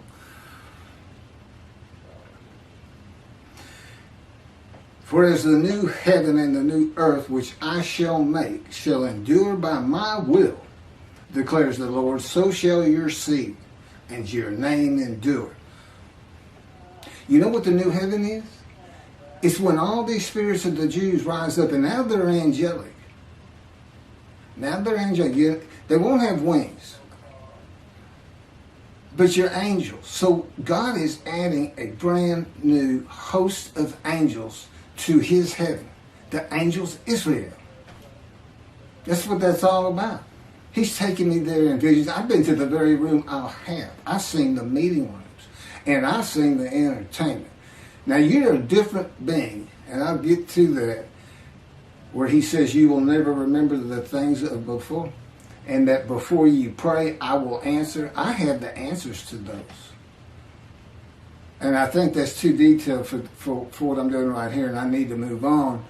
But, again, it's the last tape, and I wanted to make sure this was clear. In the scroll of remembrance, that's what's being talked about. Being entered during the day of the Lord, because everybody's sin free. Now, I mean, that's how you know it's going to be different. Because everybody starts even. And now, my job as Elijah and as the righteous servant is bring the Jewish families back to the sin of God. Those who have strayed, those who never came, those who have found Jesus in their Judaism. No. No Jesus in the Judaism. That doesn't work. That never works. And that's bringing a false God before God's face. And you really, really don't want to do that. Not that there's a hell. Judaism doesn't believe in it. Although I have to say, and I've questioned him on this, Isaiah in 64, 65 has got one heck of an account that sounds like hell to me. But God said, no, that was just for antiquity.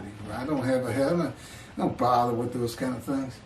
So, there's no worries, but you don't want to miss it. Here's the entertainment. He says, I'm building a new heaven, the angels Israel, a new host, and a new earth. So, I mean, that tells you what most of us already know. The judgment day doesn't come until this world's done. And then he's going to, they say, the souls of all men are in God's hand. He's going to raise those angels up then. But they got to be in right standing. He, unlike Christians, he's not taking murderers and wife beaters and child molesters, you know, even though they're sin free. In Christianity, accept Jesus, become sin free, and it doesn't matter what you've done. You go to Jesus. Well, that's what right standing is about. You know, you've heard me say it on these videos. You've got to be in right standing. I mean, you've got to be a decent person if you're going to be in God's heaven. But, you know, that's going to be an awful lot of people. And he said to wait on that. So,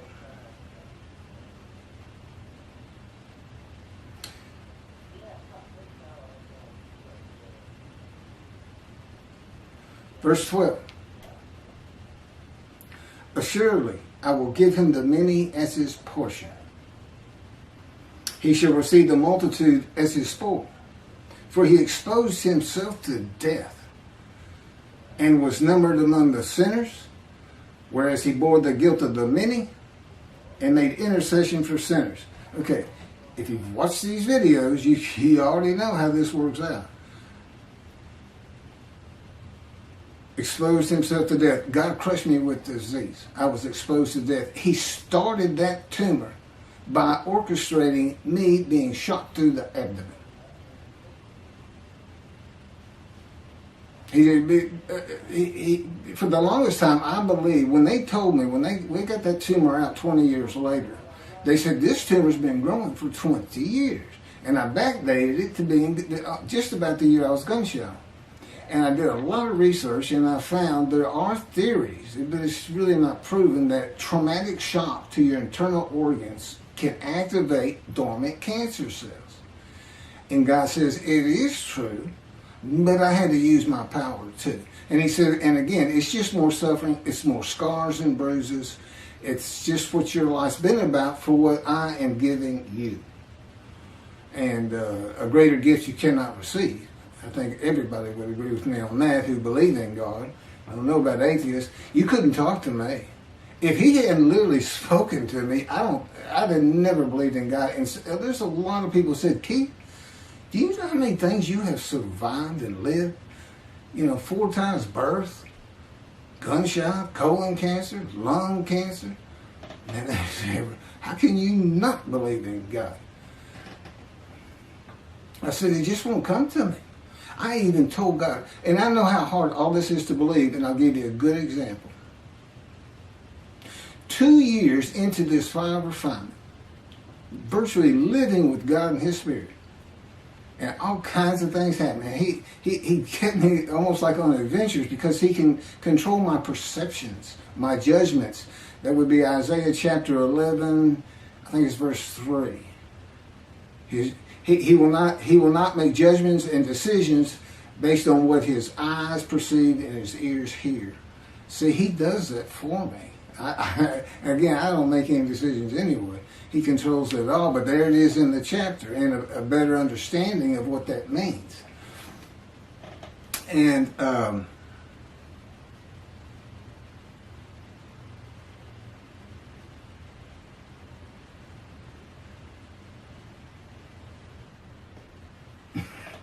Carry on. Okay. I don't know where that was going. Somebody needs to, oh, that's what he's doing. Somebody needs to contact me someday and say, in this video, you right at the verge of telling me something I wanted to hear. And as me and the Spirit call it, because it happens to him sometimes too, God just wipes your mind. It's just, you go into basically a state of awareness. I'm just, I'm here and there's nothing happening. Just you can't muster up a thought. You can't even say to yourself, hey, I'm not thinking. You can't even do that. And that has to do with heaven. In heaven, you don't have a mind anymore. Spirit is so complicated. Your mind is just a little electricity, chemicals, different tissue of the brain. That's not who you are. That's not where your thoughts are. That's where your thoughts come from. Your spirit is your person. Your spirit reads that stuff in your brain. It reads this information coming in through your eyes and your ears in the forms of electricity, chemicals, and synapses, and things like that. And this is going to go back to, before you pray, I will answer. In heaven, you become like me. God provides the information of your mind. Okay, but now mine's much more detailed. But it's not as detailed as the Holy Spirit. But he's been with me my entire life. And so he can provide more knowledge of me than he does all the, 14 million Jews in the world, whatever the number is. I know there's about 7 million in Israel and 7 million in America, but I don't know how many are in Europe or this or that. And he is. And so he is proving to me that here on the earth, what it's like not to have your mind in heaven. And he can do it. And he can do it with all the angels. Now there's a process to it, and it gets a little bit more complicated. But this is for the Jews. This is what he's doing. It's not the Messianic age of the world to come. It's just simply not. And I've tried to explain that as best I can with him leading me on the way. He's leading me in all these videos. And he, I have it all, my writings down. He tells me, okay, go here, go there, paste that. Now let's do a recording. And so, I'm just a servant. It's just like, okay. That's what I say all the time. Okay. and sometimes I'm trying to say okay, and he's already lifted me up, and I'm walking to go do what he wants, and I don't even know what it is yet. That's how much he can control me. He doesn't even have to tell me anything. I'll just go do it. That's the kind of control I'm talking about. But he can be your mind. And that's why before you pray, he can answer. It's because he's the one putting it into your mind to think, I'm going to pray. So he already knows. But it's real complicated, but as you might imagine. But he can do it. As many people as he can get into that scroll for a special heaven. Because heaven is so much of the mind. It's like the realest vision you could ever have. And now I got that finished. He's picking back up with the entertainment in heaven. He's building a new world. He told me, he says, I'm in this room. It's got a bed, a table, a lamp. It's real sparse, kind of like where Elijah stayed at one time in his stories. He says, go to that bay window. And a bay window is, you have a square room, but it's outside of the room. It's like a porch, but, it's got glass all around it. But you can see out. He says, look down. And I looked down, and I saw the earth in chaos, just like reading Genesis. He is starting it up. That's it. And in heaven, everything's different. You're a different creature, but you're you. And the whole idea of what it means with you won't remember the things of before. God says, look, the Holocaust people don't want to remember the Holocaust. I said, well, how are they going to, you're building a Jewish heaven, and how's everybody going to know they're Jews if they don't remember being a Jew in heaven. And then he showed me how. And you won't wonder, why do I know all these things about Jewish people and myself as a Jew? And that'll be it. He won't let you wonder. Your mind just goes to something else. He says, I'll take care of that. That's easy. He's so funny. Okay, my camera stops at a half an hour, so picking back up, I was talking about the world. God's going to choose a people again. He's going to basically do the same thing. They won't necessarily be called Hebrews and Jews, and you'll have different characters and names, but you're going to see how the history of the Jews played out. And of course, you see the creation of the first human beings, what the people were really like at this time. And it's going to be really interesting, really interesting. And like I said, there's meeting places. And so here, you know, God gave me an amendment, be mindful, which is for everybody to decide and be debated by the leaders of the different Jewish religious movements, ultra-Orthodox, Orthodox, Conservative, Reform. I don't know if they'll ever win out. But they don't believe in the coming of the Moshiach. I don't even think Conservative does. And they're wrong. They're wrong. But everybody's wrong about when he comes, there's going to be a Messianic era. Not as it's taught. What you have is the day of the Lord, the times of the Moshiach, the anointed one, in the awesome, fearful time of the Lord. And we're going to keep writing.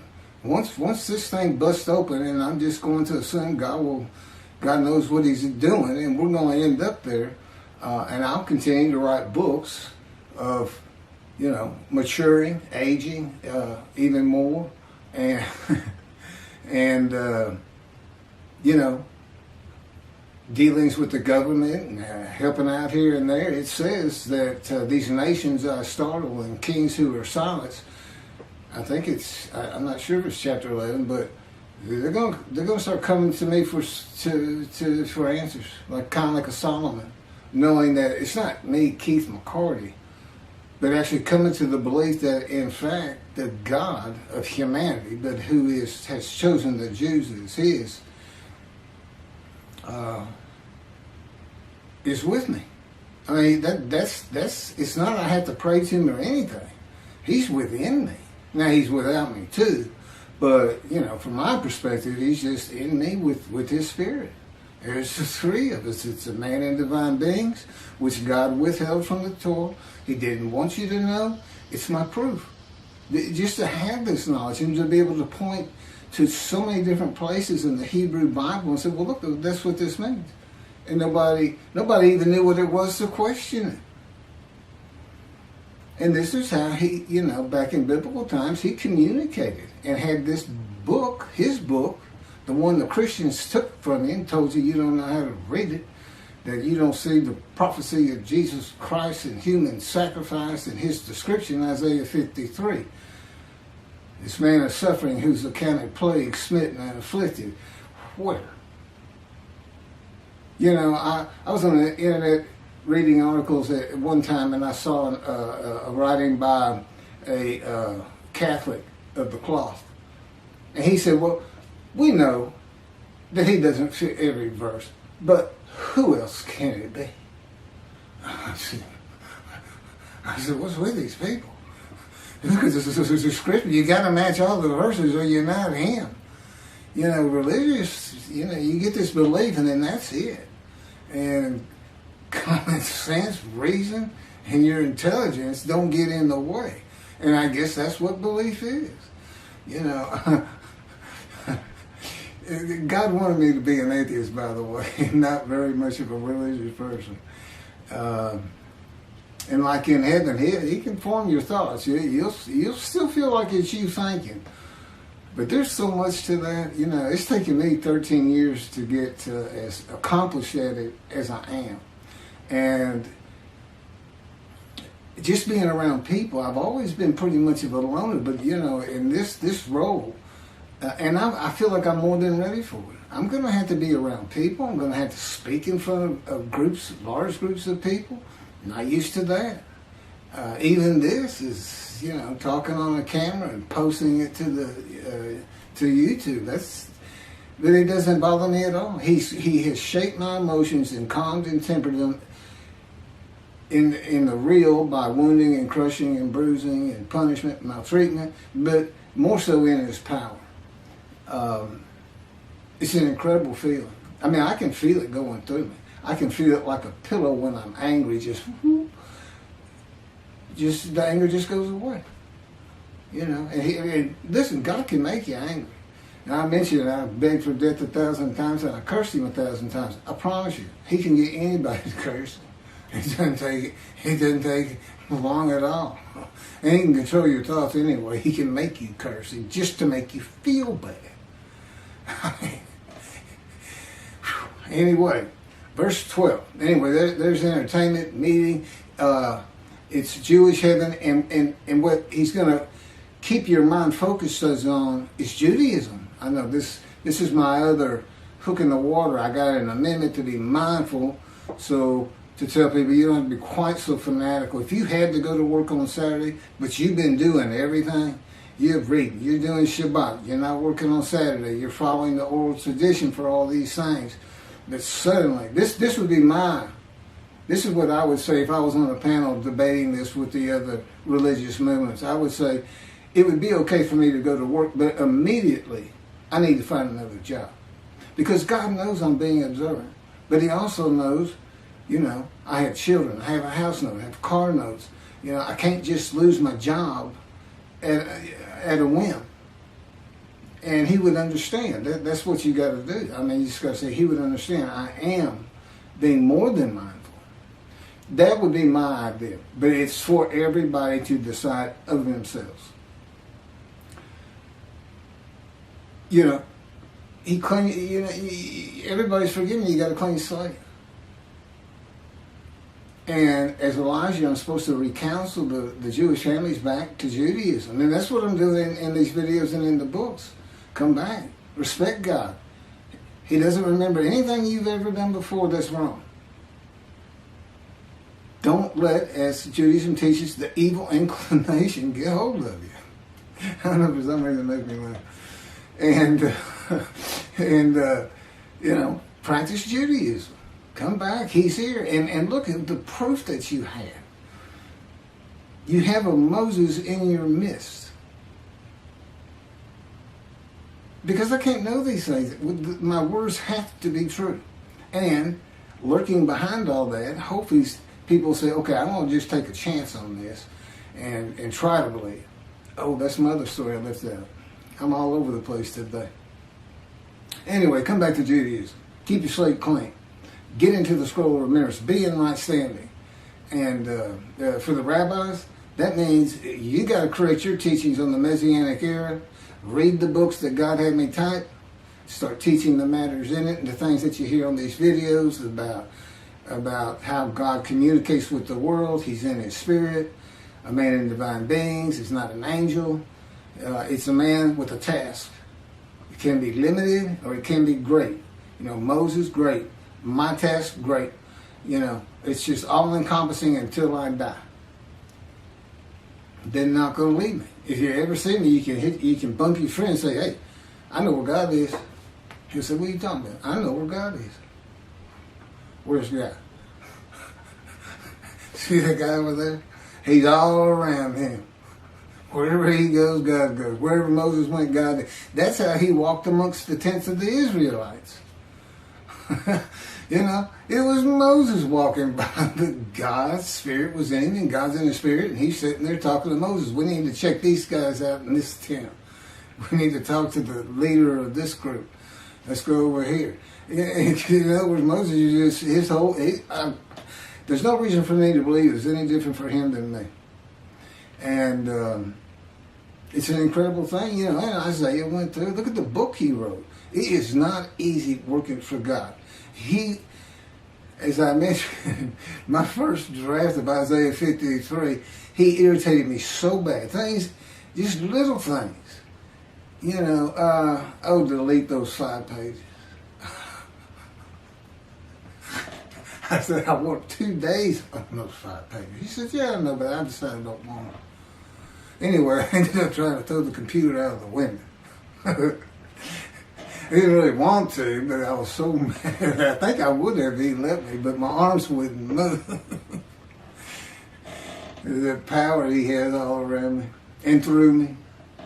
But I think that wraps it up on things I've been talking about. Verse 12, assuredly I will give him the many as his portion, for he exposed himself to death.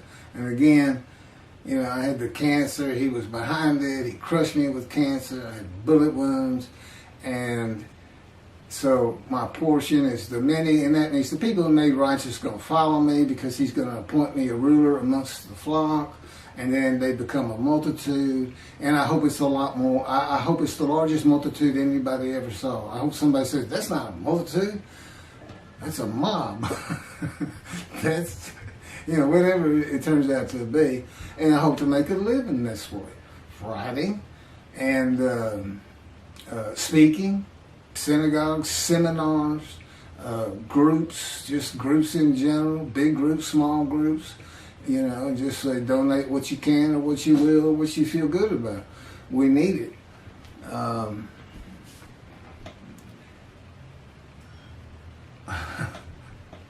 Anyway, it's we. How am I going to get God to Israel if I don't get money? If I don't get these books published? And I tell you, I joked about it. And, I'll get as serious as I can. Say, God, listen, I know you want to be in Israel. I know you're tired of Texas. I said, and just as soon as I can get some money, I'm going to take you there. It makes the spirit laugh. He's always making me laugh. Yeah, I said, I'll take you there. I'll get you there, guys. It's okay. I said, now we could take the fast forward on that and go to Vegas. What do you say? He said, I won't do something like that. I said, come on, it's just a roulette ball. Freeze it. Let's play a little blackjack. Tell me what the other cards are. We'll clean up. We'll be in Israel overnight. He said, Keith. Anyway, he won't do things like that. That's him making faces with my head, I don't even know what they're doing.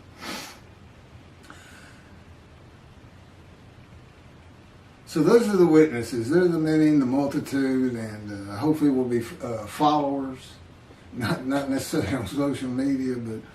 And I exposed myself to death and disease and almost died from the bullet wound and should have. He kept me alive. I said I did. I was holding on. No, he wasn't going to let me. He wasn't going to let me go. But it was, I didn't know him at the time, and it was a brutal experience. I was 18.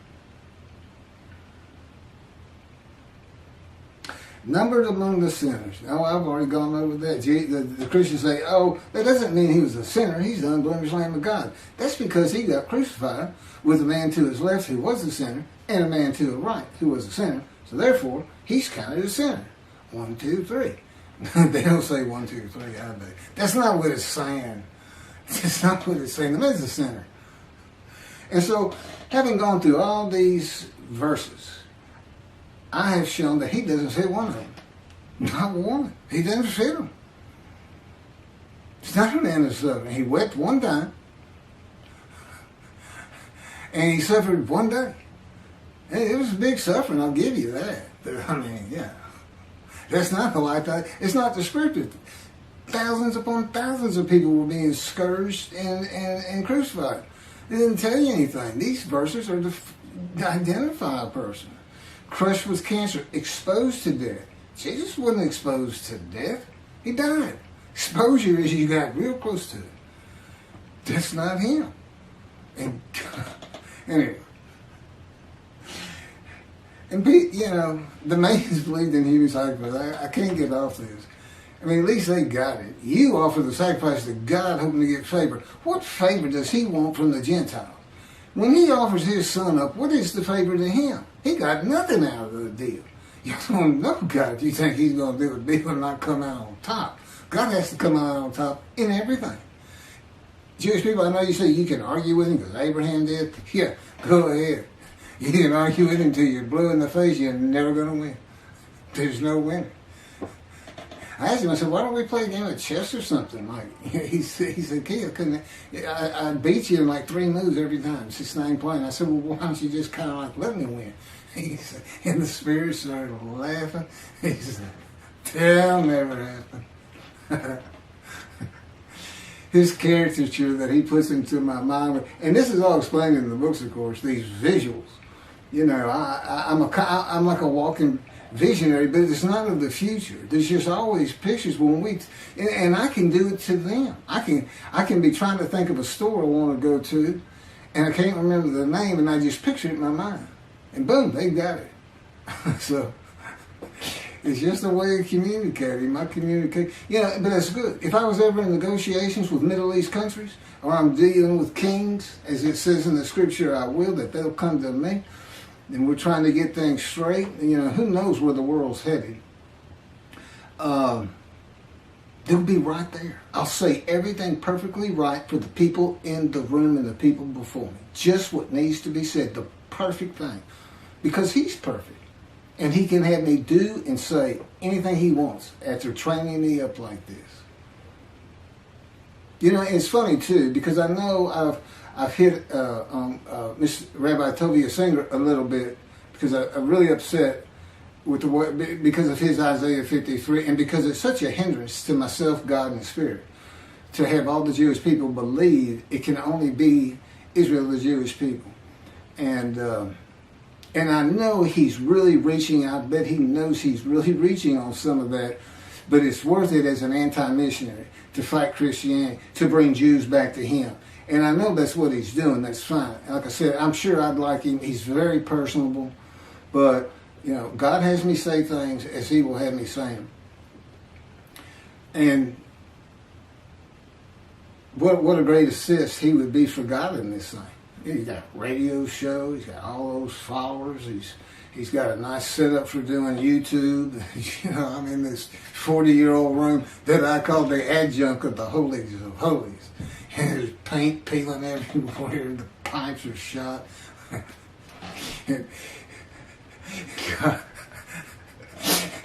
Yeah, this is the holy holies I'm talking from right here. The adjunct. It's not the original one, but. Intercession for the sinners. There's all this I've pretty much covered, but I do have something to say about Jesus on this, other than he doesn't fit any of the verses in my video as far as I'm concerned, except this one. It's the sinner. It's the sinner. Jesus is said to be without sin. That he was crucified with the sinner on his left and on his right, and counted as one of them. Jesus may have looked and been thought of as a sinner for being among them, but he was still said to be sinless. Appearing to be a sinner is not the same as being a sinner.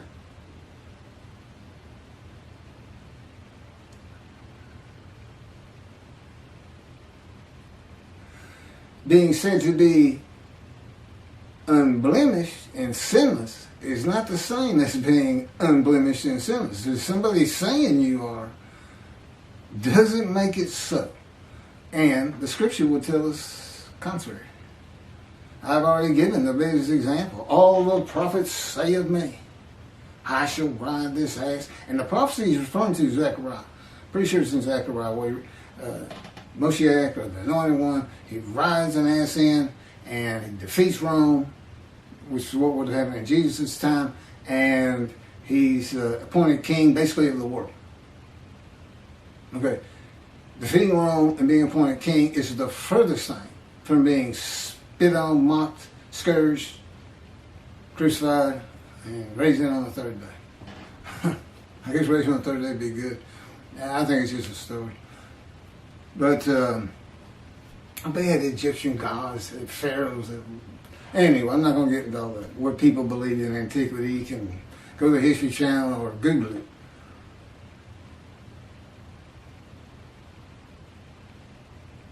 I found it. Zechariah chapter 9, verses 9 and 10. Good example of Jesus lying. being deceitful. Jesus changed, verse 10, from defeating Rome to being executed by him. Verse 9, rejoice greatly, fair Zion, raise a shout, fair Jerusalem. Lo, your king, the descendant of David, chapter 11, is coming to you. He is victorious, triumphant, yet humble, riding on an ass, on a donkey fouled by a she-ass. Now, I'm going to go to Jerusalem, and I'm not going to ride an ass in to fulfill and fit this verse. The fact is, I am a humble man. I'm not humble like Moses, but God says you never know at the end of your life what you might be. He's still working on me. I need to keep working, people. That's the Holy Spirit. He can talk to me through me too. And you know, he and God, they're so close, so to speak. These two clouds, these different elements, and God created him, and whatever he wants, whatever picture he wants in my mind, he doesn't have power. Angels don't have power. God's the only power in the universe. And you know, he doesn't make an angel that's got power. He said, why would I do that? He said, I got to keep an eye on him. Anyway, I'll do the power. That's why he killed the firstborn of all of Egypt. It's not the angel of death. I said, you pinned it on somebody else is what you did when you wrote it up. You know what he did? He told the spirit, he told the angel, hey, today I got to go down and kill all the firstborn in Egypt so I can get my people out. Israelites. And he said, today, your name is Angel of Death. And I'll tell you, it would have tickled him to no end. His personality. I mean, he was just going, oh, right, angel, angel of death. He does that just to be funny. I'm sure he's regal and statuesque and holy and everything else when he's not around me. But these kind of things make me laugh, and they live with me. So anyway, I do that a lot. Oh, man, I don't want to do that. This is an old Texas thing. This is a cowboy thing. So here's 10. He shall banish chariots from Ephraim. That's the northern kingdom. This had three names, Israel, Ephraim, and the other name. And horses from Jerusalem. The warrior's bow shall be banished. He shall call on the nations to surrender. Jesus is supposed to ride that ass into there. And call on the nations, the Middle East, to surrender. And his rule shall extend from sea to sea and ocean to land's end. Zechariah chapter 9, 9 and 10. Now, he's one of these prophets. All the prophets say of me, when I ride this ass in, I get crucified. Can you find a bigger lie, a bigger deceit? No, you can't. You know why? Because do you know how many billions of people have been deceived by that? Because they don't read those. They don't go look for to see what Zechariah said. Jesus says all the prophets said of him, that's good enough for them. They don't have to check it out. In this age of information, the internet, God would beg to disagree. Yes, you do. And when you find out what you've been reading, you find all this lies and deceit of the most deceitful book ever written, on the same basis. Billions. There's 2 billion Christians right now believing all this. This human sacrifice, God's appalled at that. He said, I'm making a human sacrifice. What are they going to give me? Why would I do it? And I don't accept human sacrifice. That's the Jews. They know better than that. And he told his people, don't sacrifice your children. Now, he's going to give laws and commandments to the Jews and then go do it himself? I don't think so. They just don't know who he is. You might have to go back to the Israelites in the biblical times to get a good handle on it. But I do know the Israelites went up to Moses. One of them did and said, Moses, you go talk to him and come tell us what he says. We're all going to die. They were in fear. That's how people were about God. This concept that he's making, I don't know. And now, if Christians were like Mayans and made their own human sacrifices of their fellow Christians, now that I can kind of understand. If their theology was, if we kill one of ours, then God will look favorably and forgive our sins. That makes more sense than God killed his kids so you can sin. And people are giving up and go to heaven. Well, heaven's just for the Jews, Christian. I'm going to say it one more time. If you want to see heaven, Christians, you're going to have to convert to Judaism, be a good observant Jew. You got to become a Jew. I'm saying it like that to irritate me. There's a whole lot of people who hit the thumbnails for my video, and they don't last a minute. I figure 98% of the people are not Jewish. Only 2% are. There's some that hang in there and watch them all. I'm getting a great response. But Christians don't last long at all, I don't think. I don't know that to be a fact. I haven't done a survey or a study yet. So, this is what he said. That it might be fulfilled which was spoken by the prophet. Luke says he said this. This is in chapter 31 of... I don't really have much else to say on 12. I'm going to finish with Jesus here. It's 18, Luke chapter 18, verse 31 through 33. Then he, Jesus, took unto him the 12, and said unto them, Behold, we go up to Jerusalem, and all things written by the prophets concerning the Son of Man shall be accomplished. That's just a term for you're a human being born of humans, Son of Man. For he shall be delivered unto the Gentiles, and shall be mocked, spitefully entreated. He's speaking in the third person. And they shall scourge him and put him to death, and the third day he shall rise again.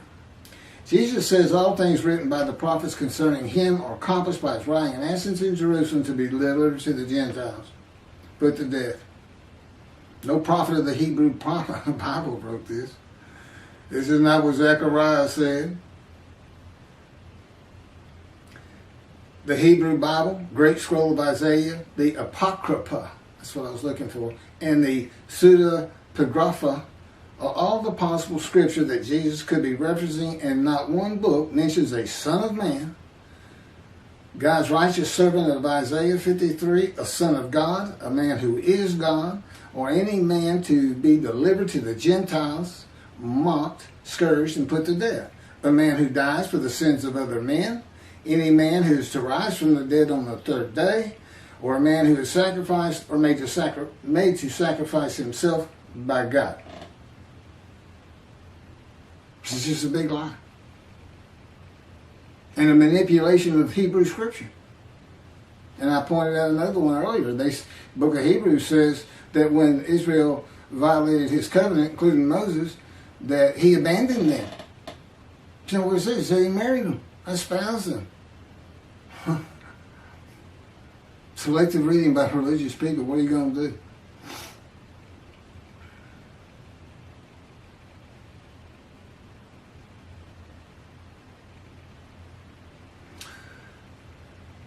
Malachi. This is more deceit. It fits under deceit better than a lie for Jesus. Malachi 1, Behold, I am sending my messenger to clear the way before me. And the Lord whom you seek shall come to his temple suddenly. As for the angel of the covenant that you desire, he is already coming. Jesus uses Malachi 3:1 that I just read to describe his cousin John the Baptist to be Elijah, but leaves out the angel of the covenant. This won't take long. It'll take me longer to splice and snip and do all the things you got to do to put these things together.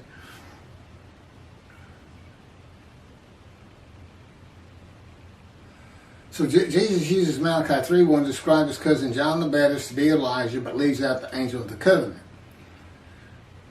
Sin forgiveness for the Jewish people. There are only two specific covenants, and anyway, I've gone through all that. Clearly, the angel has the new covenant, dated covenant of friendship. And God says, I'm going to grant it when David's here, and I'm going to appoint him to be a ruler amongst the flock. So you would imagine David is the one that delivers that. My appearance being Elijah, David, prophet like Moses, righteous servant, and Elijah is the messenger of the new covenant. David, the deliverer, lets you know about God's granting the covenant of friendship. So one man fulfills the remaining the prophecies of God that had not been fulfilled in the day of the Lord. He's finishing up the prophecies of the Hebrew Bible with one man. All they needed was Moses. I know he used Aaron too, is particularly early on, but it was pretty much Moses. Pretty much Moses. Aaron was to be likened to a prophet to Moses, with Moses being God, symbolically speaking, and God was actually speaking through him to Aaron, and on and on and on. This kind of Torah stuff, I leave that alone. Stay away from that. Halakha, I stay away from it. Oral tradition, stay away from it. But that has nothing to do with the end times and what the prophets are saying. Now I know, except, unless you go with the prophecies of the Messianic era. And I think a lot of that really is found in the prophets. Anyway, back to this John the Baptist was Elijah. Okay, it wasn't the time for the new covenant. Elijah's not supposed to be there. God's not going to be returning to his temple. The temple hadn't been destroyed. He's not going to be returning to it. He's in it. Jesus declares the day of the Lord, but it can't be. It doesn't fit Malachi 3 at all. Jesus said, this is he, John the Baptist, of whom it is written, behold, I send my missionary before thy face, which shall prepare thy way before thee. Again, I think he's speaking to the third person, but that's Jesus. Jesus is saying that John was clearing the way for Jesus as the Lord, as the Son of God, or God incarnate, and as renowned teacher of the scripture at synagogues as a young boy. Jesus knew that the Jewish people were without sin if John was Elijah. That is why he did not mention the angel of the covenant. These are the words God dictated to me. He cannot die for the sins of the Jewish people if they are sin-free. God forgives sin by his written word, not human sacrifice. And here's the big one. In Jeremiah 38, chapter 31, verse 38, where it talks about, see, a time is coming, Jerusalem will be rebuilt. The last sentence is, they shall never be uprooted, overthrown, and uprooted again. Never defeated and dispersed again. That's why it's so important to avoid utter destruction. And what he's saying is, if you don't do this, they're going to get you eventually. I'm telling you, if I put my sanctuary amongst you, you're going to be, look at the covenant of friendship, you'll see. You're going to be free of taunts. You're going to be secure. You're going to be safe. And basically says the same thing. You're never going to be dispersed again.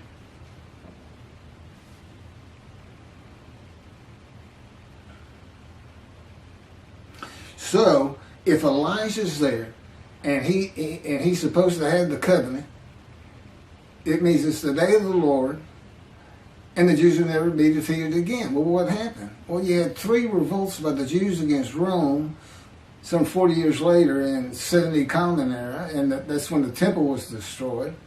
That was with the first revolt. There was 2 more after that.